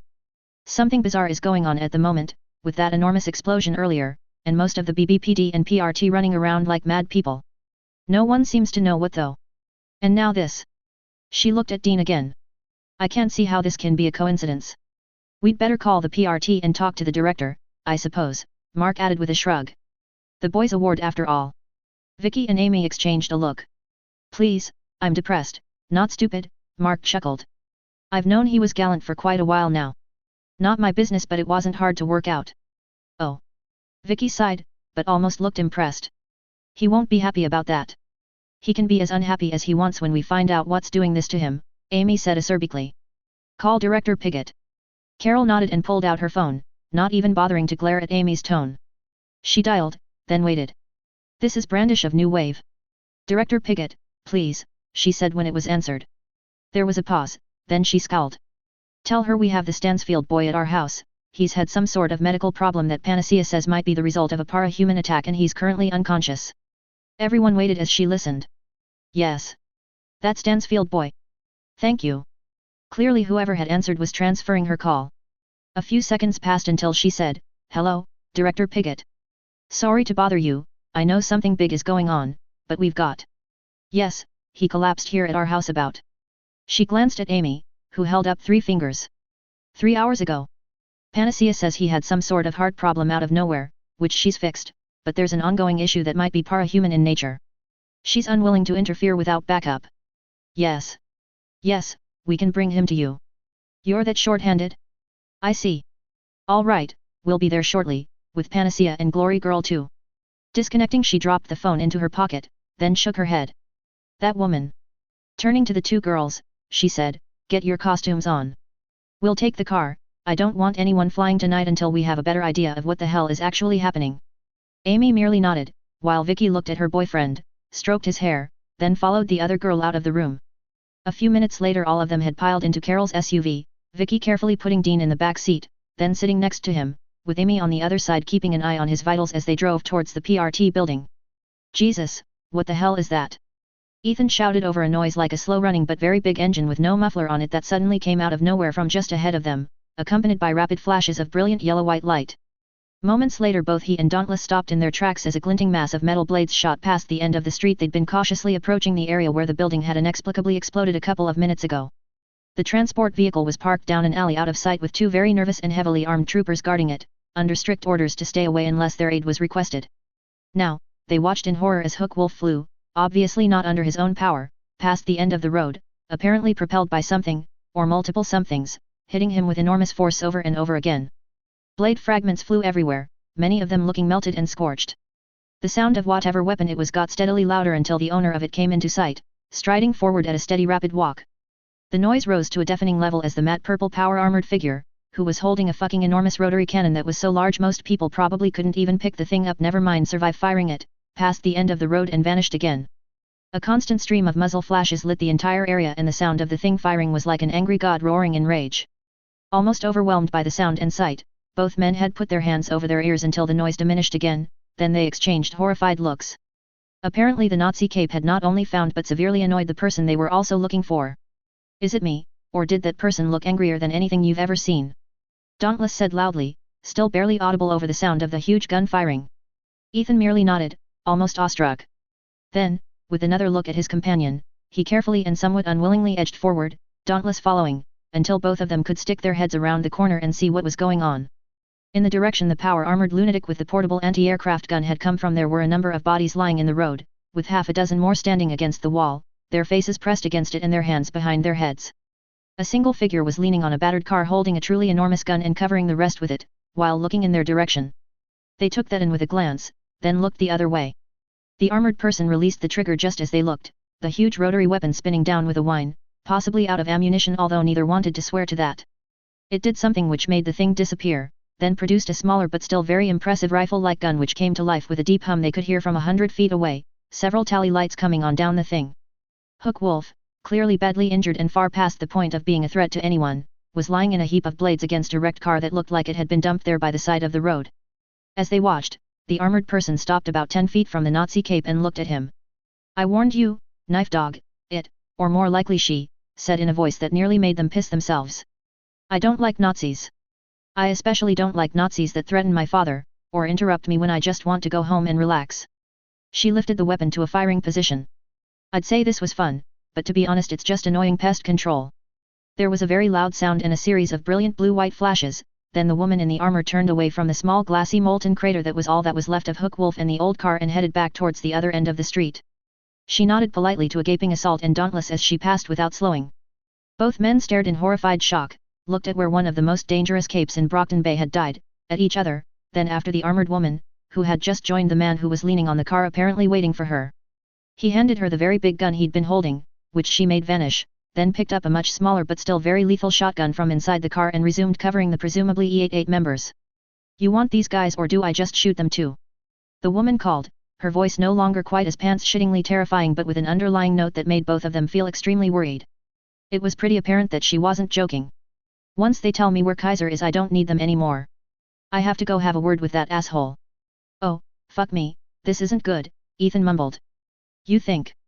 Dauntless hissed, his hand on his arc lance. After a long moment, both of them stepped out into the street and extremely cautiously headed towards someone neither one of them had any real wish to meet. Sometimes this job absolutely sucked. Emily inspected the unconscious form of Gallant, who was lying on a bed in the PRT medical center, looking pale and unwell although Panacea assured her he was in no immediate danger. As much as she distrusted para-humans in general, she had to admit the girl knew her stuff and was unlikely to be wrong. She turned to the doctor who was studying the results of a brain scan he'd just carried out with a handheld device. "Any idea?" she asked. "No. Panacea is correct, his corona is highly active, but the activity itself doesn't match the normal pattern we've seen from Gallant before. I'm at a loss as to the cause. It might be a para-human attack, but if it is, it's a new variant we don't have any records of." She nodded slowly, wondering how this tied into all the chaos that had happened tonight. It seemed excessively unlikely that it wasn't connected somehow, but she had no idea how. "Why Gallant? Why not any other para-human? Is it safe to wake him?" she asked. The doctor studied his results again and thought for a moment, before giving Panacea, who was standing near the bed, a quizzical glance. The healer shrugged. "On the face of it I can't see any immediate reason not to," he finally said. "But I can't guarantee he'll be lucid, or remember what happened if he is. Or even know." "Fair enough, but we don't have any other way to find out, so we might as well try it," she replied. Looking at Panacea she added, "Wake him, please." "Okay," the girl replied, putting her hand on the boy's for a few seconds. Everyone in the room without exception was shocked when he suddenly sat bolt upright on the bed and shouted, "She has come." At the top of his voice in a really off-putting way, paused, added almost conversationally, "She is angry." Then screamed and fainted again. Following a very long and extremely confused silence, Panacea said, "Well, that's not worrying at all." Giving her an unfriendly look, Emily shook her head, then tried to work out what the fuck was going on. 11 Doomed X, you'll just die tired. Holy fuck. Lisa, Brian, Rachel, and Alec all said the exact same thing at the exact same time, in the exact same tone of total horrified disbelief. Brian pointed at the TV in the hotel room they were all in, 20 miles from Brockton Bay. Lisa had hooked her laptop to it and they'd tried to figure out what in God's name was happening back in the city, and had just watched the single most disturbing video on Faux any of them had ever seen. "Did you see that?" he demanded in appalled awe. "She took out Victor like it was nothing, along with half the building he was in, then basically slaughtered Hook Wolf and made it look easy. He didn't stand a fucking chance." Lisa nodded, her eyes so wide he was thinking she might need medical help later. Her pupils were expanded like she'd taken something pretty strong although he was certain she hadn't. And from their more than a little angry discussion on the way here she apparently didn't remember anything of the last 3 days, which was all sorts of worrying. "I think I know who she is," Alex said in a voice that was faint and horrified. Rachel, beside him, was cuddling her dogs, all of which seemed upset, but she also nodded like her head was on a spring. "She's got to be a tinker, but fuck me she's the scariest tinker I've ever even heard of," Brian added, looking at the freeze frame that caught the woman in power armor in mid-stride. Lisa had hit the spacebar almost in a fugue state as the one who'd just wiped out a wildly dangerous pair of Nazi capes with ease was heading back towards the older guy who was holding a bunch of normal gangers at bay with a massive shotgun-like weapon. Even that guy worried Brian a lot. The faux poster going by the name of Pyman_Cheese who'd uploaded the video about 15 minutes ago had started videoing just as the E88 group accosted the armored girl and the older guy at their vehicle, so he'd caught the entire exchange. Even though it was shot from far enough away that none of the speech could be made out, what actually happened was easy to see, especially since the car had been parked directly under a street light. The E88 had obviously tried to strong-arm the woman into joining them and had seriously miscalculated the reaction. The older man had taken out 2 gang members half his age with the certain motions of someone who knew exactly how to deal major damage, and no signs whatsoever of hesitation. Then he'd blown Cricket away with a shotgun without a flicker of emotion, before the girl had apparently literally caught a bullet in mid-flight, exploded the shooter who had to have been Victor a second later, and turned on Hook Wolf with the sort of firepower you could take out a battleship with. One shot from some sort of energy weapon had blown the fully transformed E88 changer about 80 feet, then she'd swapped out the thing for the biggest fucking rotary cannon anyone had ever seen, never mind used handheld, and emptied hundreds of rounds of high-caliber ammo into him. Then she'd delivered the coup de grace with the energy gun, completely vaporizing the fucker. Brian had never even imagined such ferocity and single-minded devotion to dealing that sort of destruction, and was wishing he could forget about it even now even though no one was actually going to miss the bastard. It was absolutely horrifying. She made Lung look positively cheerful. He could almost feel the rage emanating from her as she did her thing, and wasn't entirely certain that the slight shimmer that had seemed to come from her was actually heat from the gun and not a visible manifestation of an anger more suited to a furious god of destruction than a female tinker. He did not want to meet her. Ever. He looked at Lisa again and noticed she was shivering, her gaze still fixed on the screen. Reaching out he prodded the spacebar and resumed the video. They watched it to the end, where Assault and Dauntless walked over from somewhere off-screen, looking somewhat reluctant, and began talking to both of the other people. There was a follow-up video, he noticed, but he left that for now. There was also a vast number of replies to the thread that was growing very fast, faster than he'd seen for most new para-humans, and when he scrolled down through the first couple of pages he saw that many of them were expressing a sort of bloodthirsty relief that Hook Wolf was finally dead.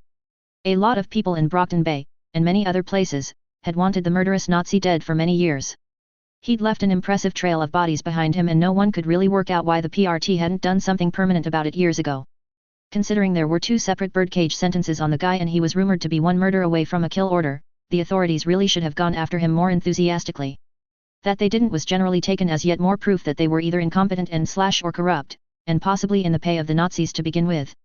Considering the number of villains of that level that were left to roam the countryside without any real repercussions, he couldn't entirely disagree with that viewpoint.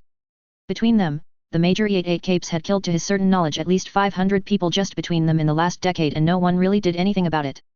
Some of those people had been friends of his, so he wasn't particularly upset about seeing Hook Wolf killed. It was more that what had done that absolutely terrified him. The faux comments, of course, seemed to run the gamut from people who were positively gleefully suggesting other targets for bloody death, those who were fantasizing about how many pieces someone like Jack Slash would end up in and how slowly, the usual suggestions of who'd come out on top between this new cape and almost every other possible hero or villain, all the way down to people insisting that she should immediately be prosecuted for the murder of a poor defenseless Nazi. He snorted with black amusement at a couple of those, since it was obvious they were from other E88 members, none of which he sympathized with in any way at all. For obvious reasons. But it was a good example of the sort of thing you got on the internet. The place tended to be full of very strange people in his experience. And that was coming from him, a teenage supervillain. Shaking his head, he closed the laptop and gently took it out of Lisa's unresisting hands, placing it to the side. "You okay?" he asked her. She stared at the now blank TV screen for a good 30 seconds more before turning her head to meet his eyes, blinking a few times, then slowly fell over to the side. He caught her and sighed. "She's gone again," he complained. Alec looked at the blonde and shrugged, although his face betrayed a slight amount of concern which for him was pretty expressive. Rachel also looked but kept holding her dogs. "Must be faulty or something," the other boy said. "Stick her on the bed and let her sleep it off." Brian picked Lisa up and took her into the girls' room, putting her on one of the beds and covering her, before returning to the living area with a concerned backwards glance. "What do we do now?" he wondered out loud. "I'm worried about Aisha, and Dad for that matter. They're still in Brockton. With her. Don't want to go back," Rachel muttered, almost obsessively stroking Angelica, who was whining faintly and visibly shivering. Brian looked at Alec and saw the same thought in his teammate's eyes. To be honest, it was much the same feeling he had himself, but he also had family obligations. At least to his sister, and after a moment he sighed and thought that his father also deserved the same. The man wasn't actually a bad person, just not a particularly good father, at least for a teenaged girl. Their mother on the other hand. He shook his head. He'd burned his bridges there and wasn't sorry about it. Alec had commandeered the laptop while he'd taken Lisa to her bed and was now looking through the Brockton Bay section of Faux for anything else of interest. He'd apparently decided he didn't really want to look at the other video of the Tinker of Death. Brian didn't blame him, it was going to take a while before he could get that out of his mind. Hey, the smaller boy grunted, scanning one thread with raised eyebrows. Weird. What? Brian looked up from his ruminations, glancing at Alec, then looking at the screen. Alec scrolled back a few pages. People are saying that there are strange things wandering around in the docks growling at them, he said, pointing at one line. Demonic aliens, alien demons, or just mass hallucinations. Brian read out loud, before sniggering. Yeah, let me guess who came up with that. Not difficult, Alec grinned. That guy's a nutcase. But there are several reports of something strange going on in that area. Mostly from people who are probably shit-faced, fair enough, but... He shrugged. Brockton Bay, you know. Unfortunately, Brian sighed. Reaching out he snagged the computer and scrolled down a few posts to read a comment from someone who claimed to be a member of the ABB and was saying he'd been chased by a big red flying ball with horns, enormous teeth, and a bad attitude. Most of the follow-up comments were basically laughing at him, and telling him that without photos or video he wasn't going to be believed. His response that the flying ball had eaten his phone wasn't particularly plausible. That place gets stranger and stranger, Brian finally grumbled, handing the laptop back to Alec, who took it and started reading another thread. True, Alec replied, then stopped and stared at the TV. Okay, this one's saying someone nuked a high school. He met Brian's eyes, then both of them looked at Rachel, who shook her head. Don't wanna know, she replied, settling back with all her dogs draped over her and closing her eyes. Fuck. Brian put his hands over his face. He really wasn't having a good time at the moment and hadn't been for the last few days. She has come. Lisa's voice said in a highly disturbing way, before a loud snore came back to them as they all jumped violently. We know. All three of them yelled back as one. Then they went out to find some food and think about what their next move was, leaving Lisa to her snoring and occasional shout of doom. Equals dash equals dash equals dash equals dash equals dash equals dash equals dash equals dash equals dash equals dash equals. Max watched the video with a sense of complete disbelief. When it finished, he raised his eyes to meet those of James Krieg Fleischare, who stared back. Jesus Christ, he breathed, not knowing yet whether he should be furious, appalled, or terrified. In all honesty he was pretty much all of those at the same time. Who the hell is she? James shook his head, taking the tablet back and putting it on the desk in front of him. No one knows. She just turned up out of nowhere, no record of her anywhere before a few hours ago. And she's apparently not only perfectly happy to let people see her face, but also entirely unconcerned with the rules or anything else. Sitting back in his chair with a sensation of disbelief, Max kept looking at James. Brad, Victor, and Melody, all dead in minutes. Just like that. Yeah. Just like that. Melody took 2 12-gauge hits to the chest, at practically point-blank range. She probably died instantly. Victor. James shook his head again. That woman destroyed the top 2 floors at least with only a couple of rockets, and poor Victor sure wouldn't have made it. I wouldn't be surprised if they don't even find a body after that.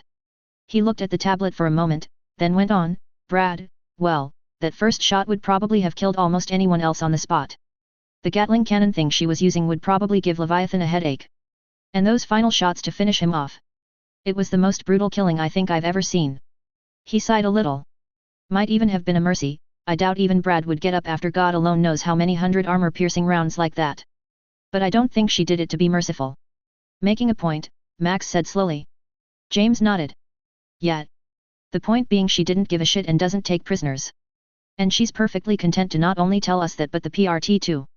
The pair exchanged looks in silence for a few seconds. What do you want to do about it? James finally asked. Max turned his head to look out the window of his penthouse office towards where 3 of his para-humans had died, killed by someone who'd made it look almost trivial. He'd seen the flash of the detonation that killed Victor at the time it happened but hadn't realized what it was. For some reason that made him feel odd. He didn't really know why. Who the hell was this woman? Or girl, really? The images he'd initially been shown of her without her helmet on showed someone who was probably around 18 or 19 he thought. Older than Rune, but not by much, yet she seemed prepared to simply eliminate anyone who got in her way with what could only be described as massive overkill. And who was that older guy? For some reason the face looked familiar but he simply couldn't place it. He was sure he'd seen it before. Leaning over the desk he slid the tablet towards him and scrolled back in the video, looking for the clearest shot he could find. Eventually he stopped on a freeze frame of the guy literally caught in the middle of shooting cricket. The shotgun shone with an enormous blast of flame coming out the muzzle and underlighting his face in a rather dramatic end, if Max was honest, more than a little troubling manner. There was no sign at all of any real emotion that he could see. The guy looked about as invested in killing someone as most people would be in picking up a carton of milk. Even to Max, considering some of the things he'd done himself, or seen done, that struck him as a bit strange. Zooming in as much as he could, he tilted the tablet this way and that while squinting at the pixelated face, trying to decide if he really had seen the bastard before. There was a little voice niggling at the back of his mind that said yes, but he simply couldn't get it to divulge a name, or even under what circumstances. It was very annoying. In the end he slid it across to James, who picked it up and looked at it with an eyebrow up. Recognize him? His subordinate studied the image for a while, then shook his head slowly with a frown. No, but I get the feeling I should. Yeah, me too, but I'm fucked if I can recall why, Max growled. That tinker and this guy are obviously close somehow, James remarked, zooming out a little and studying the image again. Judging by being in that pizza place, and how they were just wandering around in the street. Husband and wife? Doubt it, he's at least twice her age, and he sort of looks a little like her, Max replied after thinking it over, while inspecting his phone on which the best shot of the girl without her helmet was displayed. Brother and sister, maybe, or father and daughter. More likely that one. Maybe he's a pressure point we could use to get her to talk to us? Assuming you still want her to talk to us. James dropped the tablet once more. Personally I think we should kill both of them. They've cost us 3 capes, friends of ours, and at least half a dozen normals. Max glanced at him before going back to staring out the window into the night. Far off towards the docks he could still see a huge number of flashing lights from PRT and BBPD emergency vehicles, and there were quite a lot of them moving around in the larger area too rather than the original position they'd all gravitated towards. He suspected he knew who had poked the anthill, now. Although he had no idea how. Based on what had happened to his people, she'd probably blown someone away. It seemed to be a thing with her. On the whole he didn't have any problems with that approach as long as it was his people being the blow ERS and not the blow EES. And as long as it was done in a way that couldn't easily be traced back to them, of course. No sense in visibly ignoring the rules. Conversely, when he was sure that no one would be in a position to know about it, he had never really let something as silly as rules of engagement get between him and a goal. You just had to be smart about it. This new tinker didn't seem to realize that. Or, possibly, care. The idea that she didn't even know about the rules crossed his mind, but after a moment's consideration he dismissed it. He was of growing conviction that she wasn't a new trigger at all, since the weaponry she was carrying was way too powerful to just be something she cobbled together after triggering. He was well aware of how tinkers needed to ramp up from the initial designs, which were usually barely functional if often entirely ridiculous inventions that shouldn't have worked in the first place. It was what made them so dangerous if they had time to plan, since they could keep escalating given enough resources. Of course, it was also what made them so useful to people like him. He had resources. Lots and lots of them. All he lacked was the tinker. The problem was that this one was clearly a loose cannon and didn't appear likely to agree to joining them, regardless of her own beliefs. Perhaps she was sympathetic to the Empire cause, and could be persuaded, if the right person approached her. Sending Brad, in retrospect, had probably been a mistake as the man wasn't the most diplomatic of people and tended to be somewhat heavy-handed at best. But it was of course possible that the girl was of an alignment opposed to his own organization and would never agree, or had been poisoned against them by the explosive meeting with Hook Wolf. He mulled over his options. Doing nothing was clearly the least satisfactory one. It broadcast the message that the E88 wouldn't retaliate if their people were killed, which was a dangerous signal to send. It would embolden Lung and his scum, possibly cause the merchants to get uppity, and even leave them more vulnerable to the PRT actually doing something. Brad had been their heaviest individual hitter by a large margin. Victor's loss was a massive blow due to the enormous number of abilities he brought to the group, and Melody had been one of their best melee fighters. Losing any one of them was a huge problem, losing all 3 at once was a disaster in many different ways. Could he make up for it by somehow getting this obviously extremely dangerous tinker under his control? If he could, it would add a lot of firepower to the E88, since he was pretty sure that the 3 weapons just that video showed were most likely not the limits of her abilities. He briefly wondered what her specialization was. Possibly just destruction. She was certainly good at that. But if he didn't get her to agree, one way or another, to work for him, he was putting whoever he sent to try talking to her at risk of violent retribution and might lose more people. Which was unacceptable. So that was the massive downside to the idea of recruiting her. If, instead, he arranged to eliminate her, the main risk was as far as he could see failing to manage it. He had little doubt that she'd probably not see the funny side of a near miss. He certainly wouldn't, and he got the impression she was at least as ruthless as he was. Probably more so, possibly more so than anyone else he'd met before. For some reason he had a flashback to his own sister and briefly shuddered. He didn't miss her. No. Recruiting her was more likely to fail than otherwise, he was certain of that. Perhaps if he'd tried someone a little less obvious in the first place, but in his own defense when Hook Wolf was sent to bring in a new para-human, he'd normally succeeded, or made sure that no one else could bring them in. Pity the second option hadn't played out this time. So it was down to either ignoring the insult to his group, which led to some bad outcomes, or dealing with it permanently. And not missing. Which, considering she'd apparently detected and caught an inbound .50 caliber round with her hand, was going to be a challenge. Do we still have those Tinkertech laser guns we retrieved from Coilsmerks last fall? He finally asked slowly, still looking out the window and watching the lights move around. There was a long pause, then James said, "Yes. They're in the armory." "Do they work?" "They did the last time we tested them, yet. We were saving them for the right moment. Like if we could frame Coil for something." "I think this is probably more important," Max replied, turning his chair to face his colleague. "We can't let this stand, but I'm not really interested in seeing if she can react fast enough to shoot back if we give her any warning. A laser beam is much quicker than a rifle bullet. And a lot harder to catch." "True." James looked thoughtful. "Think they'll handle that power armor?" "The damn things can blow a hole through 2 inches of armor plate in about a second, and I doubt her power armor is that thick," Max replied with a shrug. "I sure wouldn't want to be hit by one. Coil is a fucker, but he certainly didn't skimp on the hardware. We've got 4 of them. And several RPGs with enough rockets for them to take out a battalion. We could zap the bitch with the lasers, then finish her off with the RPGs, I guess." James sounded a little doubtful, but more because he probably thought it was somewhat excessive rather than not thinking it would work. Which was true enough, but the girl had started it. And with the PRT running around like idiots right now, they could utilize the chaos to their benefit and hit her hard, then get out before the authorities even knew what was happening. Assuming they could find her, of course. "It's a major escalation," James added. "I know, but we don't have much choice," Max growled. "If we let her get away with this, we'll look weak, and you know what will happen then. On the other hand, if we come down on her like the hand of God, it will increase our reputation." "Assuming we actually succeed," the other man muttered. Max smiled at him. "Don't worry. Yes, she's violent and scary, but then, so are we." His smile turned into a nasty grin. After a moment, James returned it. "On the other hand, no sense being stupid about it. Find out where she is now, then pick out some people who are good shots and get them set up with the hardware. Tell them to wear something that doesn't tie them to us. Use ones that don't have tattoos, if you can. Just in case." "Indeed. Plausible deniability is probably a good idea." Max smirked a little. "Get Rune here. You're going to coordinate the hit from a safe distance, in the air. Find that bitch and kill her. When you succeed, we can discreetly point out to certain people that if you fuck with us, we make you regret it." Briefly. "And if we don't succeed?" Max shrugged. "Coil sent some mercs after her. His laser guns, right? He's the only one who uses those things. It's practically a calling card.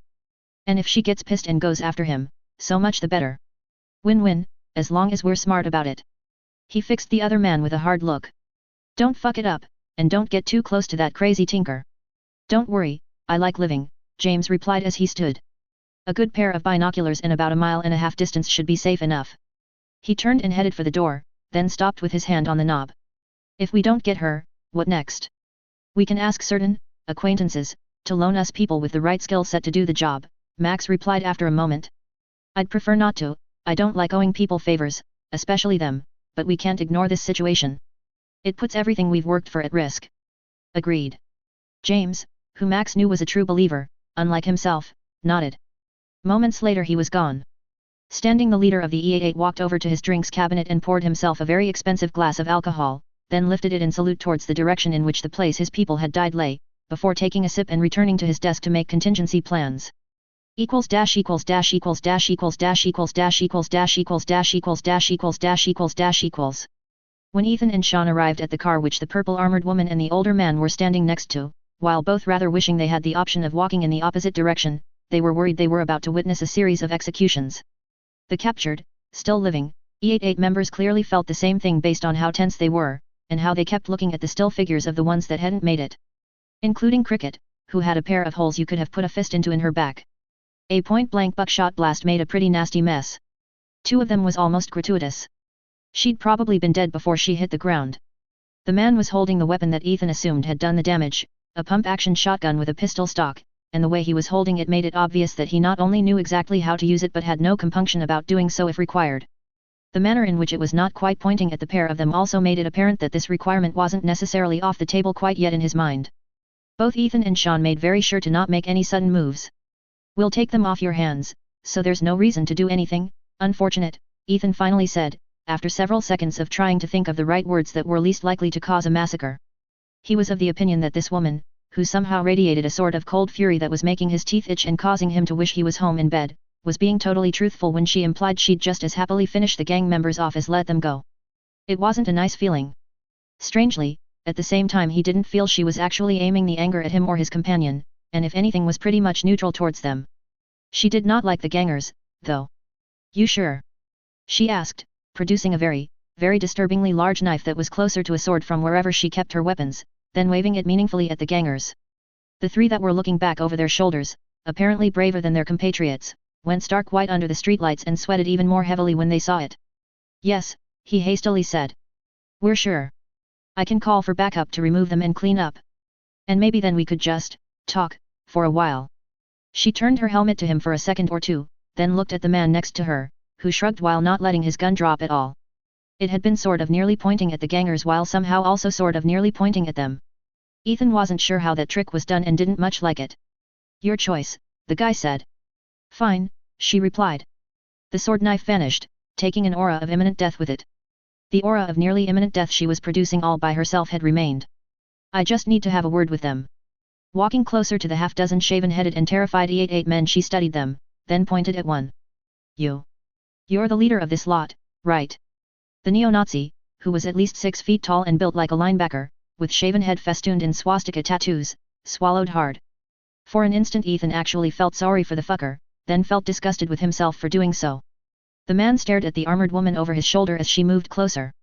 She was even taller than he was, and had to bend over a little to put her head next to his. He tried to move away but didn't have a lot of luck, pressed against the wall as he was. She said something else in a low voice, too quietly for either Ethan or Sean to make out. The Nazi then shook his head quickly. The woman repeated her comment, putting a hand on the guy's shoulder in the process. There was a faint crunch and the man squeaked like a kitten being stepped on, going almost green. He started talking, very very quickly. She nodded encouragingly when he slowed down, while her hand tightened a little more. Within a couple of minutes she seemed satisfied, releasing the man who dropped to his knees and vomited. "Thank you," she said, returning to her companion, then turning to Ethan and his colleague. "All yours." Glancing at the man she'd added, "We can talk to these guys then go see Kaiser." "Sure," the other guy replied with a sort of grim smile. "Want some help?" She laughed a little, in a way that nearly made Ethan piss himself, but didn't reply. Not certain what the fuck was going on, but as worried as he'd ever been, Ethan left Sean to stare nervously at the woman whose name they still didn't know, moved a short distance away, then made a brief report to Director Piggott. "We'll send backup," the director said when he finished telling her what has happened. "Do not push her. I want her out of here, not running around vaporizing Nazis." She then muttered something that sounded as if she was regretting having to say that, before continuing more loudly, "Leave your comms open. We need to hear what she says. An assault. Yet. Be careful. Losing you and Dauntless would be unfortunate." He almost smiled. "Thanks. We love you too. Idiot." That time he did smirk a little, the annoyance in her voice was palpable, but he seldom got to say things like that right to her face and didn't regret it. And he was fairly sure she genuinely was concerned, which was oddly morale-boosting, despite her well-known dislike of para-humans in general. Perhaps he was finally wearing her down? Taking a deep breath, he turned back to the scene by the car, then returned to his partner. "The PRT is sending people to take these guys and clean up the scene." "All right," she replied, glancing at him, then going back to watching the prisoners who were sweating hard and looking like they regretted their life choices in a very significant way. Ethan was pretty sure that as and when they got out of jail they were going straight and as far away from Brockton Bay as could be managed. He cleared his throat and twitched when she looked back at him. "Can we ask what exactly happened? If you don't mind."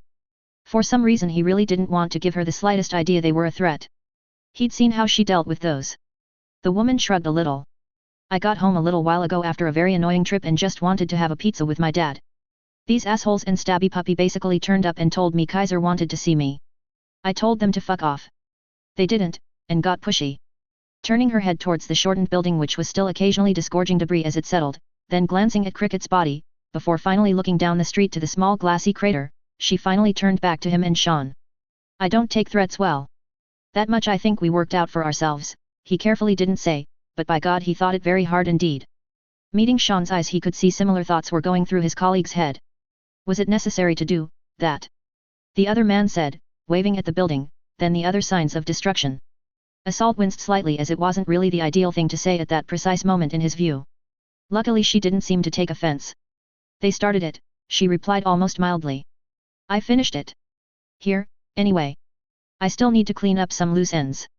Ethan was slightly distracted by Director Pigot's voice.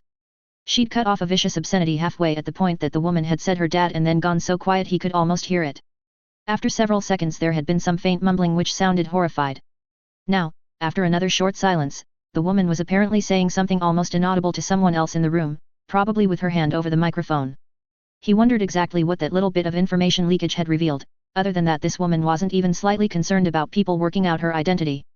As he was about to ask another question, the distinctive sound of the PRT sirens that had been going on constantly in the background became louder, then a pair of vehicles came around the corner a couple of blocks away and headed in their direction. One was a prisoner transport truck, the other one an incident control vehicle. As they approached, another transport appeared behind them. All three parked fairly close, troopers piling out and stopping dead when they took in the scene, before the sergeant in charge walked over, his hand on his weapon and looking somewhat worried. Even as he opened his mouth, Ethan cut him off. Get these guys processed, clean up the site, and take photos, he said.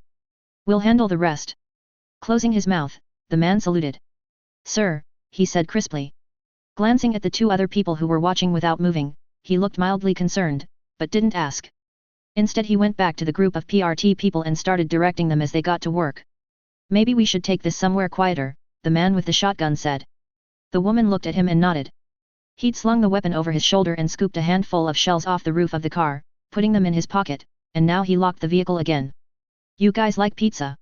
The girl asked, turning back to them. Sean exchanged a glance with Assault. Ah, yes. Great. I could probably handle another one. Come on, we can talk in there. She pointed back down the road towards the only business that seemed open, a pizzeria that Assault had never been in. Sergio won't mind. You are hungry, the man chuckled. You've had 3 already. She had a grin in her voice as she replied, killing Nazis is fun but it builds an appetite. Fair enough. I could do with another coffee myself. Both of them walked off, Ethan watching as they went with a sensation of unreality and incipient dread in his gut. He looked at Dauntless, who looked back and shook his head. Sighing, and wishing he was somewhere else, he followed with his companion. Tonight was definitely not a normal night even for these parts and he had a horrible feeling it was only going to get stranger. Equals dash equals dash equals dash equals dash equals dash equals dash equals dash equals dash equals dash equals dash equals. Creek knelt on the large piece of road Rune had ripped from the ground with her telekinesis, peering through a huge pair of binoculars mounted on a tripod.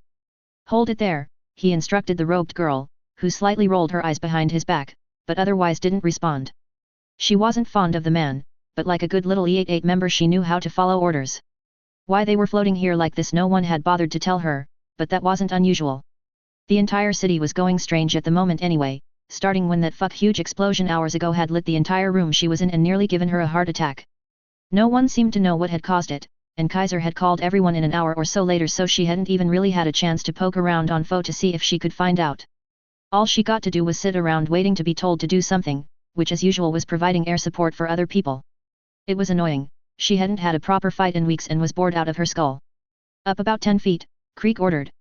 She sighed inaudibly and did as requested, floating the chunk of street up to the desired altitude, then sitting down on it. Looking up at the stars she waited for something interesting to happen. Creek spoke quietly into his headset, apparently telling someone on the ground to move to another position, but she didn't bother trying to make it out. The breeze 100 feet up was strong enough to blow his words away unless he raised his voice. She was getting cold, and she wasn't really enjoying the entire experience. After a couple more minutes she lay flat on her back, folded her arms across her chest, and just grumbled to herself. Holding the platform up was trivial and didn't take much concentration, so she was free to think how irritating this all was. Which was very. Hearing PRT sirens heading somewhere different over the background sound of them around the city, she sat up and peered off in that direction. A few sets of lights were visible intermittently as the vehicles headed away from the large group of them over by Winslow to the east a few miles, apparently going more or less towards the bay, somewhat closer to them. After a moment, she shrugged and lay down again. They were still a long way off and not apparently heading right at them, so what the PRT did was no interest of hers. Equals dash equals dash equals dash equals dash equals dash equals dash equals dash equals dash equals dash equals dash equals. Staring at the blurry video she'd pulled from Fo, Emily tried to work out what the hell was going on. That's the A-Bear man, she finally said, pointing at the screen. I'm sure of it. She looked at Rennick. Get one of the people out there to get a better image of him to confirm it. Her second-in-command nodded, turning away for a moment to issue a quiet command through the comms system. Only a few seconds later they had an uplink from the squad sergeant's helmet camera of the two people who had apparently wrecked an E-88 snatch squad and killed 3 of their para-humans. The much higher quality video showed Assault and Dauntless talking to a tall skinny man holding a shotgun and an equally tall figure in matte purple power armor of a design she'd recently become all too familiar with. Fuck. It is A-Bear. And that girl called him Dad, which means that is Taylor A-Bear. The missing girl from Winslow. In other words, someone who had an axe to grind with that place, Rennick corrected, his voice disturbed, as he watched the two people head off down the street with their own para-humans following after a glance at each other. That's the link we were missing, I think. She was last seen in Winslow and her father claimed she was the subject of bullying to a degree that is sickening. He looked at Emily, eyes suddenly widening. By one of our own wards. Emily nodded slowly, her mind whirling. Where did she go? How did she come back? And how the fuck did she end up with all that equipment and the training to use it, in only 2 weeks? If she triggered, how did she find all the resources to build that stuff in so little time, and where did she do it? And why did she hop around all over the damn planet taking out S-class threats before she turned up here? Those were only a few of the many, many questions she had. Rennick shook his head, not knowing the answers any more than she did. There's one big problem that immediately comes to mind, if that really is the A-Bear girl. This is her hometown. Your approach of wanting that person to go somewhere else may be dead in the water. Shit. Emily rubbed her forehead, thinking hard. This situation was getting worse and worse. Not only did they have someone who was capable of removing with prejudice a large chunk of the city and had done so, but now it looked like that person had fairly good reasons not to be happy with the PRT. Assuming she knew that Sophia Hess was Shadow Stalker, and they had to assume that either she did already or shortly would since her father knew, and wasn't even remotely pleased about it. We can't do anything about this without more information, she finally said. All we can do for now is hope Assault and Dauntless can get that for us, without starting World War III in the process. Rennick sighed. Yet. This doesn't make me feel any happier. Nor me. Emily shook her head. And there's still no word from the chief director, the protectorate, or anyone at the top. If those bastards dump all this on my head and claim it's my problem, I'm not going to be happy about it. He nearly chuckled but clearly rethought that in light of the glare she gave him. I'm sure they won't do that, Emily, he replied after a moment. Yeah, right. She looked back at the screen. I just hope the E-88 doesn't do something stupid because of this. We have no idea about way too many things surrounding this case and them getting involved would only cause total chaos. A couple of seconds passed, then they slowly met each other's eyes. Oh, hell, she groaned. Rennick was already ordering more PRT personnel onto the street, and telling them to look for E-88 people as a matter of priority. Emily slumped in her chair with a sensation that the boot she could almost feel dropping towards her was still gathering speed. Equals dash equals dash equals dash equals dash equals dash equals dash equals dash equals dash equals dash equals dash equals.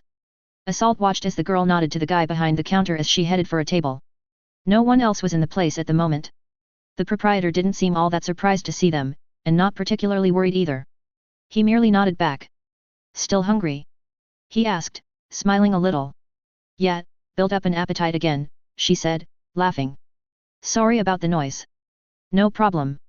It was in a good cause, he replied, making Ethan glance at Dauntless, who was staring at the man. Both of them stared at the woman when she sat down and casually removed the helmet of her power armor, revealing the face of a girl that seemed perhaps 18, possibly 19, with long almost black curly hair that somehow fitted inside the thing. She bore a distinct family resemblance to the older man, who'd sat down next to her and waved to the counter guy, who nodded and disappeared into the kitchen. Looking between them, Ethan decided it had to be father and daughter. Neither one of which appeared concerned about keeping her identity secret. He wasn't comforted about that. It implied either ignorance, which seemed unlikely, or a confidence that it didn't matter if anyone knew who she was. The latter was deeply worrying, because it in turn implied that she considered herself able to deal with any likely threat to either of them. Thinking back a short while, he was fairly sure she was right. The seafood pizza here is great, she said, picking up a menu, then waving to the seats on the other side of the table. With a certain amount of trepidation and confusion over the entire situation, Ethan walked over and sat down, Sean following and doing likewise. The pizza man returned, putting a large coffee in front of the man and a large Coke in front of the girl, who smiled at him. Thanks, Sergio. My pleasure, Taylor. He glanced at the two heroes. Anything for you guys? Ah. A coffee, thanks. Black with 1 sugar, Ethan replied. Dauntless shook his head and didn't say anything. The girl ordered a small seafood pizza. Sergio quickly wrote it down, then brought Ethan his coffee, before vanishing again. Picking up her coke, the girl, apparently called Taylor, sipped it while eyeing them. Assault got the impression she was darkly amused by their puzzlement, and he was certain the mostly silent man who was watching them carefully as he drank his own coffee was. What else do you want to know? She finally said, putting the glass down again. Well, what happened outside would be a good place to start, Ethan replied after a sip of his own coffee to calm his nerves and give him time to think. In more detail, maybe. She studied him, then nodded. Sure. Like I said, I got back after a very annoying trip, and a really long day, met Dad, had some really good pizza, and we were heading home when those idiots turned up. It only took her about 5 minutes to explain the sequence of events, although Ethan couldn't help thinking that there were a lot of things missing as far as her own background went. He was aware that Director Piggott was listening, but the woman, aside from a couple of faint comments, didn't interrupt. When she finished, a voice in his ear said, "Ask her if she really is Taylor Hebert, please." Politely. "Excuse me, but... are you Taylor Hebert?" he asked. The last name was somewhat familiar. He'd heard that a girl of that name had gone missing a couple of weeks ago, from Winslow. His thoughts ground to a halt as he started putting a few things together. But that girl had been about 15, hadn't she? This one was definitely older, he was sure of that. So what the hell happened? Yeah, that's me. Why? She tilted her head inquiringly. Taylor Hebert, the girl who went missing from Winslow High School? Dauntless asked, leaning forward and glancing at Ethan. He'd clearly heard of the case too, which had been being investigated by the BBPD as far as either of them knew. There had been a couple of small articles in the paper about it, and her father Danny Hebert, who was something to do with the dock workers union. And presumably the man sitting next to her. That fucking place, she spat. Yes. First place I visited when I got back here. Her smile was truly vicious. It's much better now. It's entirely gone now, Sean muttered. Which makes it better, she grinned. The grin abruptly vanished. It'll be even better than that when I get rid of the remaining problems. But Kaiser is the more urgent problem. About that. Ethan swallowed as her eyes fixed on his. You can't just kill him. Oh, I can, don't worry. It's easy, she replied with a toothy and terrifying smirk. I'm really good at killing things. What things? Sean asked after a few seconds. What have you got? She said, leaning back as Sergio turned up with her pizza, putting it in front of her. Thanks. He nodded and left again. Ethan tried to suppress the urge he'd suddenly had to get up and leave hastily. What my friend here means is that ideally we don't go around killing people, he said. It solves a lot of problems, she commented, picking up one slice and taking a bite out of it. If more of those fuckers were killed, this place wouldn't be such a shithole to start with. Both heroes exchanged a look. There are, well, laws against that sort of thing. Doesn't stop them doing it, does it? She asked, eating some more pizza. Seems to me that those laws mostly work to stop people, preventing the villains doing whatever they want. But without laws, it would be even worse, believe me, Sean told her. I'm not sure how, at times, Danny remarked, causing them to look at him. All. The gangs between them kill literally hundreds of people a year, and have done for at least the last 20 years or more. Ironically, it was actually safer when Marquis was around. He at least only went after people who threatened him. Kaiser and his people kill minorities for fun, and anyone else who gets in the way. Or sometimes is only walking past. I've seen at least a dozen reports this week about deaths attributed to the E88 alone, most of them to Hook Wolf. That asshole should have been in the birdcage for years, but it takes my daughter to finally put him down. You guys certainly didn't stop him. It's not quite that easy, Mr. Hebert, Sean said, sounding concerned. Yeah, it kinda was that easy, Taylor chuckled. He was reasonably tough, but compared to some of the things I've killed over the last few years. They stared at her, then at each other. Years. Ethan echoed. Yeah. Probably, something like about 5 years personal timeline? Around that. It's hard to be absolutely accurate. She looked thoughtful, while her father watched her with a look of pride and sympathy. After you've died the first couple of 100 times, you sort of lose track of it. Stops being all that important really. She picked up another slice of pizza as Ethan gaped at her, trying to work out what the fuck she was talking about. Eventually he had to ask, and he was sure she was waiting for that based on the tiny smirk she was wearing. Any chance you can explain that? He said a little helplessly. This was far outside his comfort zone, and his normal sense of humor seemed to be having a very hard time coping. I still don't have all the details myself, she replied, after finishing the slice. But it started when I woke up the first time in a pile of bloody crap in a storage room on Mars in 2236. She laughed at the expression he must have had on his face, while in his ear Pigot made a very strange sound. Then she proceeded to relate a story that terrified him worse than anything he'd ever heard or seen, mostly because he was certain it was totally true. It got much worse when she produced a small device that turned out to be some sort of holographic projector and started showing them videos of what she'd experienced, apparently recorded by her armor. Equals dash equals dash equals dash equals dash equals dash equals dash equals dash equals dash equals dash equals dash equals. Listening to the story the A-Bear girl was telling, at first Emily scoffed, but after a while she started to get a horrible sensation in the pit of her stomach. That got steadily worse as the story unfolded.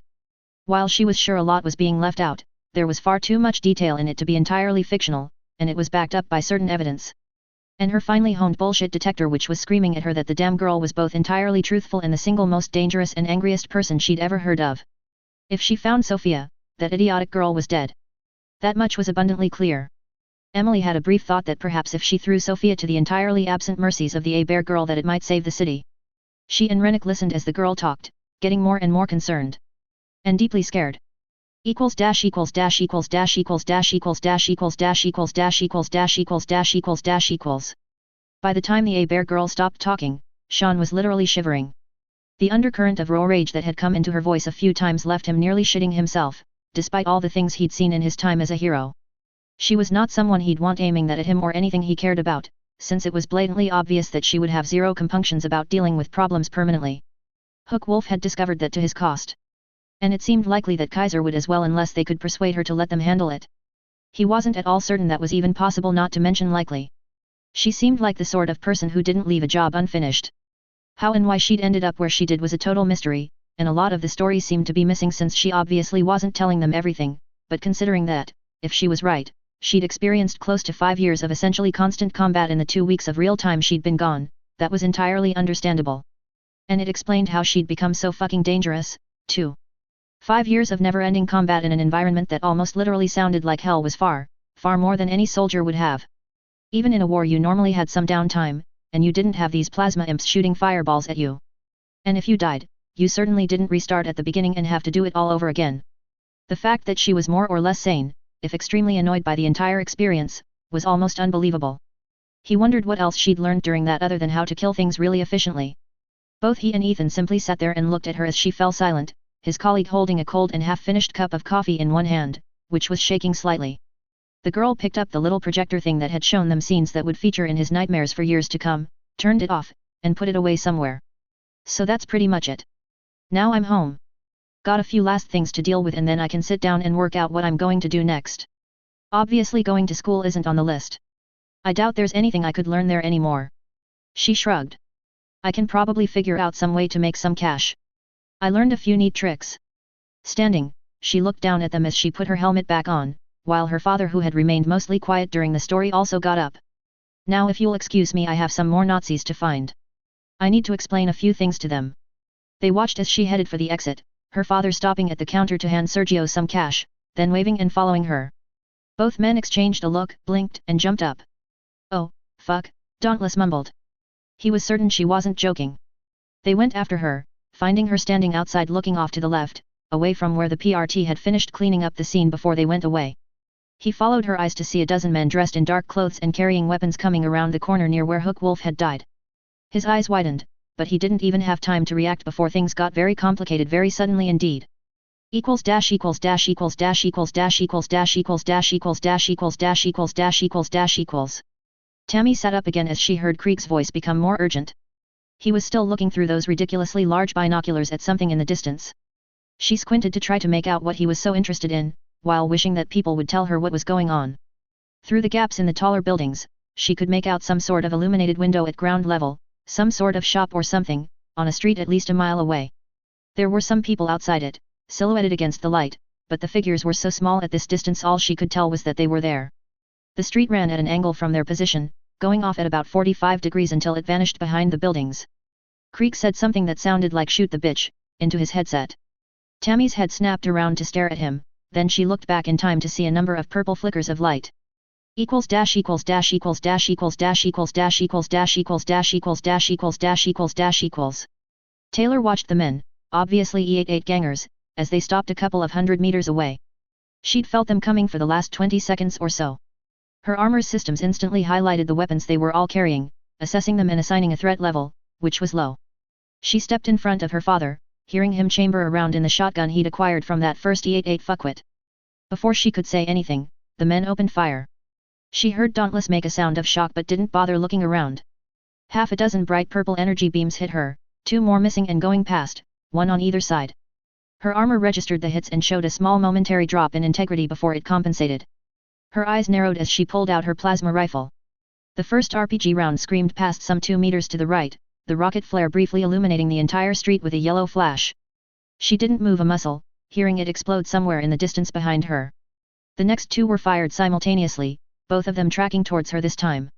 She lifted the plasma gun and shot both of them out of the air before they'd got halfway to her. Her anger, which had been simmering under the surface as it always was, rose. Taylor aimed, held the trigger down, and moved the energy weapon sideways in a quick motion. Then she turned away from the bisected gangers even as they were falling to the ground, put the gun away, equipped the railgun, and aimed at a much more distant target. She fired. Equals dash equals dash equals dash equals dash equals dash equals dash equals dash equals dash equals dash equals dash equals. Rune's eyes widened as the distant scene went from 4 people standing next to a window to total chaos in a second, then they widened even more as a violently brilliant blue-white ball of something headed towards them, growing from a pinprick to a basketball-sized sphere of death almost too fast to track. Without even thinking about it, she dived off the platform her powers were holding in the air, feeling a massive wave of heat pass over her back before a huge force slammed her sideways. She lost consciousness as she bounced off the first building. Equals dash equals dash equals dash equals dash equals dash equals dash equals dash equals dash equals dash equals dash equals. Ethan had just barely managed to avoid the purple laser beam or whatever it was that went between the A-Bear girl and himself. Several more directly hit her, apparently to no effect, while the last one schemed over Sean's shoulder and removed a chunk of armor and flesh with a sound like someone slapping a metal table with a stake. His companion yelled in pain as he dropped, but Ethan didn't spare him a glance since he was much more invested in the fucking RPG rounds that these new idiots had just fired at them. The first one went past at some distance, exploding on a building behind them, while the next 2 didn't even make it more than halfway as A-Bear moved so fast he couldn't make out the motion. A blue ball of energy hit each rocket near enough at the same time, fractions of a second after they were fired, and before the explosions died away she'd also cut down all the attackers in one shot.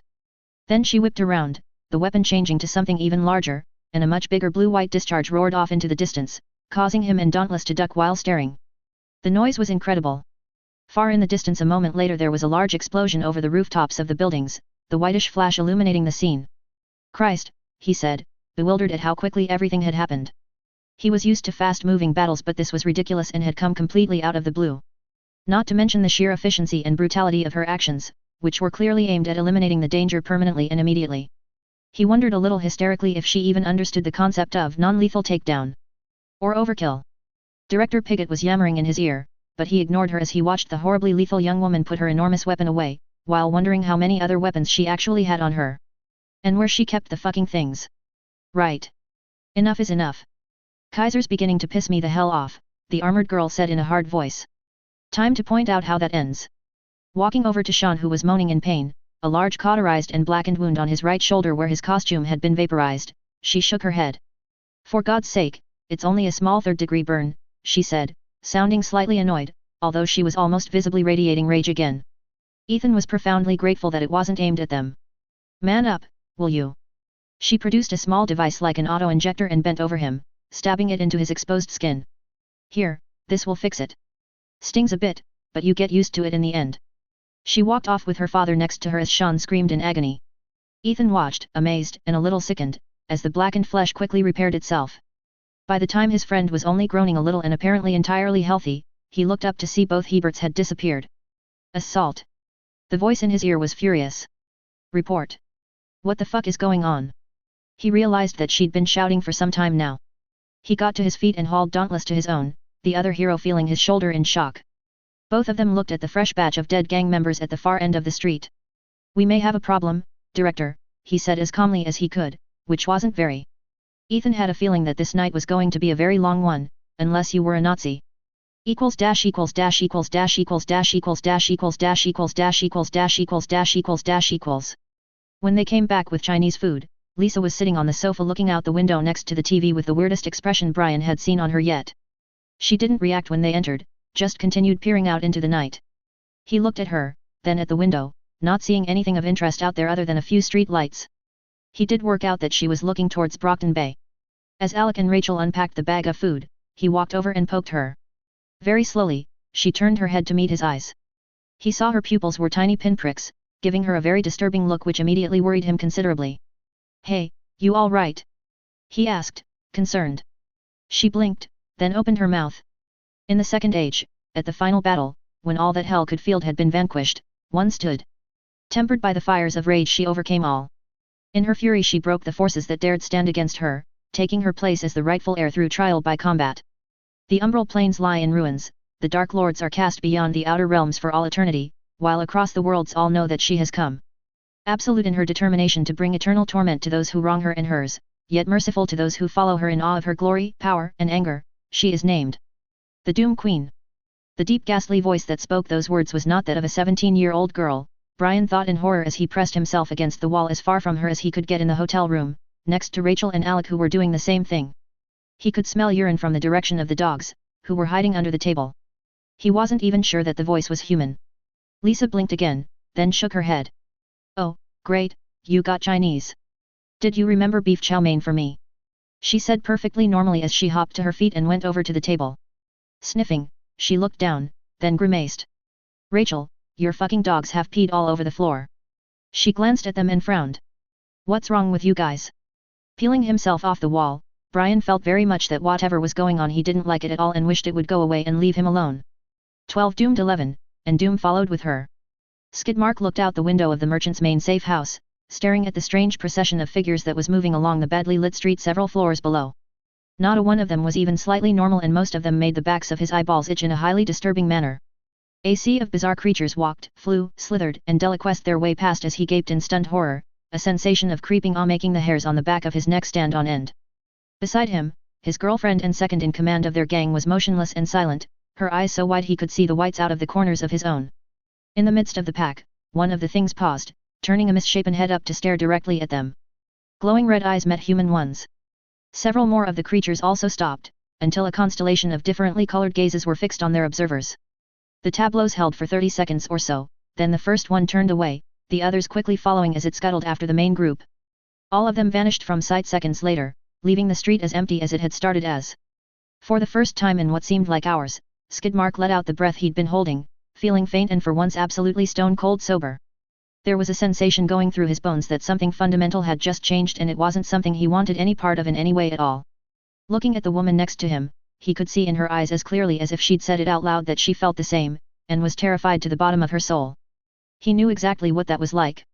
Both of them had seen some pretty nasty things over the years, a good proportion of which were their doing, but neither one had ever even contemplated what they'd just watched go past, not even when under the influence of the most powerful drugs on the market.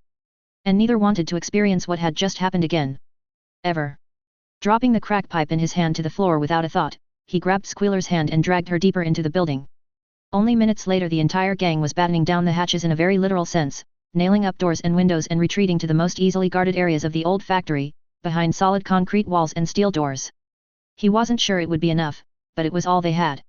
If they were still alive in the morning, he intended to make sure he found somewhere else. Somewhere a long way away from Brockton Bay and whatever the hell had just moved in. Equals dash equals dash equals dash equals dash equals dash equals dash equals dash equals dash equals dash equals dash equals. Tammy groaned, rolling over a little then stopping abruptly as she felt something deep in her pelvis grind, causing a wave of pain so intense that she couldn't even scream in agony. Her vision blanked out for a moment and she almost stopped breathing.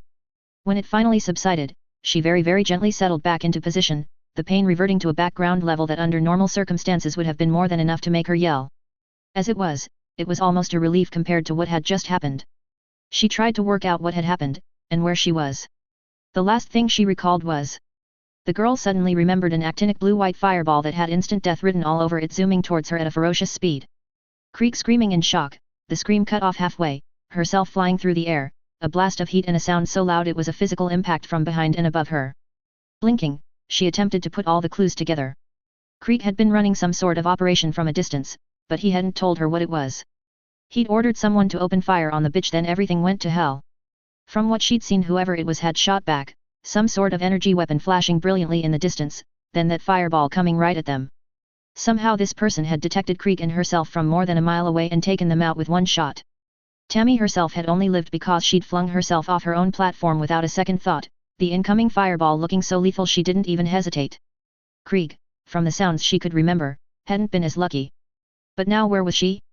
And how the fuck had she actually survived in the first place?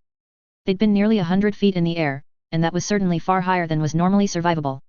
She was no brute nor was her costume armored. Trying to lift her right hand to wipe her face, which seemed to have something wet and warm running down it, caused her to freeze in pain again. It was definitely broken too, as well as whatever had happened to her pelvis, which was dull agony. Her left arm moved without too much difficulty, though, and she rubbed her forehead then looked at her hand in the illumination from the street light behind her somewhere. Dark fluid covered it, so she was clearly bleeding. All that aside, she was surprisingly alive for a 100-foot fall. Looking around as much as she could without moving her head, she saw that she was lying in an alleyway between two tall buildings, and that directly above her was a fire escape that seemed to have a dent in the railing. She could vaguely recall landing on something narrow with an enormous impact, after feeling several other hits to her body, but there was still a chunk of time missing between jumping off the platform and that. After some rather muzzy thought, she decided that she must have been blown sideways by whatever had been fired at them when it went off, hit the building they were floating next to, and somehow bounced off the sides of this alleyway on the way down in a manner that had slowed her enough that she didn't die on impact. It seemed unlikely, but she was here, so something had clearly saved her. She wondered where Krieg was. Or his body, at least. She very much doubted he'd made it. There might not even be a body, of course. Lying there for an unknown time in almost a daze, she eventually snapped more alert as she heard footsteps. Coming from somewhere behind her head, they sounded solid and determined, not like the person responsible for them was even trying to hide their presence. As they neared, she could hear a second set, somewhat quieter, accompanying the first ones. Wondering somewhat fatalistically if this was the cops, or the PRT, or perhaps some other person here to either capture or kill her, she kept still. Until she knew who it was probably best not to let them know she was still alive, not that she really had much of a way to resist. She was far too badly injured to fight, and based on the slowly growing numbness in her chest, might not actually have that much longer anyway. She decided that she fucking hated Kaiser and all his little plans. She was 16, for fuck's sake, and now she was going to bleed to death in some shitty alley in a shitty city because of an asshole following the orders of another asshole. Life was a fucker sometimes, she thought dizzily. Both sets of footsteps stopped just out of her visual range. There was silence for a moment, then a woman's voice said, "Hey. You were right, she's alive." A man answered, not sounding all that worried, "Probably not for long considering the amount of blood. Yet. Should probably do something about that. This is one of Kaiser's, right? Rune. Telekinetic, she provides air support for them. Think she knows anything useful? One way to find out." "True." There was a small grim chuckle. Then a figure bent over Tammy, coming into view. Her eyes widened at the helmet, with a couple of small tally lights on it, that looked down at her. As far as she could see, the woman was in an impressive and dangerous-looking suit of power armor unlike anything she'd seen before. It certainly wasn't a para-human she recognized. She wondered why Krieg had tried to kill her. And how he'd misjudged things so fucking badly. The prick. If he wasn't dead, and she survived this, she'd find him and kill him herself for putting her in this position. "You want to live, Rune?" the armored woman asked her. Tammy looked at her, then painfully nodded. "You going to tell me where Kaiser is?" She nodded again. "This is going to hurt a little," the woman said as she bent down and jabbed some sort of injection thing through Tammy's robe into her shoulder. This was definitely not a lie, the girl found out instantly. She screamed in agony, then the pain got too much for her to utter a sound. It became so intense the world went a funny color for some period of time, then abruptly it stopped completely like someone flipped a switch. Relaxing suddenly as the pain vanished, Tammy nearly passed out in relief. Her vision wobbled for a moment before everything snapped back into focus. "Jesus fucking Christ, that hurt," she said almost absently, shocked at how much it had hurt and how instantly it had stopped hurting. She hadn't been aware that it was possible to be in that much pain and hoped she'd never have to experience anything like it again. On the other hand, she tentatively lifted her right arm, finding that it moved easily and without any problems. Very cautiously rolling onto her back from the position she'd been in, slightly on one side, she sat up when nothing hurt or made horrible sounds inside her head this time. Feeling her face, she found the bleeding had also stopped, although it was sticky with partially dried blood. Taking a couple of deep breaths, she levered herself to her feet, then leaned on the wall closest to her, while turning to look at the people standing there watching her. One was the woman in armor, which was even more impressive than she'd realized when she got a good look at it.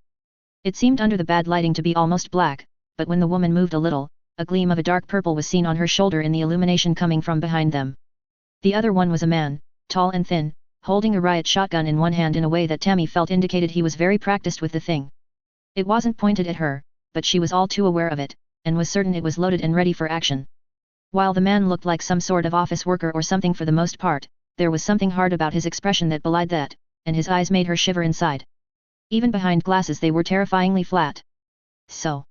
Talk. Kaiser. Where can I find him? The woman took a step closer. I need a word. Tammy swallowed. Something about that voice conveyed a level of calm, absolute fury that made her want to run and hide, possibly forever. She took a breath, then started speaking. Fast. Fuck Kaiser. He'd nearly got her killed, and while she'd put up with a lot, that was too far. This woman wasn't fucking around and she was certain, to a level she'd never experienced before, was both capable of killing her and prepared to kill her on the spot if she thought Tammy wasn't cooperating.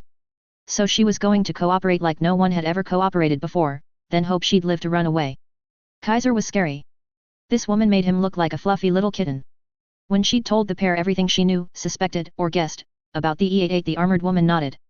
Thank you. Both of them turned to leave. What about me? Rune asked, slightly bewildered. This wasn't the way it was supposed to work, right from the start, and the abrupt dismissal was strange. Don't try to go against me and you can live, the woman said, stopping and looking back at her. There was a blur of motion and Tammy was staring into the barrel of some sort of massive weapon unlike anything she'd ever seen, with no indication of where it had come from. She froze again, too terrified to even squeak in shock. I get it, she finally managed to say. Honest, I get it. Good. The gun vanished again. Find something useful to do and we don't have a problem. The woman turned away and walked off, the man next to her. Tammy waited until the footsteps died away into silence before she sagged against the wall in relief, feeling the rough brickwork scrape on her robes. Sighing, she put her hands over her face and felt the crusty blood for a moment or two. A strange almost growl from the other end of the alley where it was completely dark made her snap her head around and stare. Then she turned, and very deliberately not running, left the area with alacrity and an urge to figure out what to do that didn't involve the E88, Kaiser, or terrifying armored women with huge guns. She didn't really care what it was, but it needed to not have any of those involved. Or growling things. That part was also important. Equals dash equals dash equals dash equals dash equals dash equals dash equals dash equals dash equals dash equals dash equals. Everyone in the captain's table twitched a little as the door slammed open, all eyes turning to see a pair of skin-headed young men swagger in. Pat, the owner and operator of the oldest pub in the city, and to his knowledge the second oldest in the country, sighed under his breath as he put a hand on the very large and very deadly shotgun under the bar counter, without standing up from his stool. Oh, no, not again, he grumbled very quietly. Yo, bar guy, we want 2 beers, one of the young men said in an ebullient manner, looking around with a sneer before turning back to Pat. His friend, who was wearing a long leather coat that he probably thought made him look cool, was smirking in a nasty fashion. Do you have any preference? Pat asked mildly, nodding to the beer taps that ran down the back of the counter. He didn't remove his hand from the weapon, not being an idiot and knowing what was going to happen with the certainty of someone who had seen it before. In the docks of Brockton Bay, any long-term resident had seen all of it before, and he'd been there for a good long time. Yet. That one. The man, who was very clearly and almost stereotypically E88 based on his haircut, demeanor and the swastikas tattooed on his hands and the sides of his head, replied, pointing at a local logger. He then produced a 9mm pistol in his other hand and waved it meaningfully. And all the cash in the till, too. Kaiser, no, you lads are freelancing. Pat said, not moving. Both the new arrivals frowned, with a glance at each other. Because I'm pretty sure he'd be kind of pissed about it. What are you talking about, Irish? The second gang member demanded, pulling a sawn-off shotgun from under his coat and more or less pointing it at Pat, who sighed faintly again. What I'm talking about, you feckers, is that you're awfully close to the DWU right now, and right next door to the ABB too. Of the two, if I were you I'd be more worried about the dock guys. He shrugged a little as they looked somewhat confused mixed with a certain level of growing anger as their attempted robbery didn't go the way they were expecting. Kaiser isn't daft enough to rile them up. Not after what happened last time. So, unless he's had a rush of stupidity to the head recently, he's not told you to go shaking me down, which means this is something you geniuses came up with on your own. So? What you gonna do about it? The second ganger demanded. Pat merely nodded his head to indicate something behind them. Both exchanged a look, then somewhat cautiously peered back.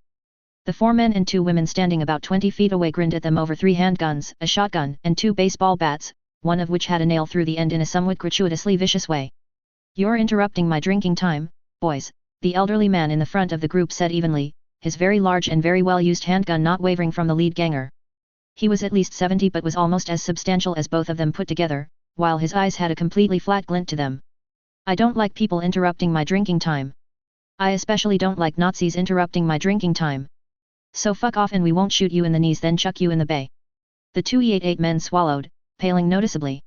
Finding a burst of courage from somewhere and puffing himself up, the first one said, Kaiser would burn this place to the ground if you do that. Yeah, no, the old man chuckled.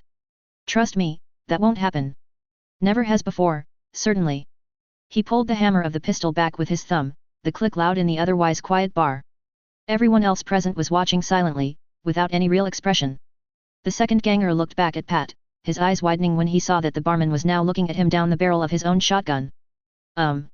Jeff. He nudged his companion who was apparently trying to think of something else to say. The other man turned his head, saw the face of his friend, and also looked back. He went a funny color and his own weapon wavered in his grip. Oh, fuck, he said almost plaintively. Drop the guns and bugger off, don't come back either, Pat ordered, motioning with his weapon. Now, he added when they looked reluctant. With bad grace both did as ordered, putting their firearms on the bar, then backing up with their hands carefully in view. You're both barred as well. You're going to pay for this you Irish bastard, Jeff blustered. I'll take me chances, lads. Go on, away with you. He waved the weapon towards the door. Both of them backed further up until they made it to the doorway, then turned and bolted.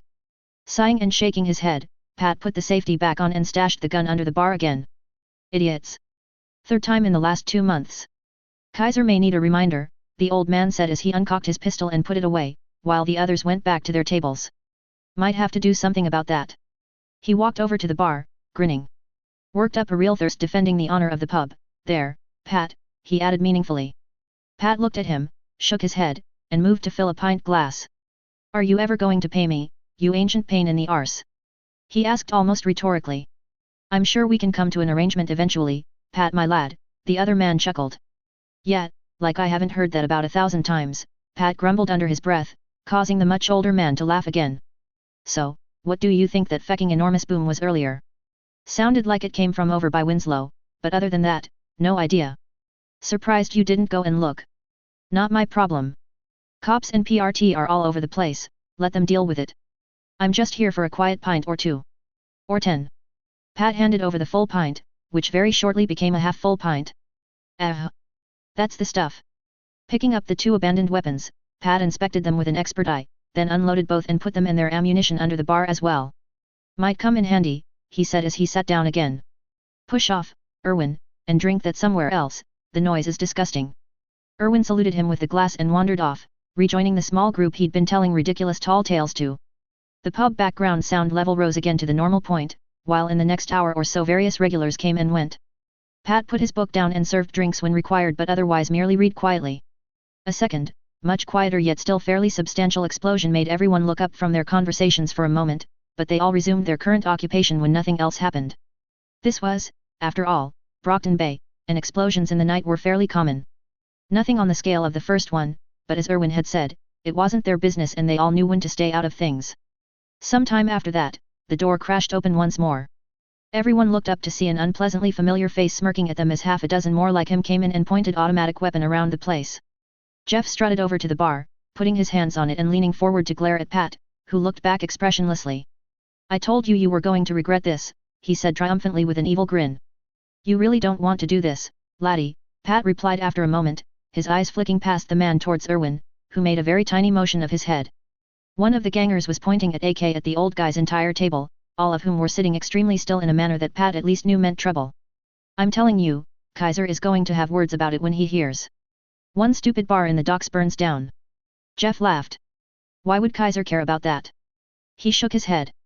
You idiots think you can go against the E88 and live? Yeah, right. Lifting a hand he snapped his fingers, causing one of the new arrivals to hand him a bottle with a rag hanging out of the neck, a light straw-colored liquid sloshing around inside it. But before that I think I want all your cash. And my gun back. He produced a lighter from somewhere in his other hand. You do realize that torching a building while you're inside the building is kind of stupid, right? Pat asked, while carefully working out how quickly he could lay hands on his shotgun which he could see under the bar, invisible from Jeff's viewpoint. Most people do it from the outside. Don't get clever, you asshole, Jeff snapped. He waved the lighter near the bottle but didn't light it. Money, gun, now. With a sigh Pat reached out with one hand and punched the drawer open key on the cash register, standing up to reach inside. His other hand slipped under it for a moment. Jeff didn't apparently notice. Plucking all the bills from the drawer, which was about $600 or so, he turned around and held it out. Jeff snatched it with the hand holding the lighter. My gun too. He quickly looked at the money, then shoved it in his pocket, before flicking the old Zippo to life. And don't touch that shotgun, or... He didn't quite light the bottle, but he moved the flame closer to the improvised wick. Pat moved along the counter with the ganger shuffling sideways on the other side to match him, not looking away from the eyes of his opponent. Reaching underneath he retrieved the pistol and handed it over but first, Jeff flicking the lighter shut and putting it in his pocket on top of the cash before grabbing the gun. Pat noticed that he didn't actually check if it was still loaded. Aiming the weapon, the neo-Nazi smiled unpleasantly. Fuck you, he said viciously, and pulled the trigger. The click that sounded made everyone look, the other gang members seeming a little surprised, and the clientele watching very intently. Jeff himself seemed startled and glanced at his weapon. The second click was the sound of Pat's switchblade opening, and the sound that immediately followed that was a scream of agony from Jeff as he dropped both the gun and the bottle and curled around his gun hand which now had a blade all the way through it. Pat dropped to the floor as one of the other gangers, after a shocked second or two, opened up on him with his AK. The rounds didn't make it through the half-inch of steel the bar was lined with, of course, but the noise was deafening. Grabbing his shotgun and racking the slide, Pat eeled along the floor, stuck his head cautiously around the end of the bar furthest from the gunman, aimed, and fired, removing both feet of the one shooting with a load of buckshot through the ankles. Total chaos broke out instantly, the remaining 8 gangers all firing madly at the bar as he ducked back behind it, which led immediately to everyone else in the place who was armed shooting at them. Pat watched in the mirror over the back of the bar near the ceiling as 2 more of the gangers were cut down and the remaining 3 dived out the front door, still shooting back at them.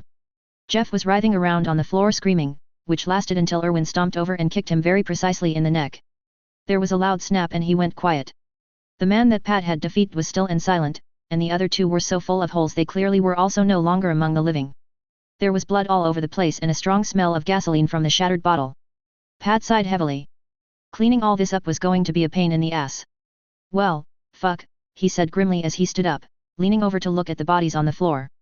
We only just got all the bloodstains out from the last time. This city, man, one of the current crops of regulars said with a shrug. Everyone nodded wisely. He had a point.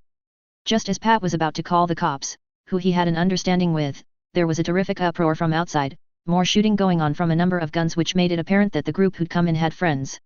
The other sounds made it clear that whoever else was involved was not their friend, based on the screams and explosions. A loud screech rattled the glasses and made everyone stare at the door. Several strange whooshing sounds were followed by detonations and more screams, accompanied by gunfire and what sounded like at least one grenade. What in God's name? Pat said in shock. ABB. Someone queried. That's not lung, Irwin stated with assurance, his eyes narrowed as he kept his weapon aimed at the doorway. Whatever he was about to say was lost as the door, for the 3rd time that night, slammed open to reveal an 8 ganger, who looked absolutely terrified and was covered in blood. He dived into the bar, firing over his shoulder, then just as the door was closing a large orange fireball shot through it and hit him right in the middle of the back, causing everyone to duck. He flew forward with a scream and hit the floor limply, sliding to a halt with smoke rising from an enormous charred patch on his back, and didn't move again. Pat, along with his customers, gaped at him, then looked up as the door creaked open. They all froze as the hunched brownish-red figure of something that was very definitely not human, judging by the odd skin texture, claws, horns, and red eyes looked at them, then at the body on the floor. He noticed absently that Irwin took a step back but for some reason didn't aim his own monstrous handgun at the whatever the fuck it was as the thing took a step inside. For the first time genuinely feeling worried, Pat watched as it looked quickly around, meeting his own eyes with a burning gaze that made him flinch. Then it scuttled forward and pounced on the downed Nazi, grabbing him by one ankle and pulling the body after it as it retreated. Stopping halfway to the door, it turned its head almost completely around in a manner that made everyone watching feel a little unwell and croaked in a highly disturbing voice that sent shivers down backs, "She has come. We serve her will." Then it fucked off. No one moved a muscle as 4 more of the bizarre creatures came in a moment later, retrieved the remaining 8 bodies, and left. Nothing at all was said for some considerable time. Eventually, Irwin put his gun away and scratched his head. Hey! Didn't expect that. Pat slowly turned his head to stare at his old acquaintance, before deliberately putting the phone down, pouring himself a large whiskey, downing the entire thing in one shot, shuddering, then sitting on his stool with a deep sigh. He just knew that things were going to get strange. Even for these parts. Equals dash equals dash equals dash equals dash equals dash equals dash equals dash equals dash equals dash equals dash equals. Sarah Pelham, the superheroine Lady Photon, looked at her phone as it beeped. Picking it up, she read the message on the screen. Her eyebrows rose, then she stood and went to find her husband and children. Neil was in the study poking around on their computer and turned to meet her gaze when she appeared in the doorway. "What's wrong, love?" he asked as he inspected her face. "Director Piggott has requested that we go to the PRT building for an urgent meeting," she replied, glancing at her phone again. "Urgent, as in right now?" He looked back at the computer screen, on which she could see a faux page and some images that seemed to show an armored figure firing a very substantial weapon. "Hey," he said thoughtfully. "I have a feeling I might know what that's about." Standing, his enormous figure nearly reached the ceiling. "The kids too?" "Yes. Everyone. Apparently Carol and the others are already there." She shivered a little. A feeling of foreboding had come over her a while back and the message had only made it worse. Wondering if it was connected to the absolutely massive explosion that had shaken the house some hours ago, she turned to go upstairs. Shortly both adults, and their son and daughter, were making their way to the PRT building in costume, Neil being carried by one of Crystal's force fields and the other three flying under their own power.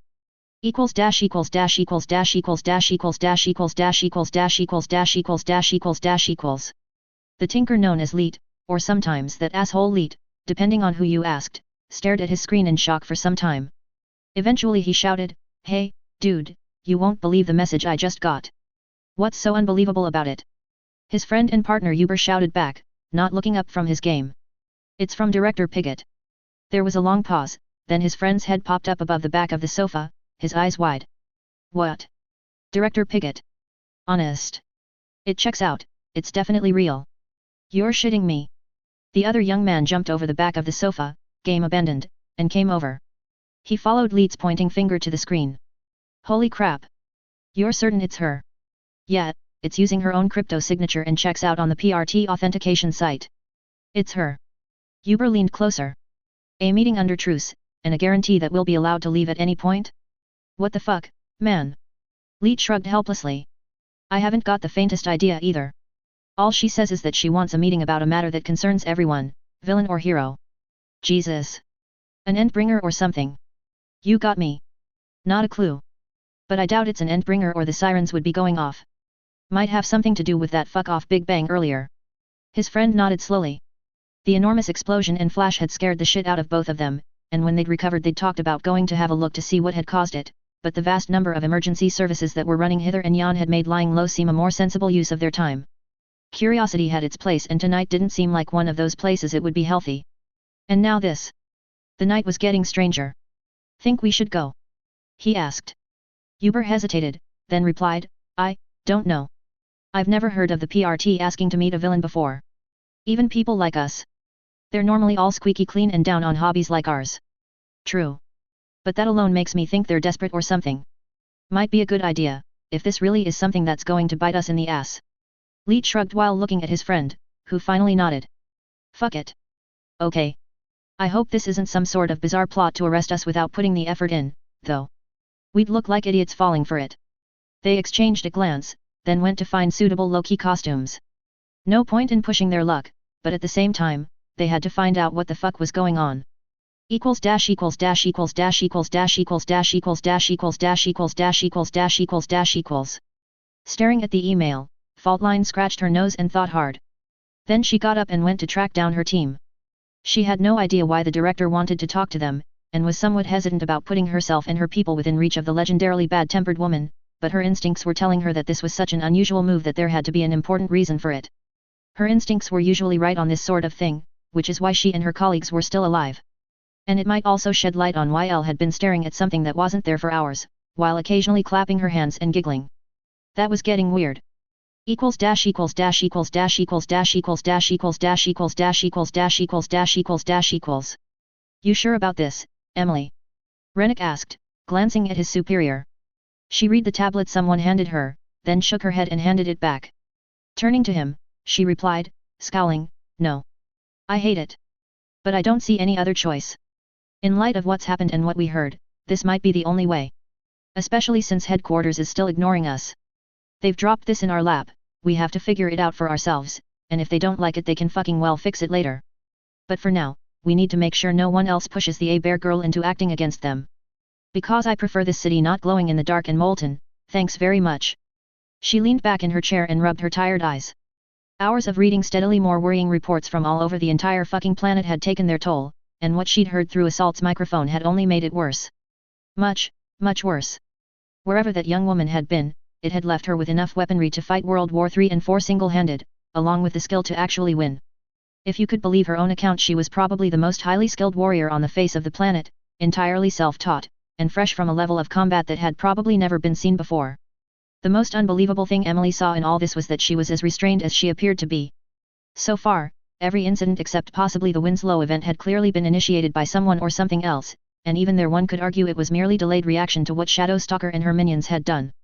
Yes, the girl had gone further than Emily liked, by eliminating Hookwolf after he was probably done for anyway, but considering what she could have done. And who it was, of course. The damned man should have been put down years ago in her own mind, and she was certain that no one was going to raise a fuss about what happened. She certainly wasn't. And if anyone did, they'd better be prepared for a fairly enthusiastic response. The girl didn't do flesh wound. Her entire approach appeared to be based on the principle of never leaving a job unfinished, which was horrifying in its implications. You going to warn Kaiser? Rennick asked a moment later. No.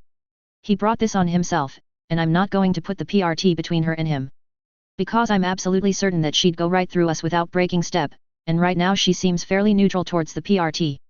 I don't want to consider what would happen if she decided we were valid targets. She looked at him, watching as he paled slightly. The amount of video they'd seen since Assault and Dauntless came back 20 minutes ago had made it abundantly clear how bad an idea that would be. Being scared of one 15-year-old, or perhaps 19 depending on how you counted, girl was not something she was proud of, but she wasn't stupid enough to pretend otherwise. Even Lung couldn't do what that girl had done, and it would take him hours to ramp up the point he could get anywhere even close to that level of destruction. They still had no idea what the weapon that had erased Winslow, and Ellisbig for that matter, actually was. Nor whether it was the largest one in her armory. Emily didn't want to find out what that would be by way of demonstration.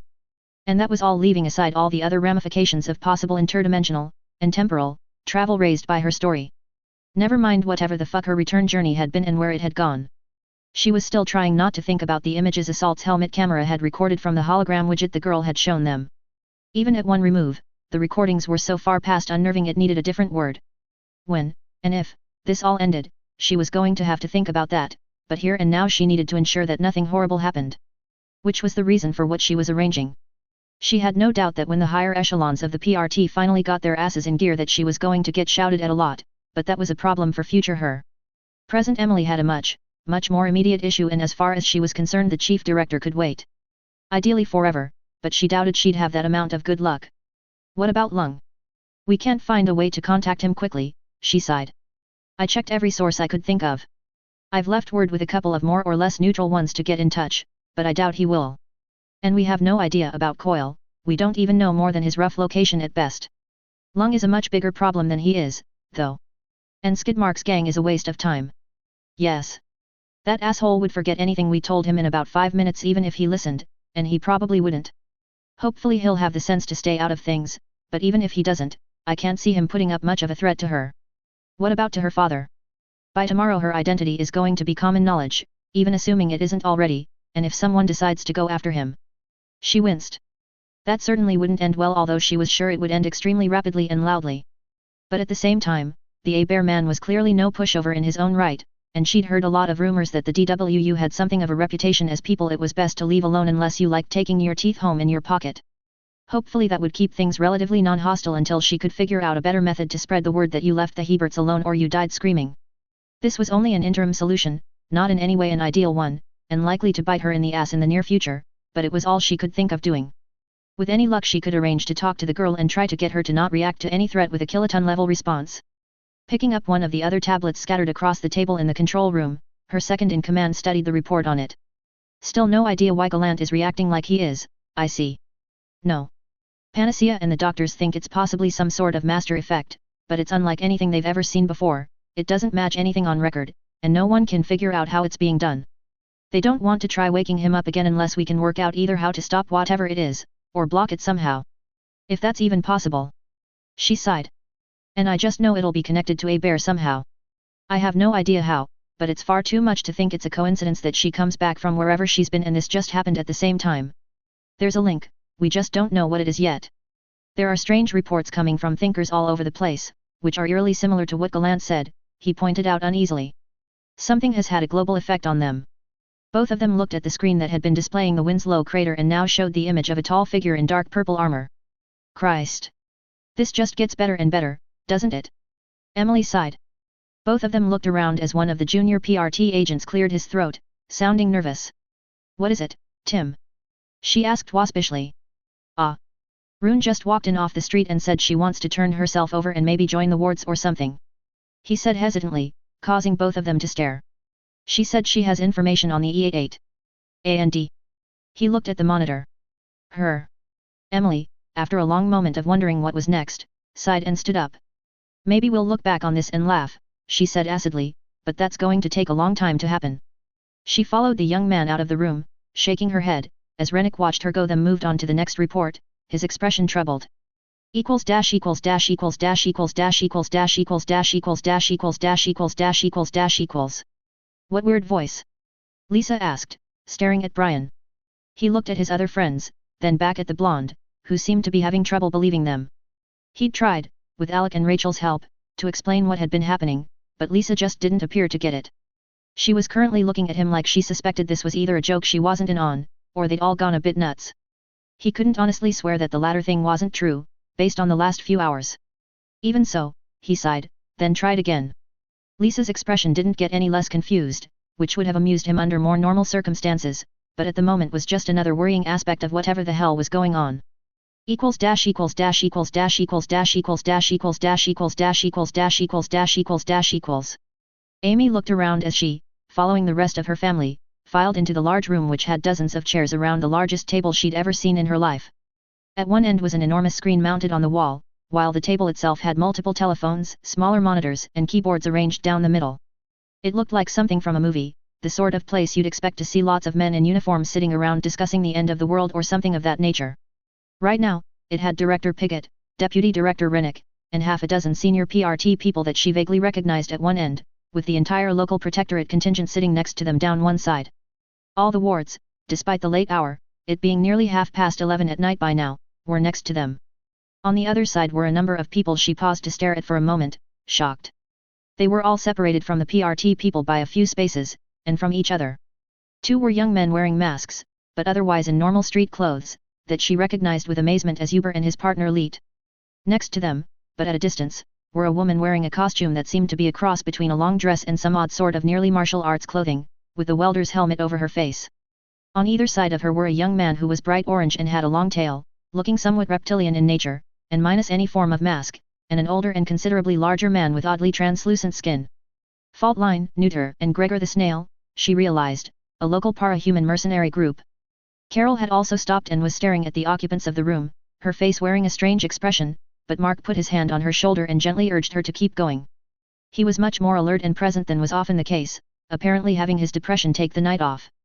Vicky, in front of Amy, looked confused but followed her parents to a seating position a safe distance from the minor villains and the possibly slightly villainous but more or less neutral mercenaries.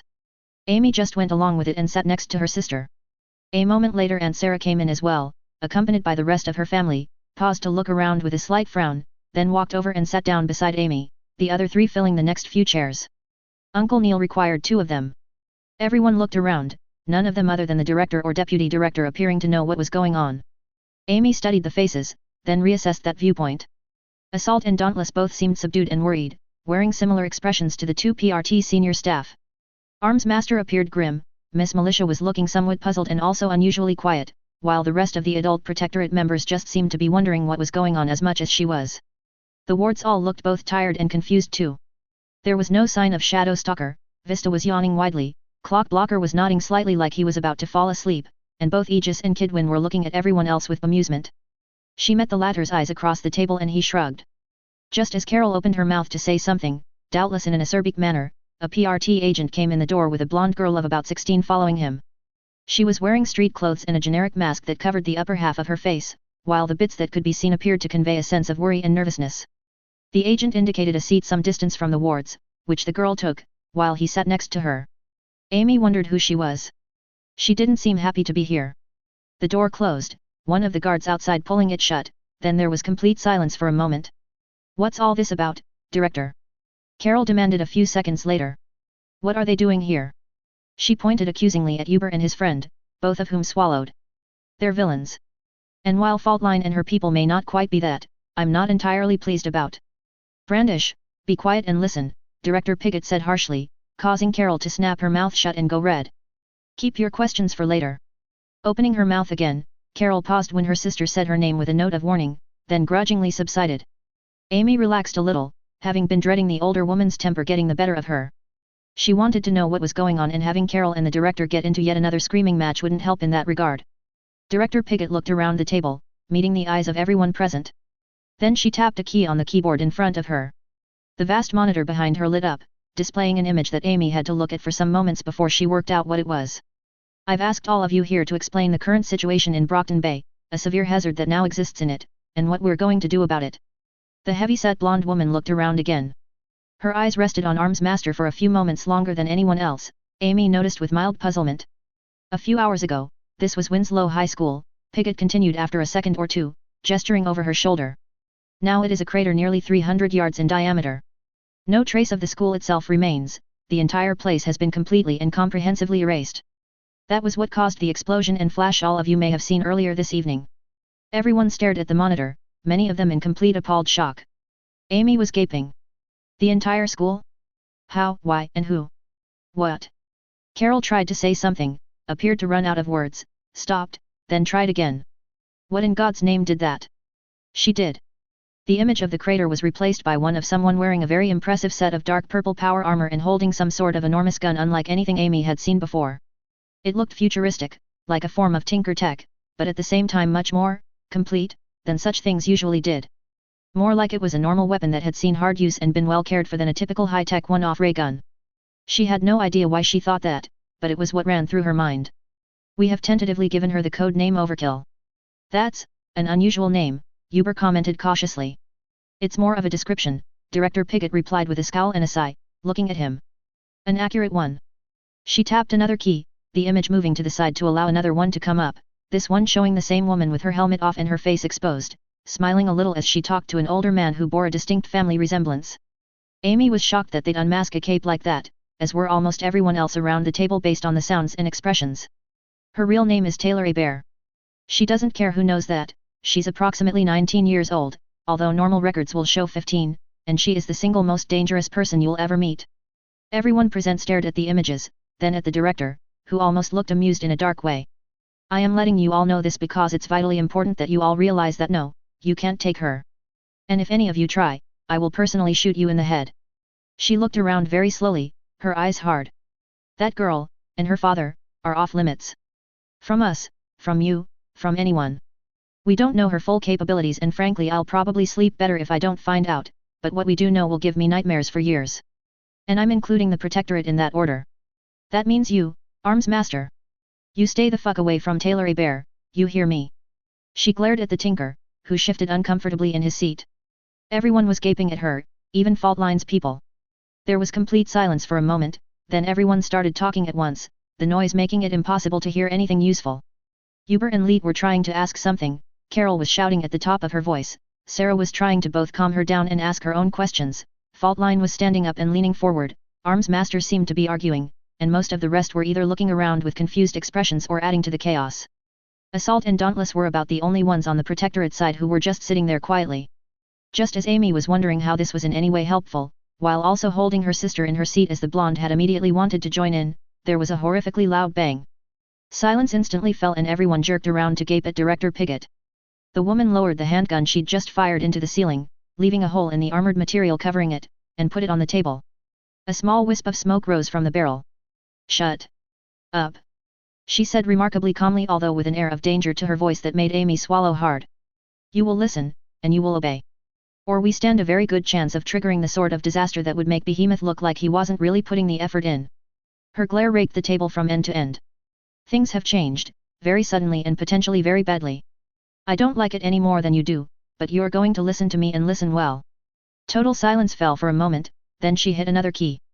So far, that we know of, that girl has wiped out Ellisbug, which took her about an hour, done the same to Eagleton, killed the 3 blasphemies, and moored Nag, and about a dozen other S-class threats all over the planet. All in less than a day. She can teleport with global range, giving her a mover rating about as high as it goes. She can produce weapons that are capable of vaporizing a small city, so that's a blaster rating, also as high as anything we've ever heard of. She has tech that can heal severe wounds. Her armor is at least tough enough to take multiple hits from Tinker Tech laser weapons without damage. She's been seen to detect and catch a 50 caliber round in her hand in mid-flight, and that's merely the information we currently have on her. Piggott looked around the ashen faces of everyone in the room. The most important thing from your point of view is that she is fully willing to immediately resort to lethal countermeasures when attacked. And has done so without hesitation. Carol opened her mouth and the director held up a hand without even looking at her, causing the woman to close it again. The E-88 decided to attempt to recruit her earlier tonight. Kaiser sent Cricket, Hook Wolf, and Victor, along with about 24 normals, to persuade her to join them. She prodded the keyboard again, starting a video playing that everyone watched. Her father took out 2 gang members faster than most of my troopers could, then blew Cricket away with the shotgun he confiscated from them. Victor shot at him, the girl caught the round, then destroyed the entire building he was hiding in from 300 yards away with a pair of rockets. Then she got mad and wiped out Hook Wolf, while her dad wrecked most of the remaining gangers. The video changed to show what had happened to the last of the E-88 capes, making Amy's eyes widen, and several people to swear under their breaths. Kaiser, being an idiot, tried again with Creek and Rune, and another group of normals armed with RPGs and laser guns he stole from Coil. She pressed a key. Everyone watched. Amy felt ill. Total encounter time was about 6 seconds. Everyone other than Rune died in that time. Overkill's rules of engagement, as far as we can determine, are basically if you make me come over there you're dead. And she has the firepower and training to make that happen. Not a single person present was able to say anything. The director inspected them all. We've got more information on her which explains at least some of how all this happened, but it's not currently something we're going to distribute. The point of this meeting is to inform all of you that as far as you're concerned, Overkill and her father are people you do not attack, you do not threaten, you do not interact with at all if possible. You don't give them funny looks in the street, you don't think nasty thoughts at them, you do everything you can to pretend they're not there. If you think you can take them, you're wrong, and all you'll do is make them angry. Trust me, you do not want to make either of them angry, and you especially don't want to make Overkill angry.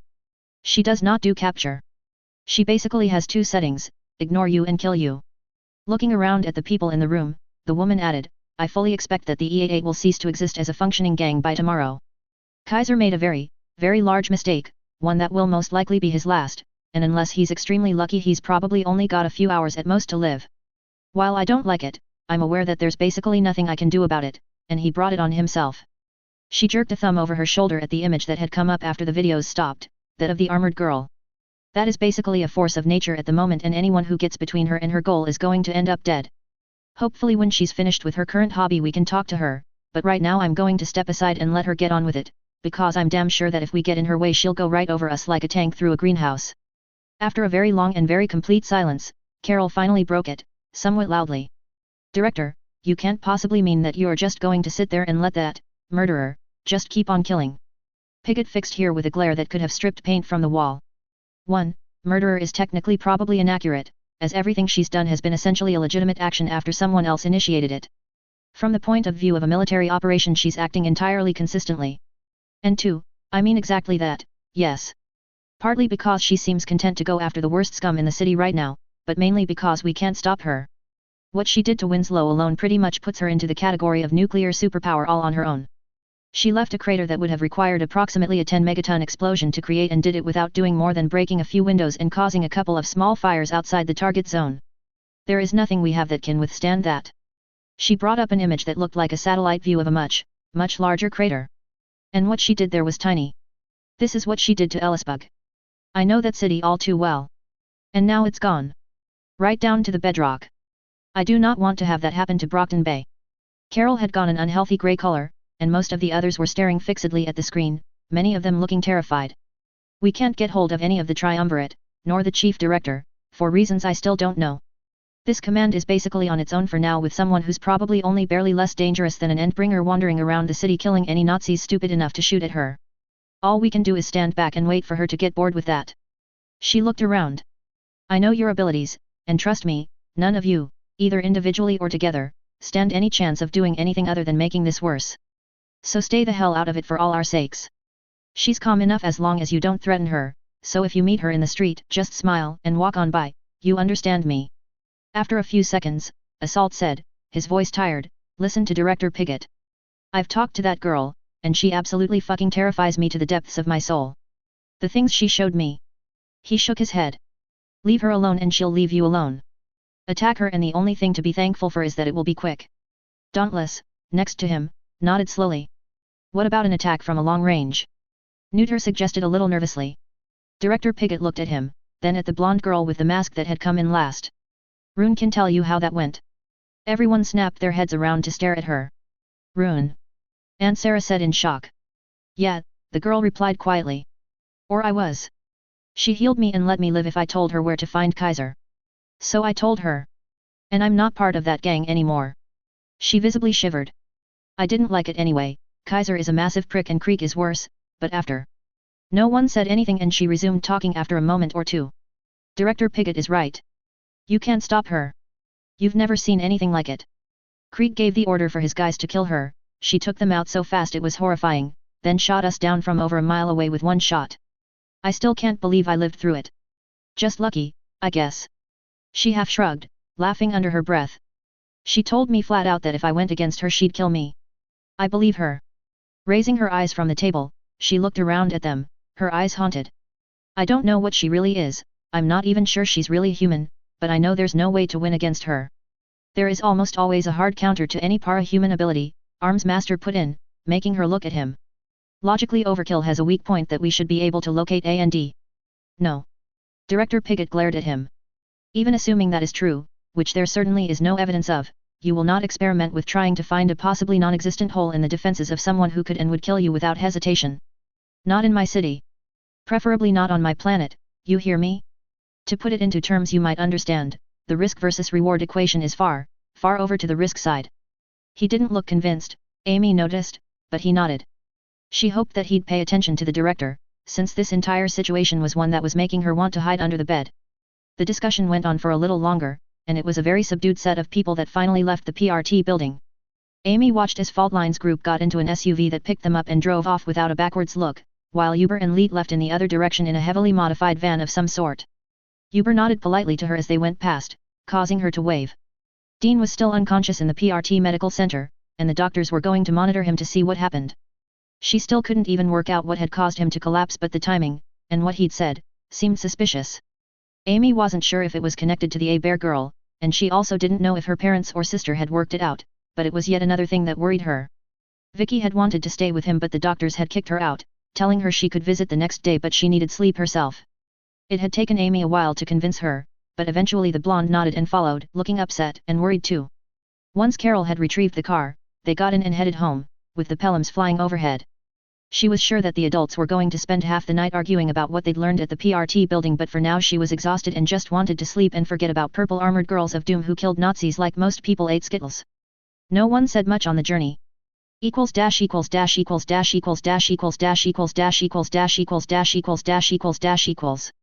Staring in shock at the monitor, Max swore vehemently under his breath.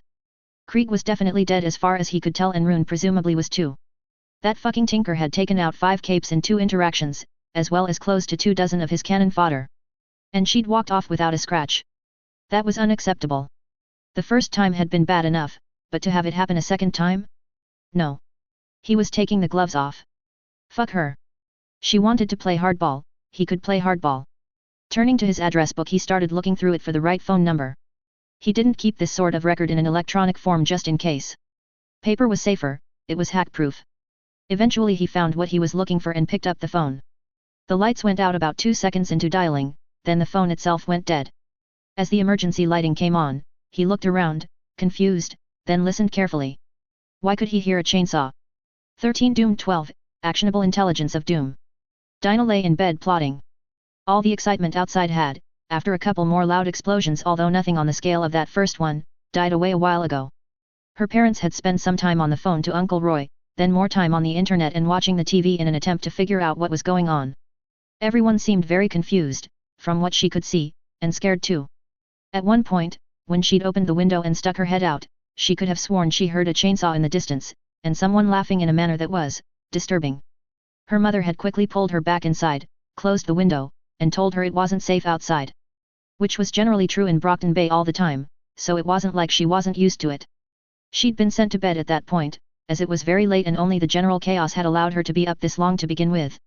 She rather thought that her parents had basically forgotten about her for a while as they were so caught up in whatever was happening and why. Dinah actually had a pretty shrewd idea about the cause of all this. Much more so than they did, and she suspected much more so than most people did. Her abilities seemed to have had a really unpleasant shock a few days ago, and had been extremely helpful ever since. Like it had seen something it didn't enjoy and was more or less hiding while being as cooperative as possible in the hopes that whatever was coming would leave it alone. The best part was that the pain had stopped completely, which left her in a far better mood than she'd been in since that awful moment she'd gained this peculiar power. The power she couldn't get her parents to take seriously, and the one that had helpfully told her was going to lead to some terrible consequences for her and them at some point in the near future. Of course, that was the old future. The new future was much more interesting, and led to some interesting if slightly scary places if she was careful. Her power had told her that too, and had only needed a little persuasion to become really remarkably open about all sorts of useful things to know. She'd only had to threaten to let her know about it being annoying twice before it screamed and hid again. The girl didn't know, exactly, who she was, but she knew she was someone that whatever made powers was terrified of, based on her own one. And because of her, Dinah had a number of options that she'd not had before, ones that would save her family and her as well. This made her very happy, and the thought of what was going to happen to a certain person she'd never met and never wanted to meet made her even happier. In a very wrong way, she thought with a tiny dark grin into the dimness of her bedroom. 100% chance of a fucker getting fucked, she whispered to herself, rolling her head to the side so she could see the green numbers on her alarm clock. 2:30 in the morning. She'd heard her mother and father go to bed an hour and a half ago, and all sounds of movement had stopped half an hour or so later after some faint talking.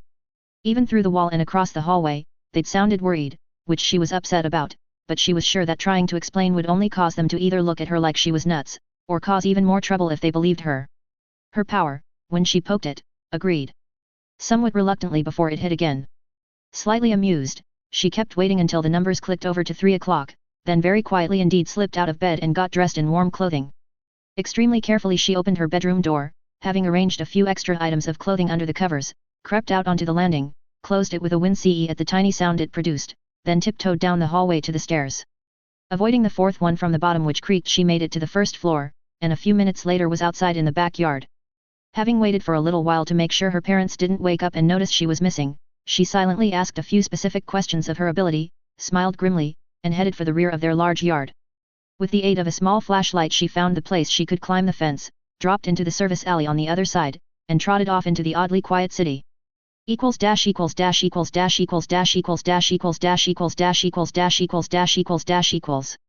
15 minutes later, having avoided a number of other people and 2 police cars which were driving slowly along while the occupants kept a careful eye on the surroundings of the upscale neighborhood she lived in, she reached the point her power told her was right.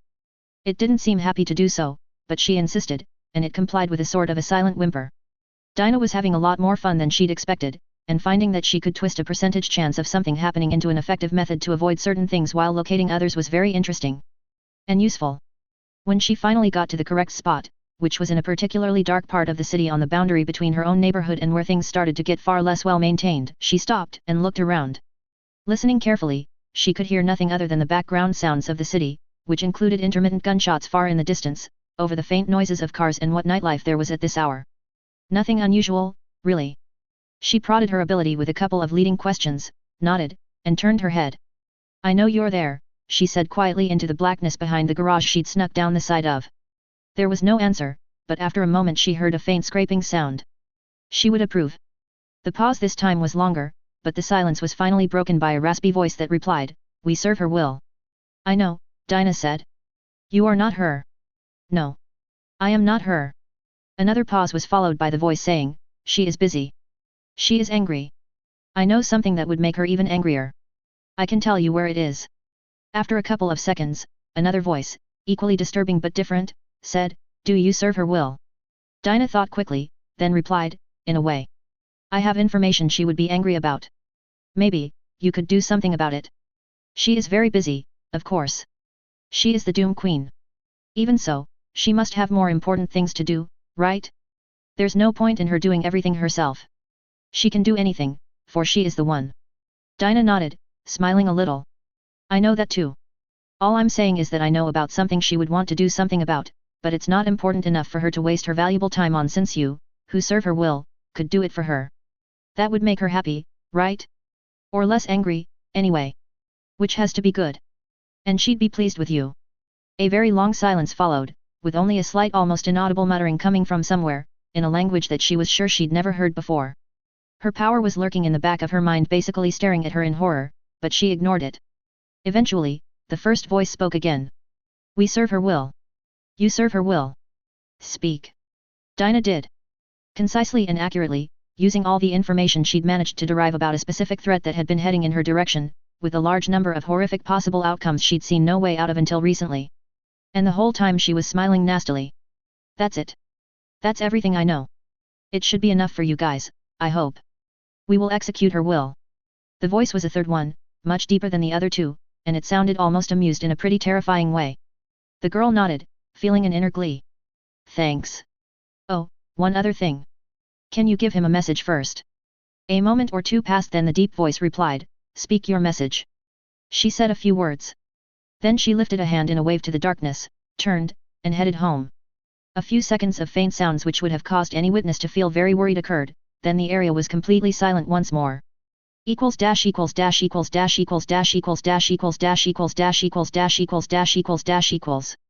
Climbing back into bed, shivering a little from the chill outside, Dinah relaxed into the soft mattress and the warmth of the blankets, her lips slightly upcurved in what was almost an evil smirk. Rolling over, she put her hand under her cheek and closed her eyes, mumbling something to herself with a tiny giggle. Moments later she was asleep, feeling more contented than she had done for weeks. Equals dash equals dash equals dash equals dash equals dash equals dash equals dash equals dash equals dash equals dash equals. Thomas jerked upright in his bed, staring wildly around with his heart hammering. Something had woken him from yet another horrible dream, and he was sweating like he'd run a marathon. There was a strange sound coming from somewhere, far too close for comfort, and he could smell something strange. And what was that peculiar reddish light he could just make out? He turned his head to the side, then nearly fainted. The half-dozen dully glowing pairs of what he gradually realized were eyes looked back at him. One set blinked, then another, as he tried to remember how to breathe. We serve her will, a ghastly voice said out of the dark of his underground and totally impenetrable armored bunker. Dinah Alcott sends her regards and says fuck you, it added in a tone of mild delight. He nearly managed to reach his gun in time, not that it would have helped all that much. 14 Doomed 13, Towering Rage of Doom. Taylor looked up at the building in front of them, then glanced at her father, who was also examining it. Med Hall, hey. So the girl said. He shook his head. Pity. They're a major employer in the city, but there have been rumors for years that they have backing from sources overseas that are less than entirely legitimate. And it would explain some of the stranger things about where the Empire gets its drugs from. I've heard from more than one place that they actually distribute more narcotics than the merchants do, but in much higher purity and for a lot more money. He shrugged a little.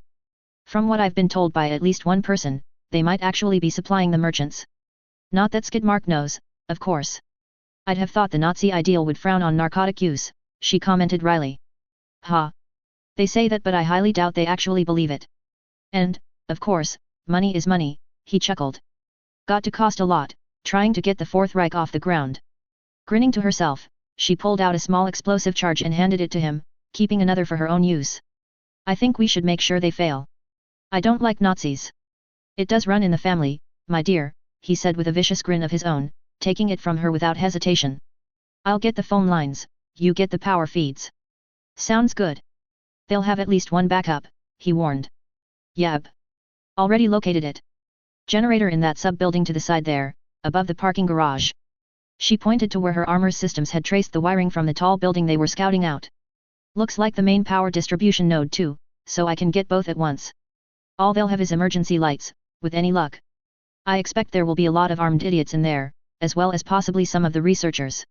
It's late, most of the workers will have gone home, but Anders has the penthouse on top and several of the next floors are inhabited too. That won't be a problem, she assured him grimly. Didn't think so, he responded, tossing the charge in his hand and catching it again. Takes me back, all this. Mom would be sad she's missing it.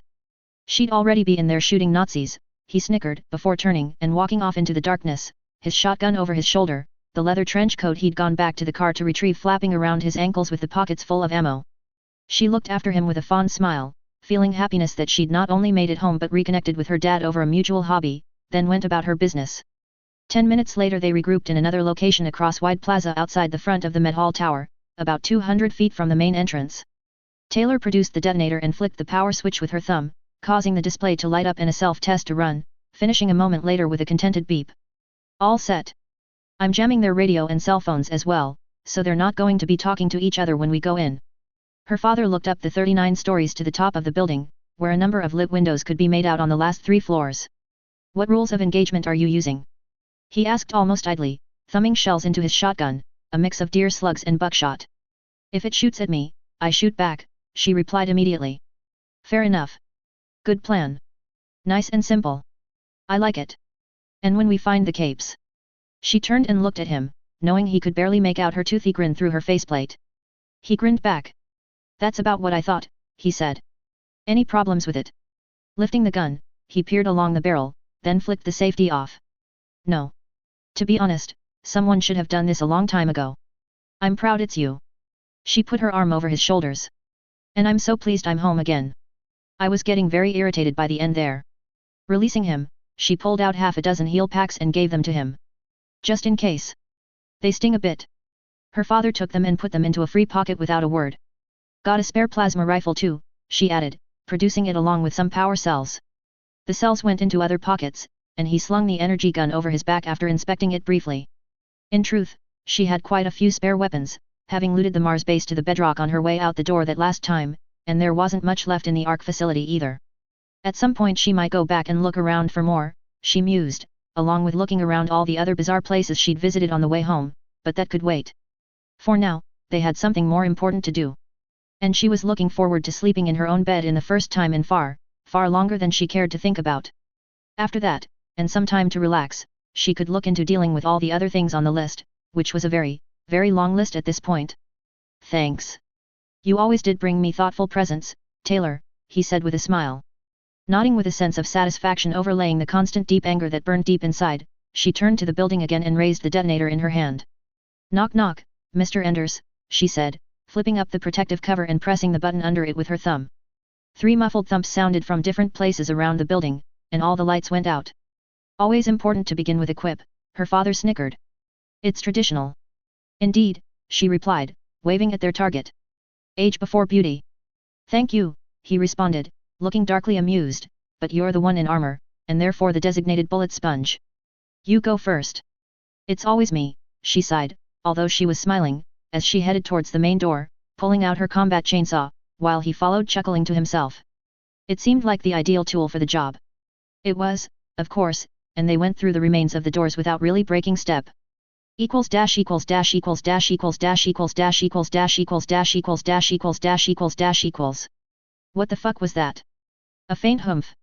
Sound made everything in the guard station rattle slightly, and the lights flickered and died. Alvin looked up, then around at the security monitors and status displays. The screen displaying the condition of the primary and backup power feeds to the building was blinking red icons he'd never seen before, all the readings were at 0, and the pair of monitors that should have been showing live views from the cameras in the power room and comms room simply displayed signal lost on a blue background. Power's out. Yeah, genius, I can see that for myself, his colleague Bill snapped as he prodded keys on the keyboard in front of the main computer as fast as he could.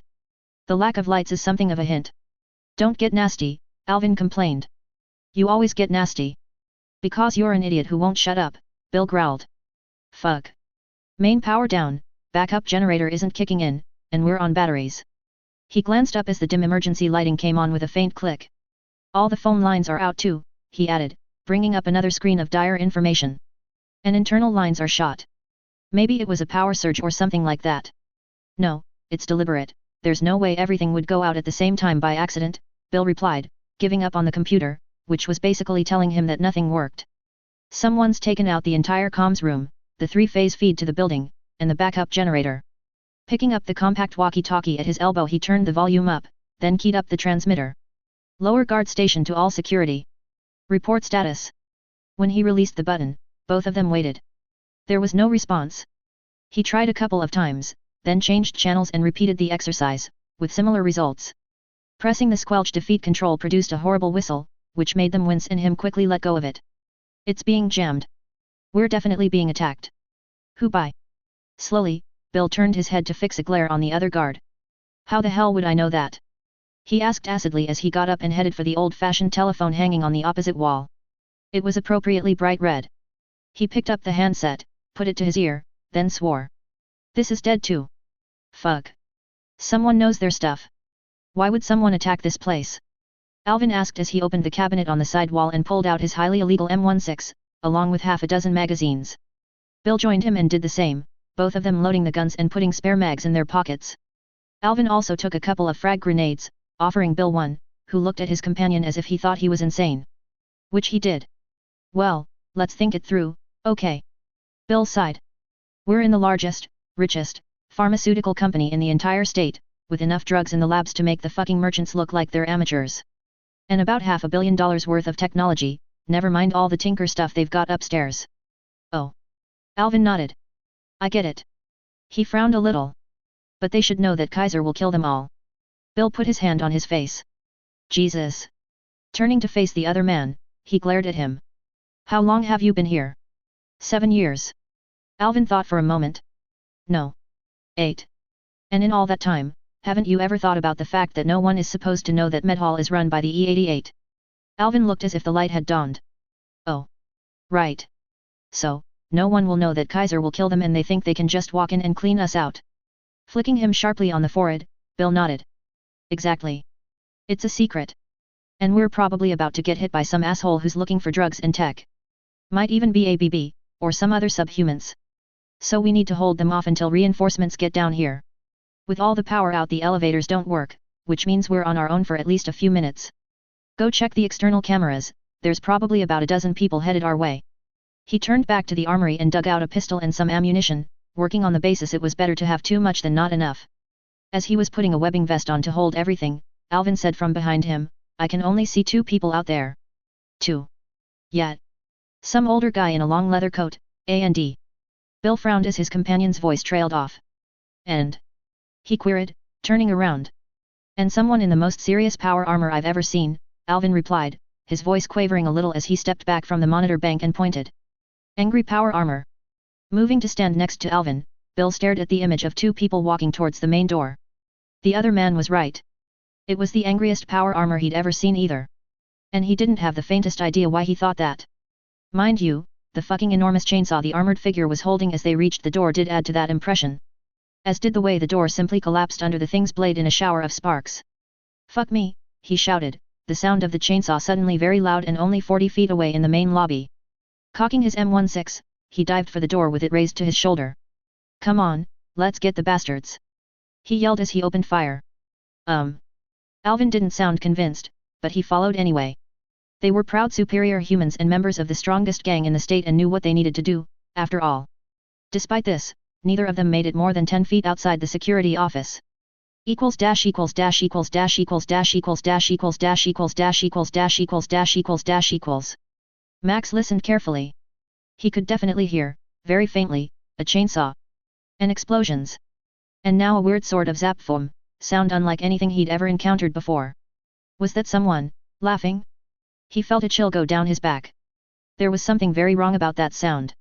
Not that any of the others were any better, really. Combined with the sudden lack of power and comms, it was obvious that his facility was under attack, by someone who knew how to go about it, and might even have had inside knowledge. There was a very short list of people who that might be, and right at the top of it was one purple armored bitch he was going to take enormous pleasure in killing. Possibly quite slowly, although he'd settle for instantly. No one attacked the Empire and got away with it. He couldn't allow it, since as he'd told Krieg, it was simply too dangerous. They had a reputation to uphold, that of being far too powerful to take on, and that reputation was already at risk even before whatever this was. Now, he had no choice, he'd have to take the gloves off and go all in regardless of cost. Looking at the phone, he shook his head. It was completely dead, and therefore useless.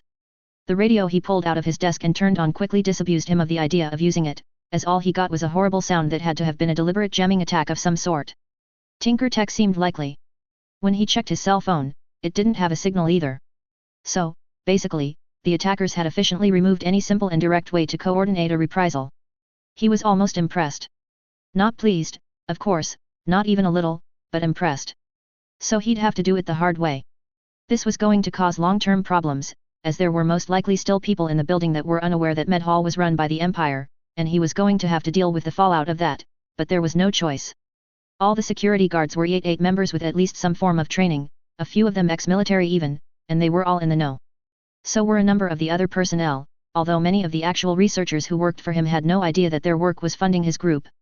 Except for the labs on floors 13 and 14, of course.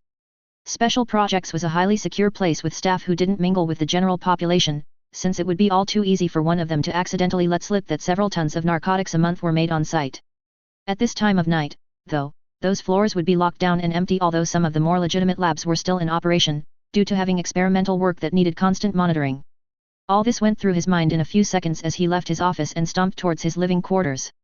Looking out the window in his bedroom towards the PRT building, he could see a lot more lights on there than normal, presumably all because of the continuing excitement going on over whatever had exploded over by the docks earlier that night. The interactions between the Tinker Girl and his first team had undoubtedly stirred the pot even more, as would have her destruction of Creek and Rune's team. He couldn't believe that in the space of mere hours he'd lost 5 capes and dozens of normals. That was so far out of the ordinary it was both deeply worrying and incredibly infuriating. Someone was going to pay for that insult. And now they were attacking his home?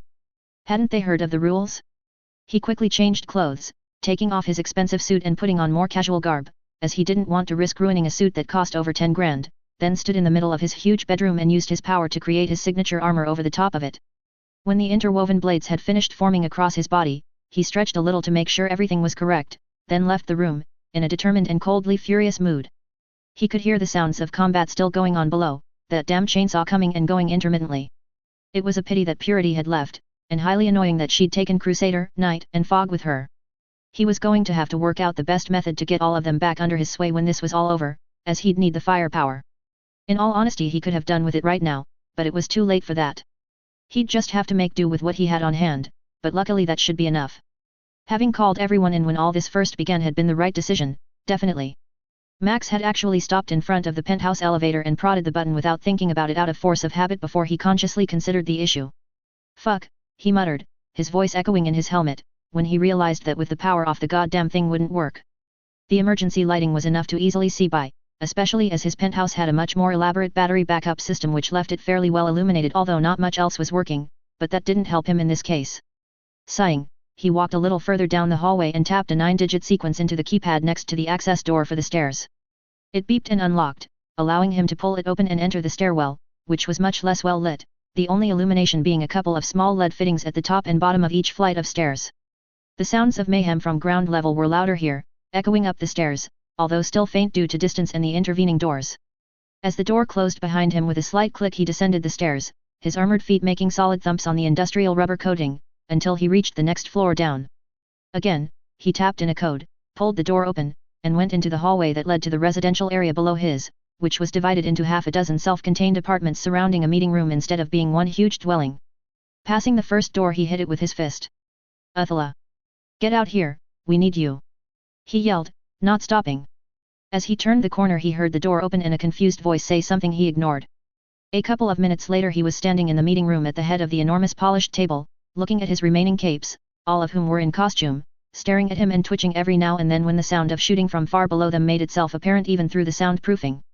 "What the fuck is going on, Max?" Jessica, a statuesque blonde also known as Fenja, said. Everyone looked at her, then at him for an answer.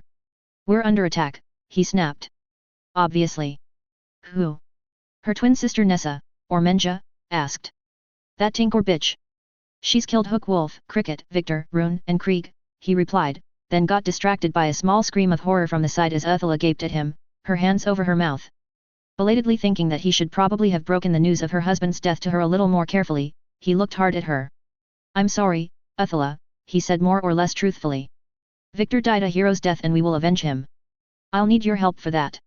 Will you stand with us?" The young woman looked wide-eyed at him over her hands, then flicked her gaze around at the others, all of whom were watching her, Fenja and Menja with some sympathy and Storm Tiger looking furious. "Yes," she whispered after a second or two. Her voice firming, she lowered her hands and repeated, "Yes," more firmly. "I will." "Good." He looked around at the remaining 3. "We've lost half our comrades in one night, to one woman. Yes, I miscalculated, I will admit that, but this cannot be allowed. We will stop her, and any support she has, and we will make her pay." He slammed his armored fist on the table, leaving a deep scar in the wood. Our security teams are already engaging the threat. We have no communications, and must rely on our own abilities and intelligence to deal with this woman and her allies. Yes, we are short-handed, I admit that, but we have reinforcements in the building and must locate and rally them to our defense. Once we have won, we will make certain that everyone knows that you do not attack the Empire, especially in their own home. He hammered the table again, his voice rising to a near shout as he spoke. Moments after his fist landed, the entire room shook slightly as there was a deep rumbling explosion from somewhere below them, and everyone looked around as the paintings hanging on the walls trembled and swayed.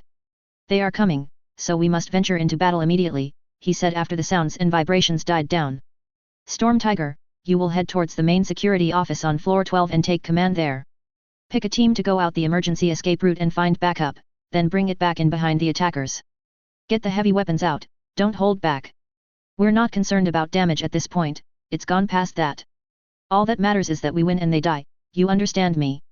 I do, Kaiser, Storm Tiger replied, standing straight and meeting his eyes.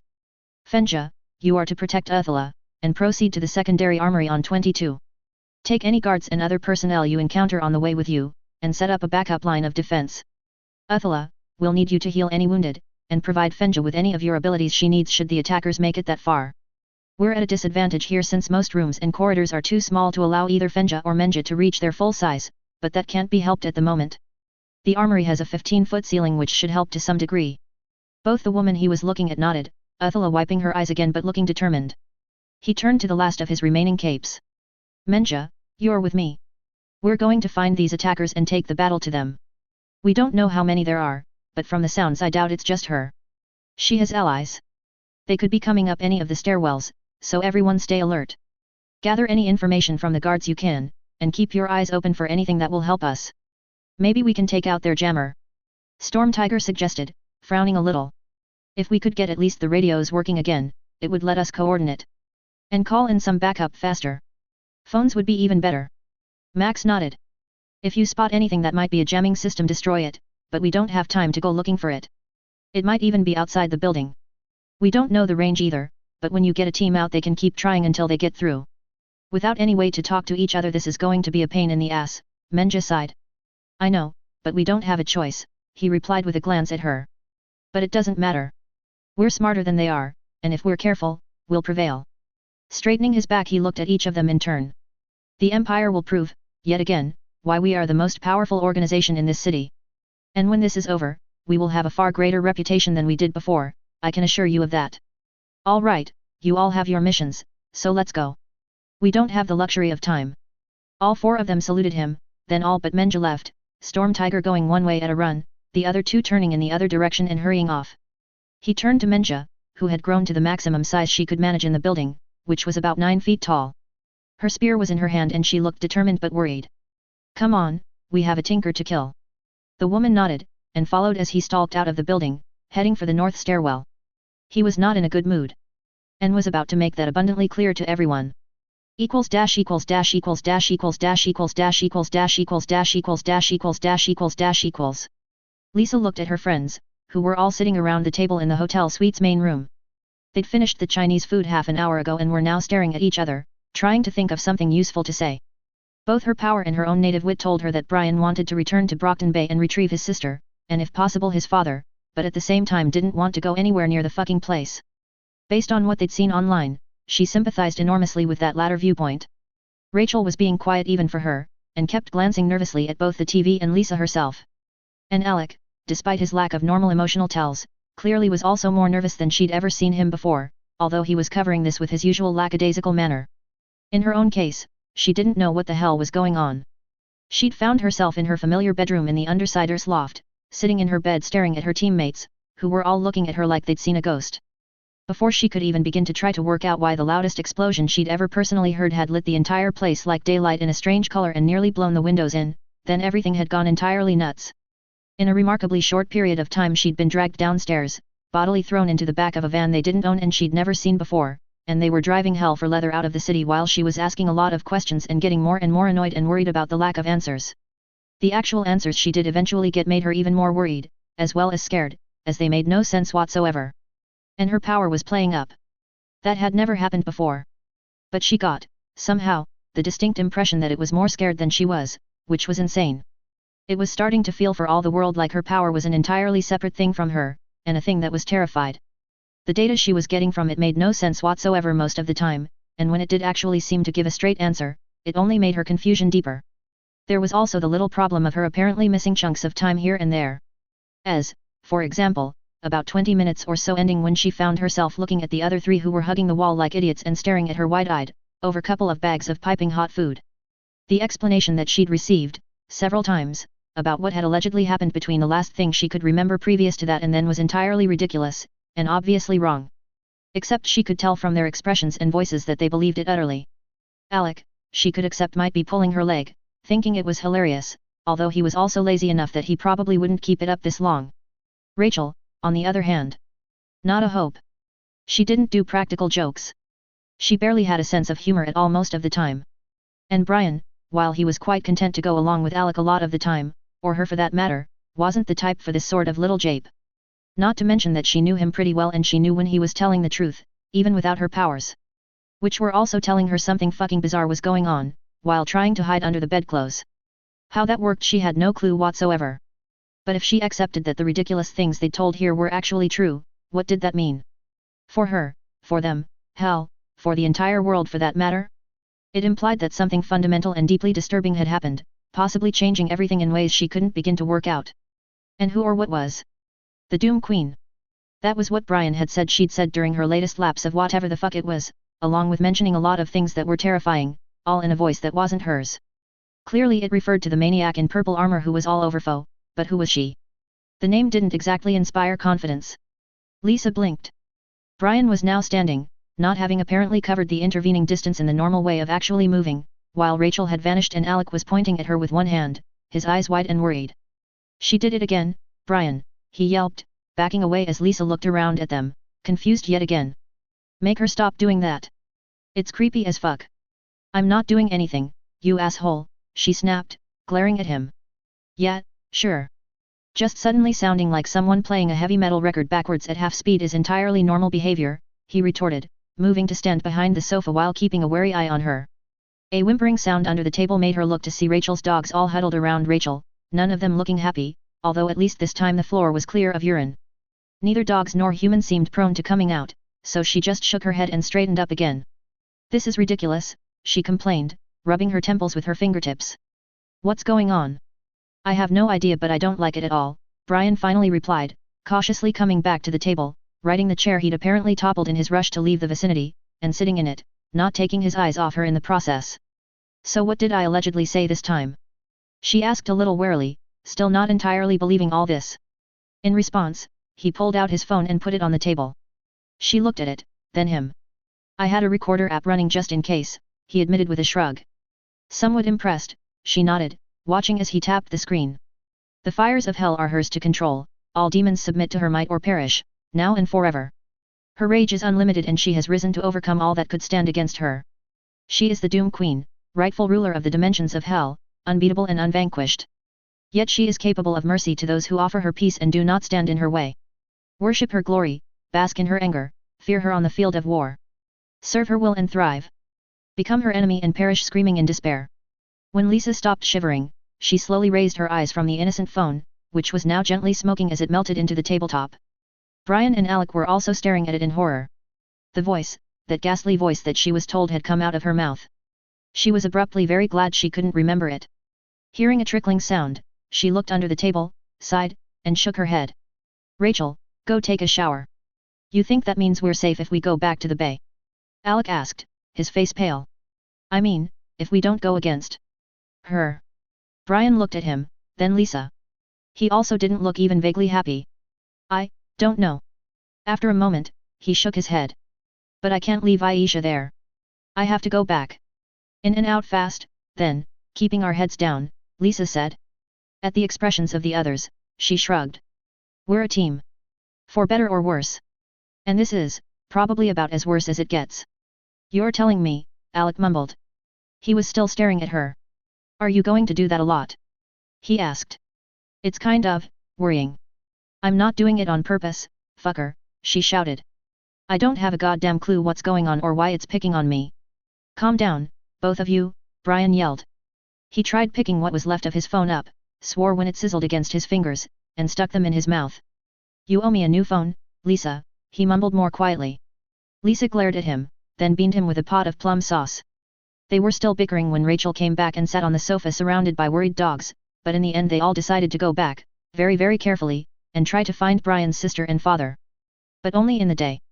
None of them had the slightest wish to go anywhere near that place in the dark. Equals dash equals dash equals dash equals dash equals dash equals dash equals dash equals dash equals dash equals dash equals. You four, and you two. You're going to go over to the safe house on Bleecker Avenue and bring everyone back here, along with every single fucking gun you can lay hands on, Storm Tiger ordered moments after he slammed the door to the armory open and looked around. He indicated half a dozen people, all of whom were looking somewhat worried and confused about the continuous sounds of battle from down below, which were getting closer and louder. Moving to one of the weapons lockers, he threw the doors open and grabbed a couple of AK-74s, handing one each to two of his designated exfiltrators. Take all the ammo you need, Hell Kaiser says, take any fucking weapon you want. Just make sure you bring back everyone. And I mean, everyone, you got me. They all exchanged glances, then nodded. Sure, Storm Tiger. Who's actually attacking us? The PRT? The ABB? How many of them are there? The speaker was a huge man built like a Viking warrior, with long blonde hair he obviously spent too much time on. He was visibly nervous, flinching when something far under them detonated with a blast that shook the entire building. No, I don't have a fucking clue, and it's that fucking Tinker Girl Hookwolf was sent to recruit as far as we know, Storm Tiger snapped, glaring at the man. Who the fuck cares anyway? We're being attacked, we deal with it. Get your gear and get the hell out of here. Comms are being jammed so you won't be able to call us, but I want you to keep trying with the radios and phones on the way, and as soon as you get out of range of the jamming put out a call for a general assault on the place. Now move it.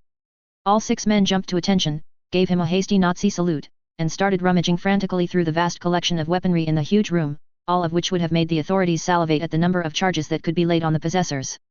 Satisfied, he turned to the remaining E88 gang members who ran security in the Med Hall building, all of them wearing the relevant uniforms and being the more intelligent ones for the most part. Okay, you lot, we're setting up a series of choke points on all the stairwells on floors 7, 9, and 11. Get the 50 calories set up on tripods, with as much ammo as you can carry. Flashbangs and concussion grenades too. You two over there, get out that box of claymores and rig them on all access routes up on 6. Right fucking now. Go. He yelled the last order even as he was picking out a bandolier of grenades for his own use, to supplement his powers. The 17 men and 2 women still in the room rushed to follow his instructions, considerable quantities of armaments shortly leaving the room in their arms or on-hand trucks. He followed, checking that the pistol he'd picked up as a backup was fully loaded, then striding forward with a grim look on his face as he went to deal with those who fancied their chances against the glory of the Empire. Equals dash equals dash equals dash equals dash equals dash equals dash equals dash equals dash equals dash equals dash equals. We're getting a lot of reports of heavy weapons fire at the Med Hall building, Director, one of the PRT dispatchers said over his shoulder, as he worked on his console. Witnesses say that there are also strange sounds and visuals they think are powers at work. Bright green and blue flashes of light, and some maniac with a chainsaw who cut the front door into ribbons about 10 minutes ago. He looked back at Emily. Should I send someone in? Emily glanced at Rennick, who raised an eyebrow, then Miss Militia, who was holding the back of a chair in a white-knuckled grip as she listened and watched the main activity map on the big screen where it was showing a whole series of color-coded icons surrounding the Med Hall Plaza. Med Hall. Hey. Guess we just found out who's behind the E88, she muttered to her second-in-command, who nodded slightly. No. Tell our people to stay well away from there, and get BBPD to stand down immediately and put a cordon around the entire area a quarter-mile out. No one is to go inside it until further notice, she ordered. The man stared at her for a second, then merely nodded and turned back to his equipment, typing rapidly while talking quietly into his headset. They watched as the various icons changed, a number of them showing real-time locations of PRT and BBPD assets diverting course or halting before they reached the perimeter she'd designated, which appeared on the screen as a dashed red line forming a circle with the Med Hall building in the center. You can't be serious, Director, Miss Militia objected, her voice wavering a little in outrage. Someone is attacking the largest and wealthiest company in the entire city, with para-human. Emily raised a hand, cutting her off.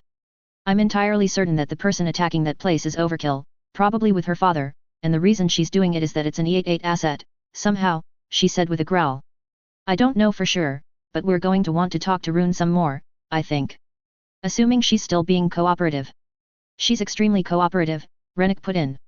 Almost pathetically so. Overkill scared the ever-living shit out of her and she'll do or say anything to avoid ever meeting her again. Good. Go and find out what the connection to Med Hall is, then. I'm curious. Raising her voice as he nodded and left the command center, she ordered, get a drone in the air and get us visuals of the Med Hall tower. No manned aircraft within a 2-mile radius under any circumstances. And make very sure it's an unarmed drone. I do not want overkill thinking we're trying to take a shot at her. Ma'am, the flight directions officer replied crisply, already clicking icons. Seconds later he added, drone away, time to target 50 seconds. Everyone turned to look at the other screen next to the one showing the Brockton Bay map, which was now displaying an aerial view of the city from a viewpoint that was rapidly rising, before it started moving northwest. Very soon, they were watching a light-amplified image of the 400-foot building a few miles away at the other end of the commercial district, one of the tallest in Brockton Bay. Flashes of light could be seen through the glass exterior, most of them clearly automatic gunfire, in large enough quantities that it was very clear that there was a massive firefight going on inside. A lot of the windows on the lowest 6 or 7 floors were missing, and as they watched a huge fireball blew out half the ones on the next floor up as something large went off, showering glass all over the street below. Several people swore under their breaths at the sight, then winced when a blindingly bright beam of something cut horizontally across the entire side of the tower on that floor, causing a large piece of the exterior skin to crumble and collapse. This exposed internal rooms and corridors to their view, showing at least 24 people firing a large collection of heavy weapons including an RPG launcher at another figure at the front of the building. This one was wearing all too familiar power armor and seemed entirely unmoved by being the target of enough firepower to take out a small battalion. Overkill swapped out the energy gun she'd been using for something different, then pointed it out to the side, firing a dozen small rockets that whistled into the distance, towards the drone, before arcing back around and going right into one group of E-88 gangers, who the people doing all the defending clearly were. The image whited out for a moment and when it reappeared there was a hole 30 feet in diameter in the side of the Med Hall tower, cross-sections of 3 floors visible through it. Of the armed people who had been there, no trace remained. Dead silence in the control center was broken by one of the console operators, who said rather faintly, "She doesn't fuck about, does she?" "No, she does not," Emily sighed. Glancing at Miss Militia who was gaping at the screen with her eyes wide over her bandana, she continued, "Oddly enough, I do not want that firepower and that kill everything that moves attitude aimed at us. That is why I'm perfectly happy to let her have her fun, and wait for her to calm down before we talk to her. Very, very politely. Are we clear?" The superheroine nodded dumbly, not looking away from the screen. Emily, feeling that no more needed to be said, although she was also pretty sure that this wouldn't apply in Armsmaster's case as he was a fucking pain in the ass a lot of the time, returned her attention to it as well. She was just in time to see a tall man in a long leather trench coat hurdle a crater on the 11th floor through the missing glass, turn in mid-air, and fire several shots from a large shotgun at the people pursuing him. Light reflected from his glasses as 4 of them dropped like sacks of rice and he landed, rolled, got to his feet in one motion, and disappeared deeper into the building. "Jesus fucking Christ," she muttered. "Dock worker my ass. Who is that goddamn man?"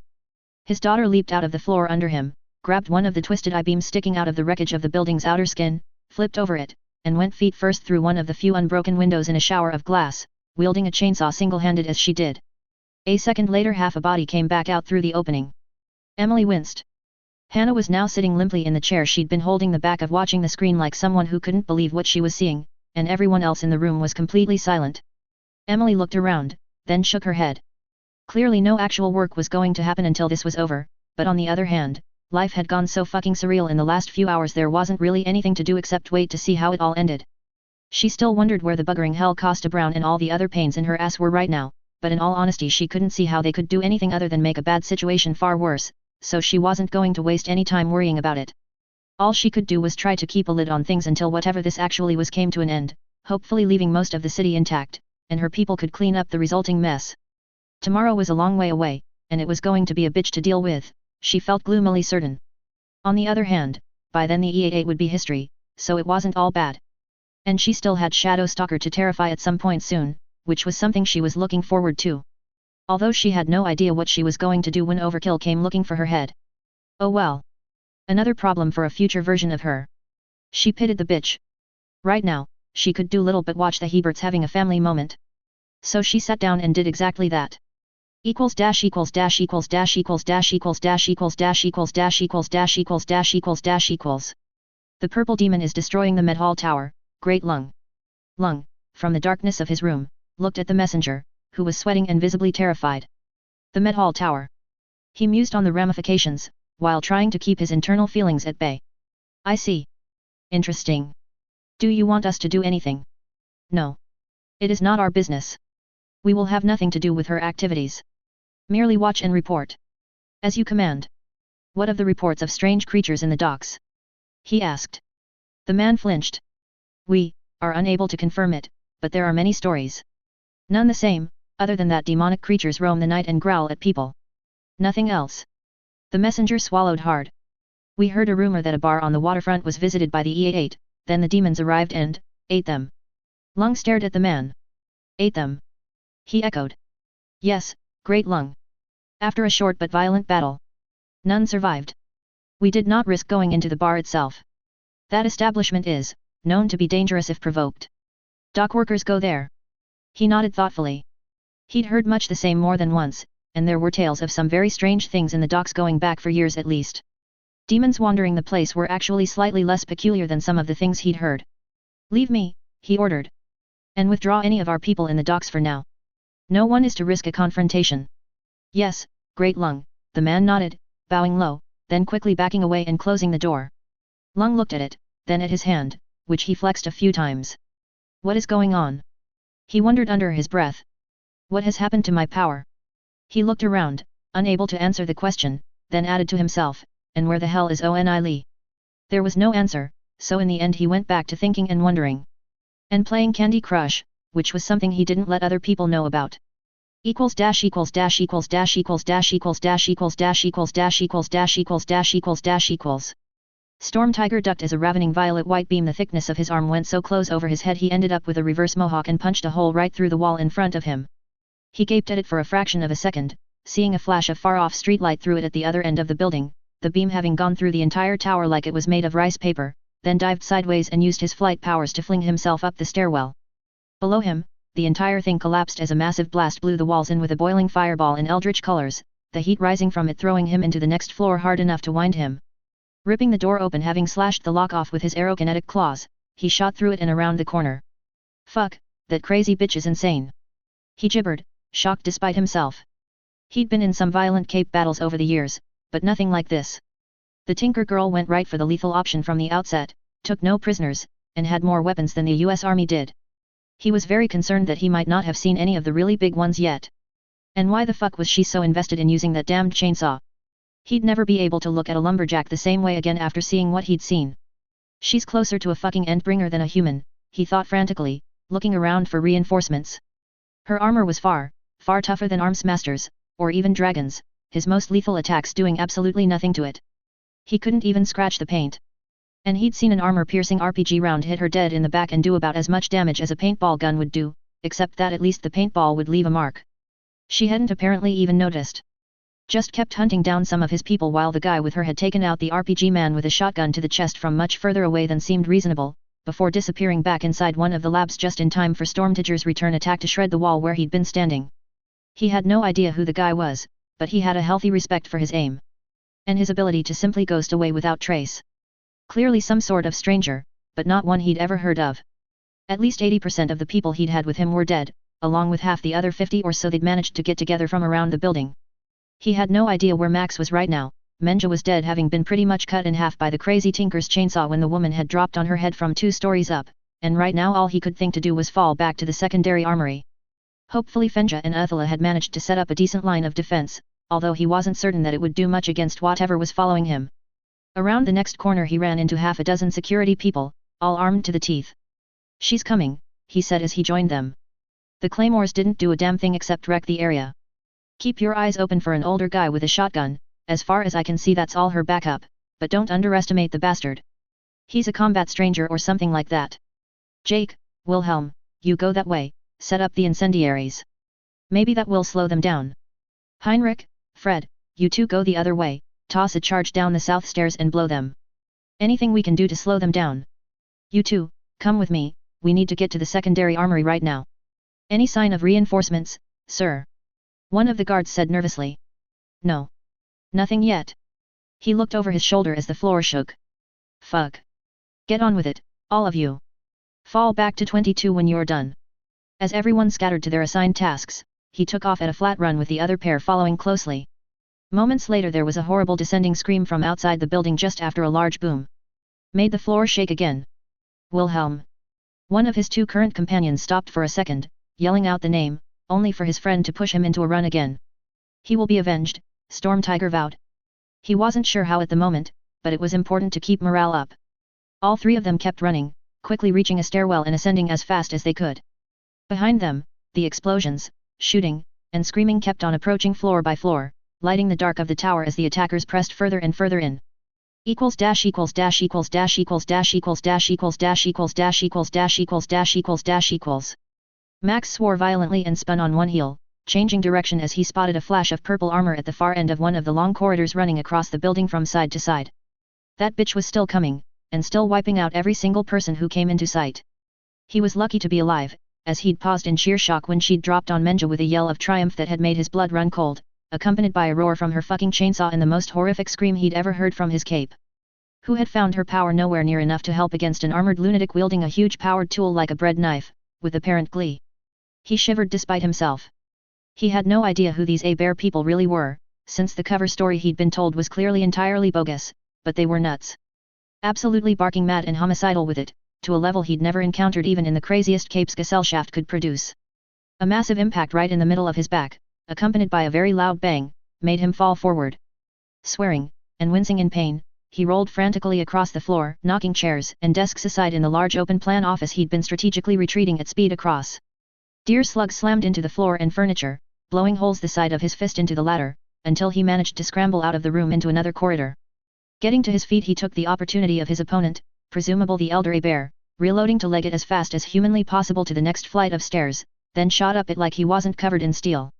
Steel that was scratched, dented, and scorched in a number of places. This was the part that was driving him around the bend. His own powers were completely fucking useless against either of the crazy motherfuckers attacking his building. The girl, because she simply ignored them, and he was for some reason utterly unable to actually affect her own armor at all, and her father because the bastard was impossible to actually see. The damn man was like a ghost, popping up here and there when he was least wanted and taking appallingly accurate shots at you, then promptly vanishing again. And the one time Max was sure he'd figured out where he was hiding and had moved to capitalize on that, he'd nearly lost his head to an energy beam from the other gun the bastard had with him. He still wasn't sure if the elder A-Bear had actually missed on purpose, for that matter. Just to rub it in.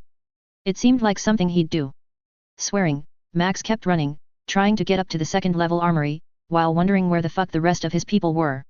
Equals dash equals dash equals dash equals dash equals dash equals dash equals dash equals dash equals dash equals dash equals. Come on, hurry the fuck up will you? Calm down, Darren, and brush your hair or something, one of the 50 or so E88 members who were ripping open crates of weapons shouted, invoking a mass laugh and some jeering from many of the others there. Darren glared at him while fingering his gun. Funny. Very funny. Do you use your wife's shampoo? Someone else called with a smirk audible in his voice. I don't have a wife, Darren grated. He tried once, but she was jealous of his HA. The first mocker got a large fist in the face, which caused him to stop talking rather abruptly. Darren looked around at the rest. Stop talking and start working, you dickheads. Kaiser is relying on us getting back as quick as we can. So get all this stuff into the trucks and let's go. Pointing at the half-dozen army surplus vehicles, which were standing in a row along the front of the large open area of the former spice warehouse they were using to store their equipment in, he waved his gun meaningfully with his other hand. Come on, get on with it. You could help you bastard, the man lying on the floor with his hands over his broken nose whined. Darren kicked him in the side in disgust. I'm supervising. Get up and get back to work.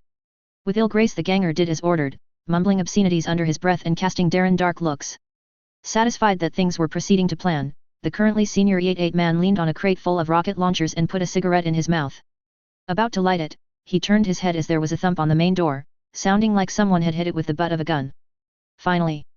Goddamn idiots, where the hell have those fuckwits been? He grumbled as he stomped over to the door and pulled it open. Peering into the darkness outside, he added more loudly, Harry, you lazy asshole, where are? Something flew past him and landed on the floor with a dull thud, 20 feet behind him. He turned to look at the stained and chipped concrete, and the thing rolling across it. Everyone else did as well. There was a long pause. The cigarette dropped out of Darren's slack mouth as he gaped at the decapitated head of Harry, which was leaking fluids onto the floor, then he very slowly turned to look out the door. Something moved into the light, something about 8 feet tall, with horns, hooves, and a nasty fanged smile that promised mayhem and death. He didn't even have the ability to run, frozen in place by terror as he was. The thing stopped at the door. It looked around at the stunned gangers, all of whom were white and shaking, then fixed its eyes on Darren. "We serve her will," it said in a voice that literally made him piss himself. It was something that didn't belong in the real world, something from the depths of a nightmare. And the worst part is how amused it sounded. Leaning down to stare directly into his eyes, the thing that he suspected might well actually come from hell added, almost conversationally as if it was just passing the time of day, "In serving her will we remove those minor problems beneath her notice. Are you such a problem?" After a brittle moment, Darren shook his head very fast indeed.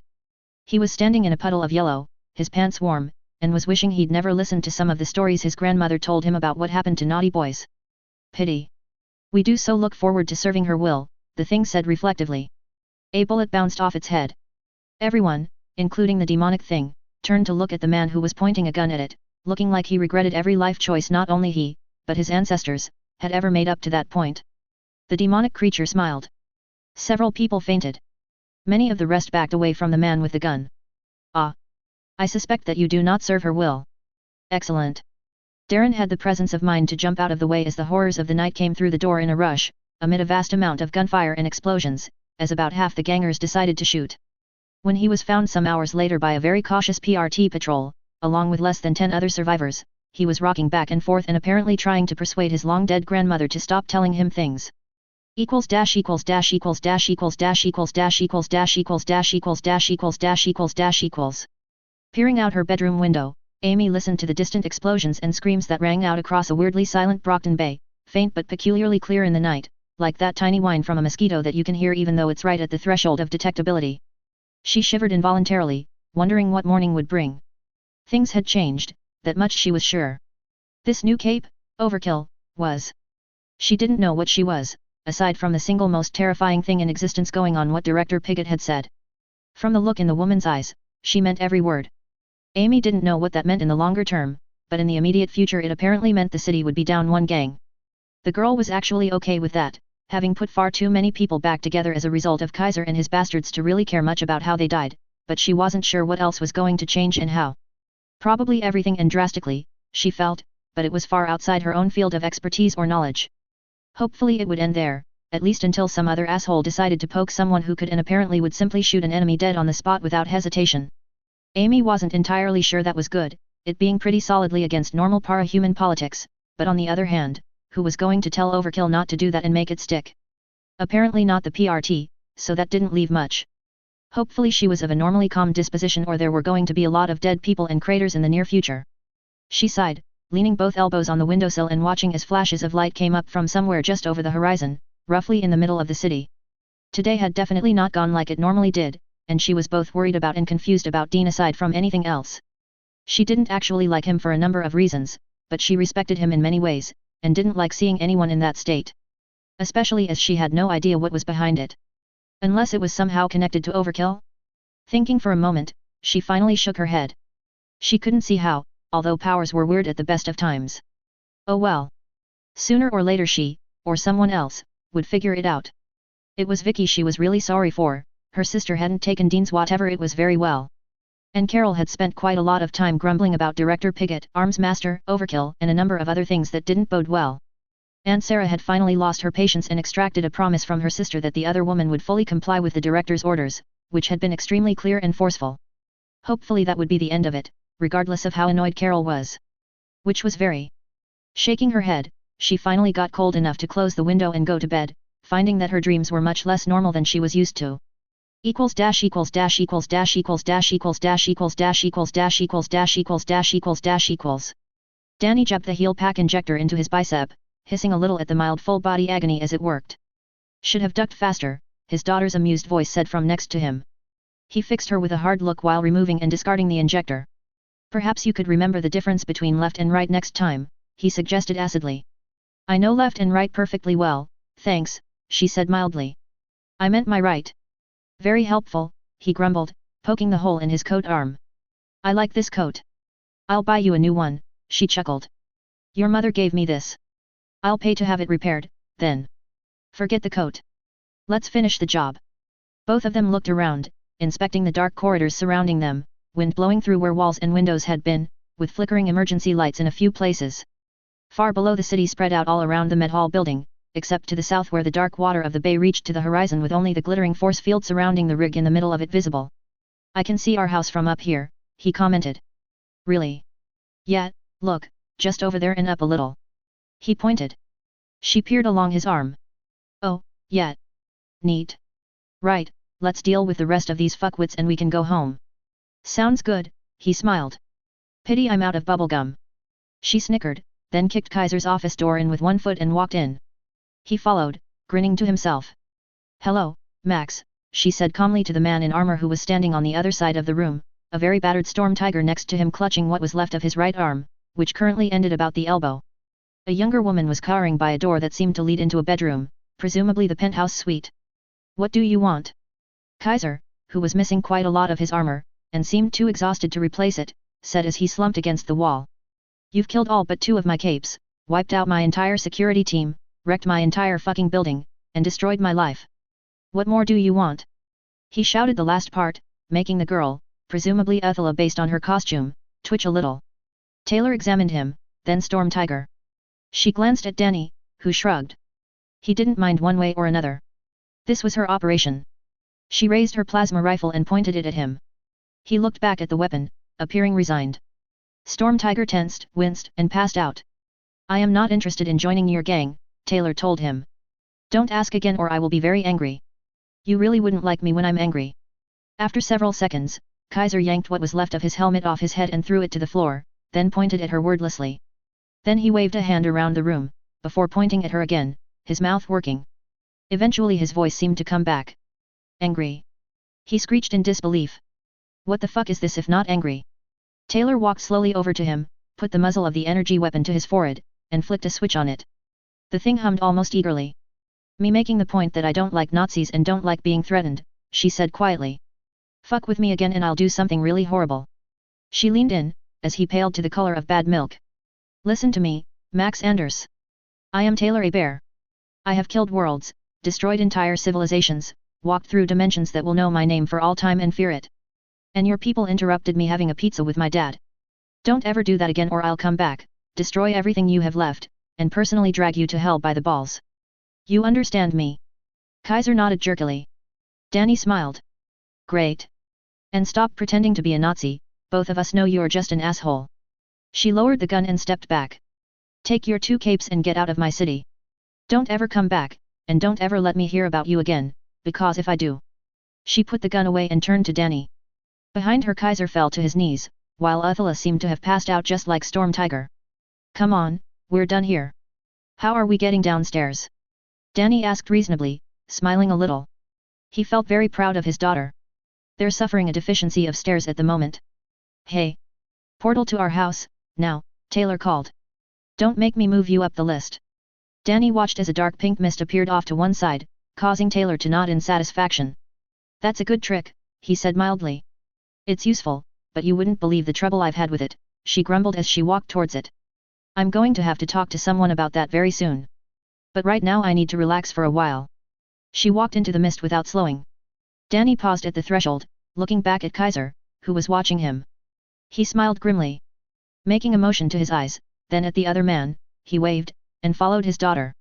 Equals dash equals dash equals dash equals dash equals dash equals dash equals dash equals dash equals dash equals dash equals. Max stared at where the pink mist had been, trying to think.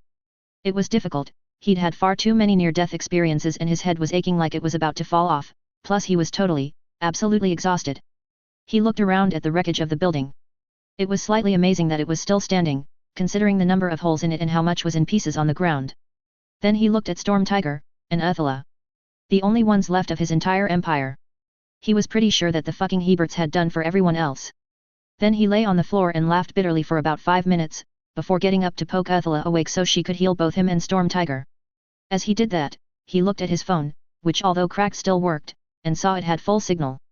Sighing, he sent a text to a number he knew well, but had never called. Equals dash equals dash equals dash equals dash equals dash equals dash equals dash equals dash equals dash equals dash equals. Emily put the phone down on the table, then stared at it for a while. Hey! She looked up at Rennick, who was watching her curiously, then turned to examine the drone image. The Met Hall tower was looking precarious but was still standing. Think we can land a VTOL on the helipad without the entire thing falling over? She queried, pointing at the screen. He followed her finger, then looked inquiringly at her.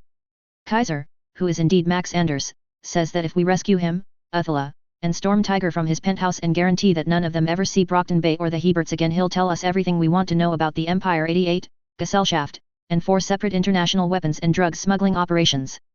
Rennick raised an eyebrow and looked at the screen again. Then he grinned. She sighed faintly. This fucking city. 15 doomed 14, the storm before the doom. Sophia didn't have time to even shout, never mind evade, before she felt a stunning shock to the back of her neck that lit up her entire body like she'd stuck her finger into a wall socket. As she dropped limply to the ground, she twisted around and spotted Armsmaster looking as grim as she'd ever seen him, some sort of device in his hand, standing in the doorway to her bedroom. The world faded to black before she felt herself hit the floor. Equals dash equals dash equals dash equals dash equals dash equals dash equals dash equals dash equals dash equals dash equals. Snapping awake at the hammering on the door, Alan Barnes blurrily wondered what the hell was going on before his mind caught up with reality and he sat up in bed, blinking. Beside him his wife Zoe did the same, her eyes wide. The sound of thunderous knocking came again, followed immediately by a splintering noise and a crash. He instantly realized that someone had kicked the door in and dived for the bedside table, wrenching the drawer open and fumbling for the pistol he kept there even though Zoe didn't like it. In this city you couldn't be too careful. Footsteps on the stairs approached at a run, as he grabbed the magazine in the same drawer and tried to get it into the weapon, his hands shaking. Before he'd quite managed it, the bedroom door slammed open and 2 black-clad figures charged in. Even as he recognized with a shock the PRT logo on their armor, each of them aimed at him and Zoe with some sort of high-tech gun, then there was a sizzling zap sound and he slumped, feeling consciousness slip away. Dimly he heard screams from elsewhere in the house as his daughters reacted to the intruders with shock, a couple more zaps, then everything went away. As he lost consciousness he was trying to work out why the PRT had invaded his house, but didn't have time to even begin to come up with a reason. Equals dash equals dash equals dash equals dash equals dash equals dash equals dash equals dash equals dash equals dash equals. Madison, trembling, hid in her bedroom closet and listened to the shouts from her father and mother, which abruptly stopped after a pair of closely spaced strange electrical arcing sounds. Heavy footsteps came down the hallway, stopped outside her bedroom door for a second, then there was the distinct click of her door opening. She pressed herself back into the cloths hung above her, clutching her knees to her chest, as the footsteps came remorselessly across the room directly towards the closet. Again, they stopped. There was a slight noise that sounded sort of like a very quiet radio crackle, the sort of thing you'd hear on TV, then the closet was pulled open. She closed her eyes after seeing a pair of black boots standing right there, her heart hammering in terror. The sudden zap and blackness rather came as a relief at that point. Equals dash equals dash equals dash equals dash equals dash equals dash equals dash equals dash equals dash equals dash equals. Standing in her office looking out across the city from the position far above the street, Emily pondered the sad remnants of the Met Hall building, which looked like something had tried very close to successfully to eat it. How it was still standing was something of a mystery, and it was clearly near to that no longer being a thing that it did. There was a 500 yards exclusion zone around it being enforced by the BBPD, just in case it decided to fall over before it was pulled down. She inspected the enormous hole halfway up, multiple floors visible through it, then scanned over the other gaps in the facade on the 2 sides she could see. At least one of them went clear through the entire structure and she could easily make out part of the docks area beyond it. The whole building had a slight but definite lean to the south, and the VTOL pilot who had retrieved Kaiser and his 2 remaining capes from the roof of it some hours ago had been quite unenthusiastic about actually landing on the thing, feeling that his luck might well run out if he tried. Still, he'd managed to get the passengers on board without incident, and all 3 of them were now downstairs in holding cells designed specifically to cater for their abilities. None of them were going anywhere. The horrifying thing was that all 3 of them were grateful of the fact. Rennick was about to start the interrogations and she expected to learn a vast amount of very interesting data, which was a small good outcome of a night that was otherwise a total unmitigated disaster. One that was still ongoing, of course, since Overkill was still out there and she had no reason to think was likely to be in a good mood, one way or another. Hence the unprecedented meeting with local capes last night, and the orders she'd given a little while after New Wave and the rest left. With a sigh, Emily shook her head wearily. Sooner or later, probably sooner, she was going to crash and crash hard. The stimulants she'd flatly blackmailed Armsmaster into giving her would wear off in a big way. She was certainly going to pay for that, and the doctor would be excessively annoyed about it, but she needed to see this through first. Making a mental note to finally ask Panacea to do something about her issues and firmly pushing her instinctive revulsion over para-human powers down, she looked in a different direction. The vast crater that had very abruptly and loudly replaced Winslow High School was easily visible from here, a couple of miles away. Once again she marveled at the sheer size of the glass-lined hole, which looked like something out of a movie. It was so incongruous. Yet it was very real too, and even from here in the light of early morning she could see a faint shimmer of heat above it. Armsmaster's readings suggested it would be cooling down for days yet, although it had finally stopped glowing just before dawn broke. She shivered at the thought of that much power in the hands of someone so young and so utterly furious. On the other hand, at least the girl had, somehow, reduced collateral damage to an implausible minimum. She was utterly merciless when provoked, but one thing you could definitely say was that her violence was very carefully targeted. And pretty fucking final. Looking towards the eastern residential area where the A-Bear home lay, she wondered if Overkill had even bothered to go to sleep yet. Or take that armor off. Not that she was planning on doing anything at all to find out. The longer Taylor A-Bear and her blasted father stayed out of things, the happier she'd be. She had a horrible feeling it wasn't going to be long, one way or another. And she was pretty much on her own in a situation where the smallest misstep could end up with an entire city looking just like what used to be Winslow currently did. Not something she wanted to see. Especially from the inside. So she'd taken measures that were undoubtedly at best skirting the edge of illegality, if not merrily galloping full tilt for the middle of it while hooping and hollering. Sooner or later she was most likely going to have to account for her actions, but as she'd been thinking a lot in the last day, that was something she'd worry about if and when she actually reached that point. Right now she had far more important things to worry about. Like, for example, where the fuck the high-level PRT people had buggered off to. No one seemed to have the faintest idea where the chief director had gone, or even when, and certainly not why. She'd simply disappeared at some point in the last 24 hours, without trace or message. If it wasn't for the fact that none of the alarms she was constantly surrounded by had been triggered, Emily would think she'd been abducted, but the sheer amount of technology and paranoia surrounding the woman made that fairly unlikely. It seemed more plausible that she'd arranged her own disappearance, but why and how Emily didn't have the first idea. And she wasn't going to sit around with her thumb up her ass waiting for her to turn up either. Alexandria, Eidolon, and Legend also seemed to have vanished at much the same time, which suggested some common link, and the most likely one she could think of lived far too close for her liking. Possibly they were all holed up together somewhere plotting on what to do about Overkill, but of course even if that was true they hadn't had the decency to let Emily or the PRTENE in on it. Again, this was not uncommon. There were quite a few things that had happened, or not happened, over the years that made her suspect that Brockton Bay was more or less hung out to dry. But at least they normally answered the goddamn phone and gave her some bullshit about why they were doing nothing useful, rather than dropping off the face of the planet. She turned away from the window and the golden light of the slowly rising sun that was casting huge shadows across the scene in an annoyingly pretty way as if nothing had happened, walking over to her chair and sitting down with a wince of pain. After a moment's thought, she shrugged and pulled out a small bottle, unscrewing the lid and shaking a pill into her other hand. Flipping it into her mouth, she washed it down with a swig from the water bottle on the desk, then shuddered slightly as it instantly made her head feel like it was going to burst into flames for a brief moment until everything settled down. The tiredness immediately vanished, swept away in the rush from the Tinker stimulant, leaving the world in sharp focus but feeling slightly brittle around the edges. Yet, when she went down she was really going down, she decided with a snort as she put the lid back on the bottle and put it in her pocket. One left, and Armsmaster had quite seriously told her that taking all of them in her condition would likely kill her, so it was best not to. After a moment, she took it out again and locked it in her desk, just to remove temptation. Pulling one of the tablets that was in a small stack of them closer, she tapped the screen twice, then scrolled slowly through the document that was displayed there, reading it carefully. Making a few notes on another one with one hand, she thought carefully. This next part was a gamble, a big one, and if she got it wrong the end result would probably cause more than a few problems. It might well do that anyway. But she couldn't see any other choice under the circumstances. A knock on the door made her look up. It opened to reveal Armsmaster, who came in followed by Rennick, and Captain Williams, one of her own people. All three of them arrayed themselves in front of her, all three looking grim and unhappy. Rennick. Results from the initial Kaiser interview. Not good, he replied, shaking his head. The E88 is, or was, into everything. We've already grabbed 2 of their moles in our own building, found 3 more people who were on their payroll at a lower level, and uncovered half a dozen in the BBPD, the FD2, and even the Brockton Coast Guard. All are being arrested right now, and we've locked down absolutely everything in sight. Which led us to discover that our entire computer system has been compromised, quite likely for some years, Armsmaster added with a scowl like his chin was making a fist under his beard. He looked quietly furious. Kaiser managed that? She asked, shocked. How? Not Kaiser. It was obviously an inside job. Armsmaster shook his head. One done by someone with top-level access over at least 3 years. Dragon and I have correlated a large number of logs and other data, and the only suspect that plausibly could have done it is Thomas Calvert. She stared at him for several seconds, then squeezed the tablet in her hands so hard the screen shattered. Dropping it to the floor without even bothering to look at it, she leaned forward and fixed him with a hard look. Calvert. Yes, ma'am. Are you certain? We are, yes. There's no other candidate who could have done it without at least 6 separate accomplices and most likely a high-level thinker. Calvert, however, had access to every single system during the relevant times. We can show that the exploits were installed, and we can prove he was also present at times that match those.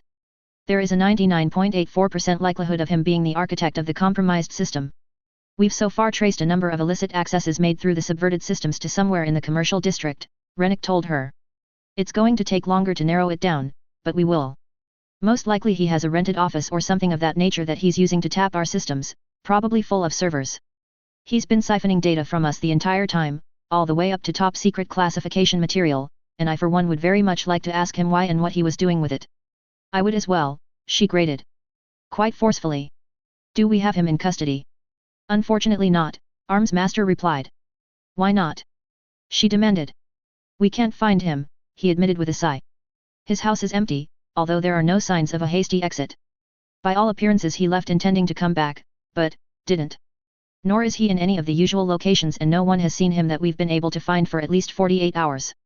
We've got his description out across the state, BBPD has locating him as a top priority task, and there are several teams canvassing everywhere we have any suspicion at all he might be.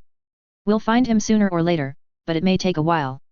In the meantime we're removing all the compromised hardware for deeper forensic examination and replacing it with equipment from spare stock. That will take several days to complete. Emily massaged her hand, finally looking at it to see there were a couple of small cuts on it from the broken screen. Muttering to herself she dug out a can of aerosol bandage and gave her hand a quick squirt, hissing in pain as the cool spray turned into a sharp sting for a moment until it solidified into a transparent flexible coating. Do you need to visit the infirmary? Rennick asked, watching.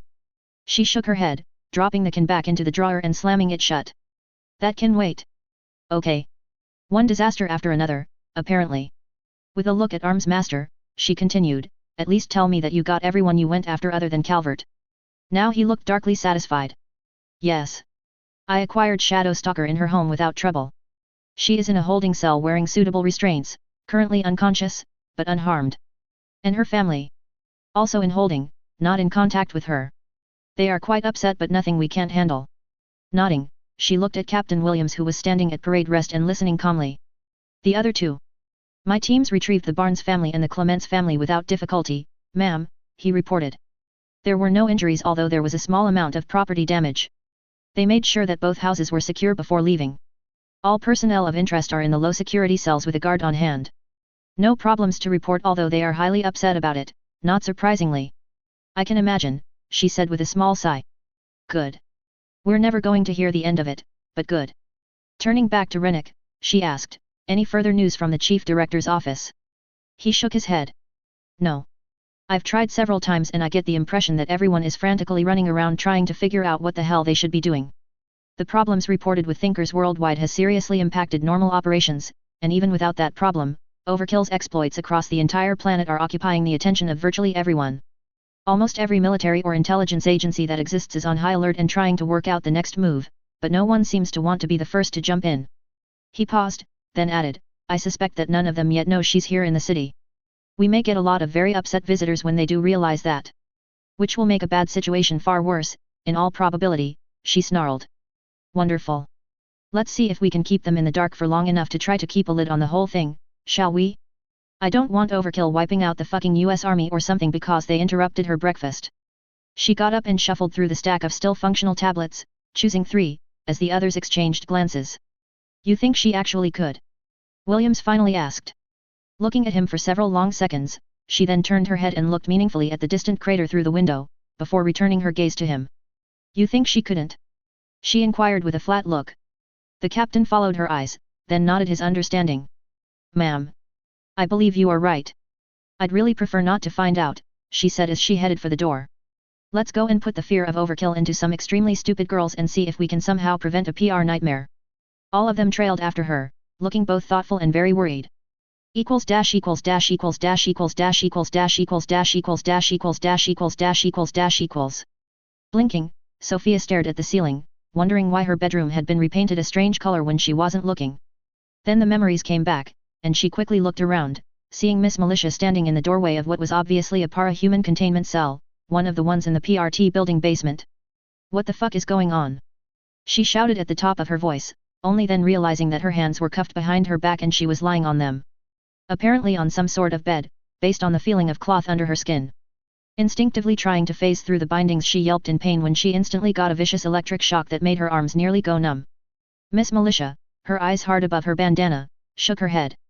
You won't be able to use your powers, Shadow Stalker. Arms Master made those restraints specifically to block them. Why am I here? She demanded, twitching as the pain ebbed away. She wasn't about to try that again because it had fucking hurt. Swiveling around on the bed, she sat up, lowering her head when it promptly started spinning until the feeling faded. The director wants to talk to you, the older woman replied. Sophia stared at her in disbelief. And she decided to assault and kidnap me on my night off because she wants to talk to me. She spat when she finally realized the other woman was serious. Miss Militia locked her eyes on Sophia. She wants to talk to you very urgently, she replied in tones that made the girl lean back. Get up, follow me, and don't try anything stupid or you really will not enjoy the results. You're on far thinner ice than you understand at this point. Wondering what in God's name had crawled up her ass and died, Sophia grudgingly did as ordered, then went after the older hero. As she left the cell, a pair of heavily armed troopers fell in behind, and she noticed with a sense of foreboding that they were carrying the high-powered taser pistols as well as shotguns, rather than foam projectors. Neither man had the air of someone who would hesitate to shoot either. She had a very bad feeling about this whole thing, especially after whatever had happened last night. The massive explosion that lit the entire city had made her wonder, but decide in the end to avoid an off-the-books patrol since by the number of sirens the entire PRT and BBPD were charging about like an upset hornet's nest. Probably better to avoid drawing attention to herself, especially so soon after a bear had vanished and people were already giving her funny looks. The little procession headed up the stairs to 3 floors above ground level, finally ending at a conference room she'd seldom been in. Miss Militia pushed the door open and stepped to the side. Walking in, Sophia stopped dead when she saw Emma and her family sitting on one side of the large square table, Madison and her parents on the other side, and Sophia's own mother and brother on the side nearest the door. At the far end, Director Piggott was glowering at her. What the hell is this? She said, by now more than just worried. It was pretty obvious that this was connected to the locker prank and whatever had happened to that worm bear. This is the most important meeting you will ever have in your life, Sophia, so sit down, shut up, and listen hard, Director Piggott said, sounding furious and disgusted. Why are they here? She asked, stalling for time as she frantically tried to work out some way out of this. Because it concerns all of you, you idiotic little asshole, Piggott snarled. She pointed at the only unoccupied chair. Sit down. A hand on her back urged her onwards, causing her to glare at Miss Militia, who just returned the look with one of somewhat worrying blankness. Eventually, realizing she had no choice in the matter after she looked over her shoulder and saw that the PRT troopers were standing in the door blocking it, she complied with ill grace. You going to take these off? She asked nastily, wiggling her fingers to indicate the restraints. No, Miss Militia replied shortly, pulling the chair out so she could sit, which she did after a moment. Thanks a bunch, she said sarcastically, then looked around at the other people in the room. Emma looked furious and scared, her father looked much the same, her mother and sister appeared more puzzled than angry but also scared too. Madison was staring at the table, her hair hanging down over her face and hiding it, while her parents were clearly very nervous and confused. Her own brother was obviously only barely restraining himself from starting to ask a lot of questions, while his expression betrayed aggrieved confusion, and her mother simply seemed cowed and worried. Emily Piggott, on the other hand, looked absolutely ready to shoot someone, under a veneer of calmness. In front of her were a number of the standard-issue PRT tablets and she was sitting in front of and under the main screen for the room, which was enormous but currently blank. A sound from behind made Sophia look back to see Arms Master, Assault and Dauntless had all come in and were now standing at the back of the room next to Miss Militia, while the door was closed with the troopers on the other side. Wondering what all this was about, since it seemed more than slightly over the top if it was connected to a bear, she returned her attention to the director. Director Piggott, I'm sure you realize you've violated our rights and broken a number of laws by invading our house without a warrant and Emma's father suddenly said, causing the woman to look at him and hold up a hand. No. We don't have time for all that. You can complain later if you want, but right now you are going to listen to me. The look in her eyes made his bluster instantly stop. It was somewhat impressive, Sophia couldn't help but think, how unnerving she could appear with nothing more than a glare that could strip paint from the wall. Panning that glare around the table, Piggott was clearly waiting for someone else to be foolish enough to interrupt, but no one did. Eventually she nodded. Good. Understand this, I am deadly serious about this, and you will listen to me. It's entirely possible that none of this will matter in the slightest but I choose to believe I at least need to try, so I'm going to whether you like it or not. As Sophia was wondering what that meant she reached out and tapped one of the tablets, causing the screen behind her to immediately produce an image. One that Sophia recognized immediately. It was a photo of Taylor Bear in all her utter lack of glory, looking at the camera through those stupid glasses and appearing her normal sheep-like confused self. Emma looked, as did Madison, who raised her head, then froze. The redhead glanced at Sophia, who tried to indicate through her eyes to keep her mouth firmly shut no matter what happened. But she knew inside this was going to be bad. The director waved a hand vaguely behind herself. This, for those who do not know, is Taylor A. Bear, 15 years of age, daughter of Danny A. Bear, and the girl who Sophia, Emma, and Madison spent a happy 18 months torturing for kicks. Alan Barnes immediately opened his mouth. She pointed a finger at him and shook her head once. He closed it again, pale with anger and worry. Emma now seemed to be beginning to understand this wasn't going to end well, although Sophia could see Madison had already come to that conclusion and was basically waiting for the axe to fall. Piggott tapped the tablet and another image came up, causing several people to make a gagging sound when they realized what they were looking at. The imprint of a human form was clearly visible in the sludge in the locker, although there was no sign of whoever had made it. Sophia, of course, was well aware of the identity of that person, and she knew that Piggott was too. That torture culminating in a prank that would even under normal circumstances almost certainly count as negligent manslaughter if not attempted first-degree murder, and very definitely as assault, the director said after she'd given everyone time to inspect the image. Possible even bioterrorism charges could be laid if the prosecutor was sufficiently creative. Emma's father again opened his mouth and she wagged a finger at him without looking. However, these are not normal circumstances. Not even slightly. The woman scanned those present with a hard gaze. These are, in fact, about as non-normal as circumstances get even in today's world. You will note that there is no one in that mess, although clearly there was. What some of you may not have heard is that Taylor A. Bear, the girl who was pushed into that locker by our little terror cell here, vanished from it at some point in the next 6 hours, the time it took for someone to bother to investigate where the stench was coming from. Sophia's mother made a small sound, making her brother look at her, then give Sophia herself an unreadable look. She didn't return it. It was important not to show weakness. Taylor A. Bear disappeared 2 weeks ago, without trace, and without any sign of how or where she went. The locker was not opened during that period, she didn't leave the school somehow, there was no miraculous rescue, she simply disappeared. And the school, in conjunction with some PRT personnel who are currently very much regretting their life choices and will be for a considerable time, managed to cover this up. She looked directly at Sophia as Madison's parents exchanged looks, and Zoe Barnes stared at her in horror. The reason that the school was able to do this, of course, is due to Sophia Hess being a ward and a para-human. There is also a case to be made for serious dereliction of duty on the part of the school, fraud, embezzlement, and a number of other charges I have no doubt will keep the lawyers busy for quite a while. Sophia stared at her in disbelief. The fucking PRT director had just outed her to everyone present without a hint of remorse or even interest. What the fuck? However, none of that is of the slightest concern to me right now. Because there is a much more serious issue. Still looking at Sophia, Piggott leaned forward slightly. Because last night, Taylor A. Bear came back. And she is not happy. While Sophia gaped at her, as did Madison and Emma, she tapped the tablet again. Almost unwillingly Sophia raised her eyes, which widened when she finally worked out what she was staring at. Madison made a little choked sound. Alan Barnes swore under his breath. Several of the others gasped. That is what made the very noticeable explosion last night, the one that people in New York probably heard, Director Piggott carried on into the deathly quiet room. You will note the complete absence of Winslow High School. You will also note the appearance of a crater sufficiently large that under any normal physical conditions would have been accompanied by a blast large enough to erase the entire city and kill everyone in it. She looked around. That was done by Taylor A. Bear, as she was in rather a bad mood and appears to have decided that we no longer required Winslow to exist. No one said a thing. Tapping the tablet again, she jerked a thumb over her shoulder. Ellisbug. Another tap. Machine Army. Another tap. 3 blasphemies. Another tap. Muerd Nag. Another tap. It went on for a while, during which Sophia felt herself going paler and paler. This was impossible. Even if the bitch could have triggered, this sort of thing was beyond anyone except maybe Eidolon or Legend.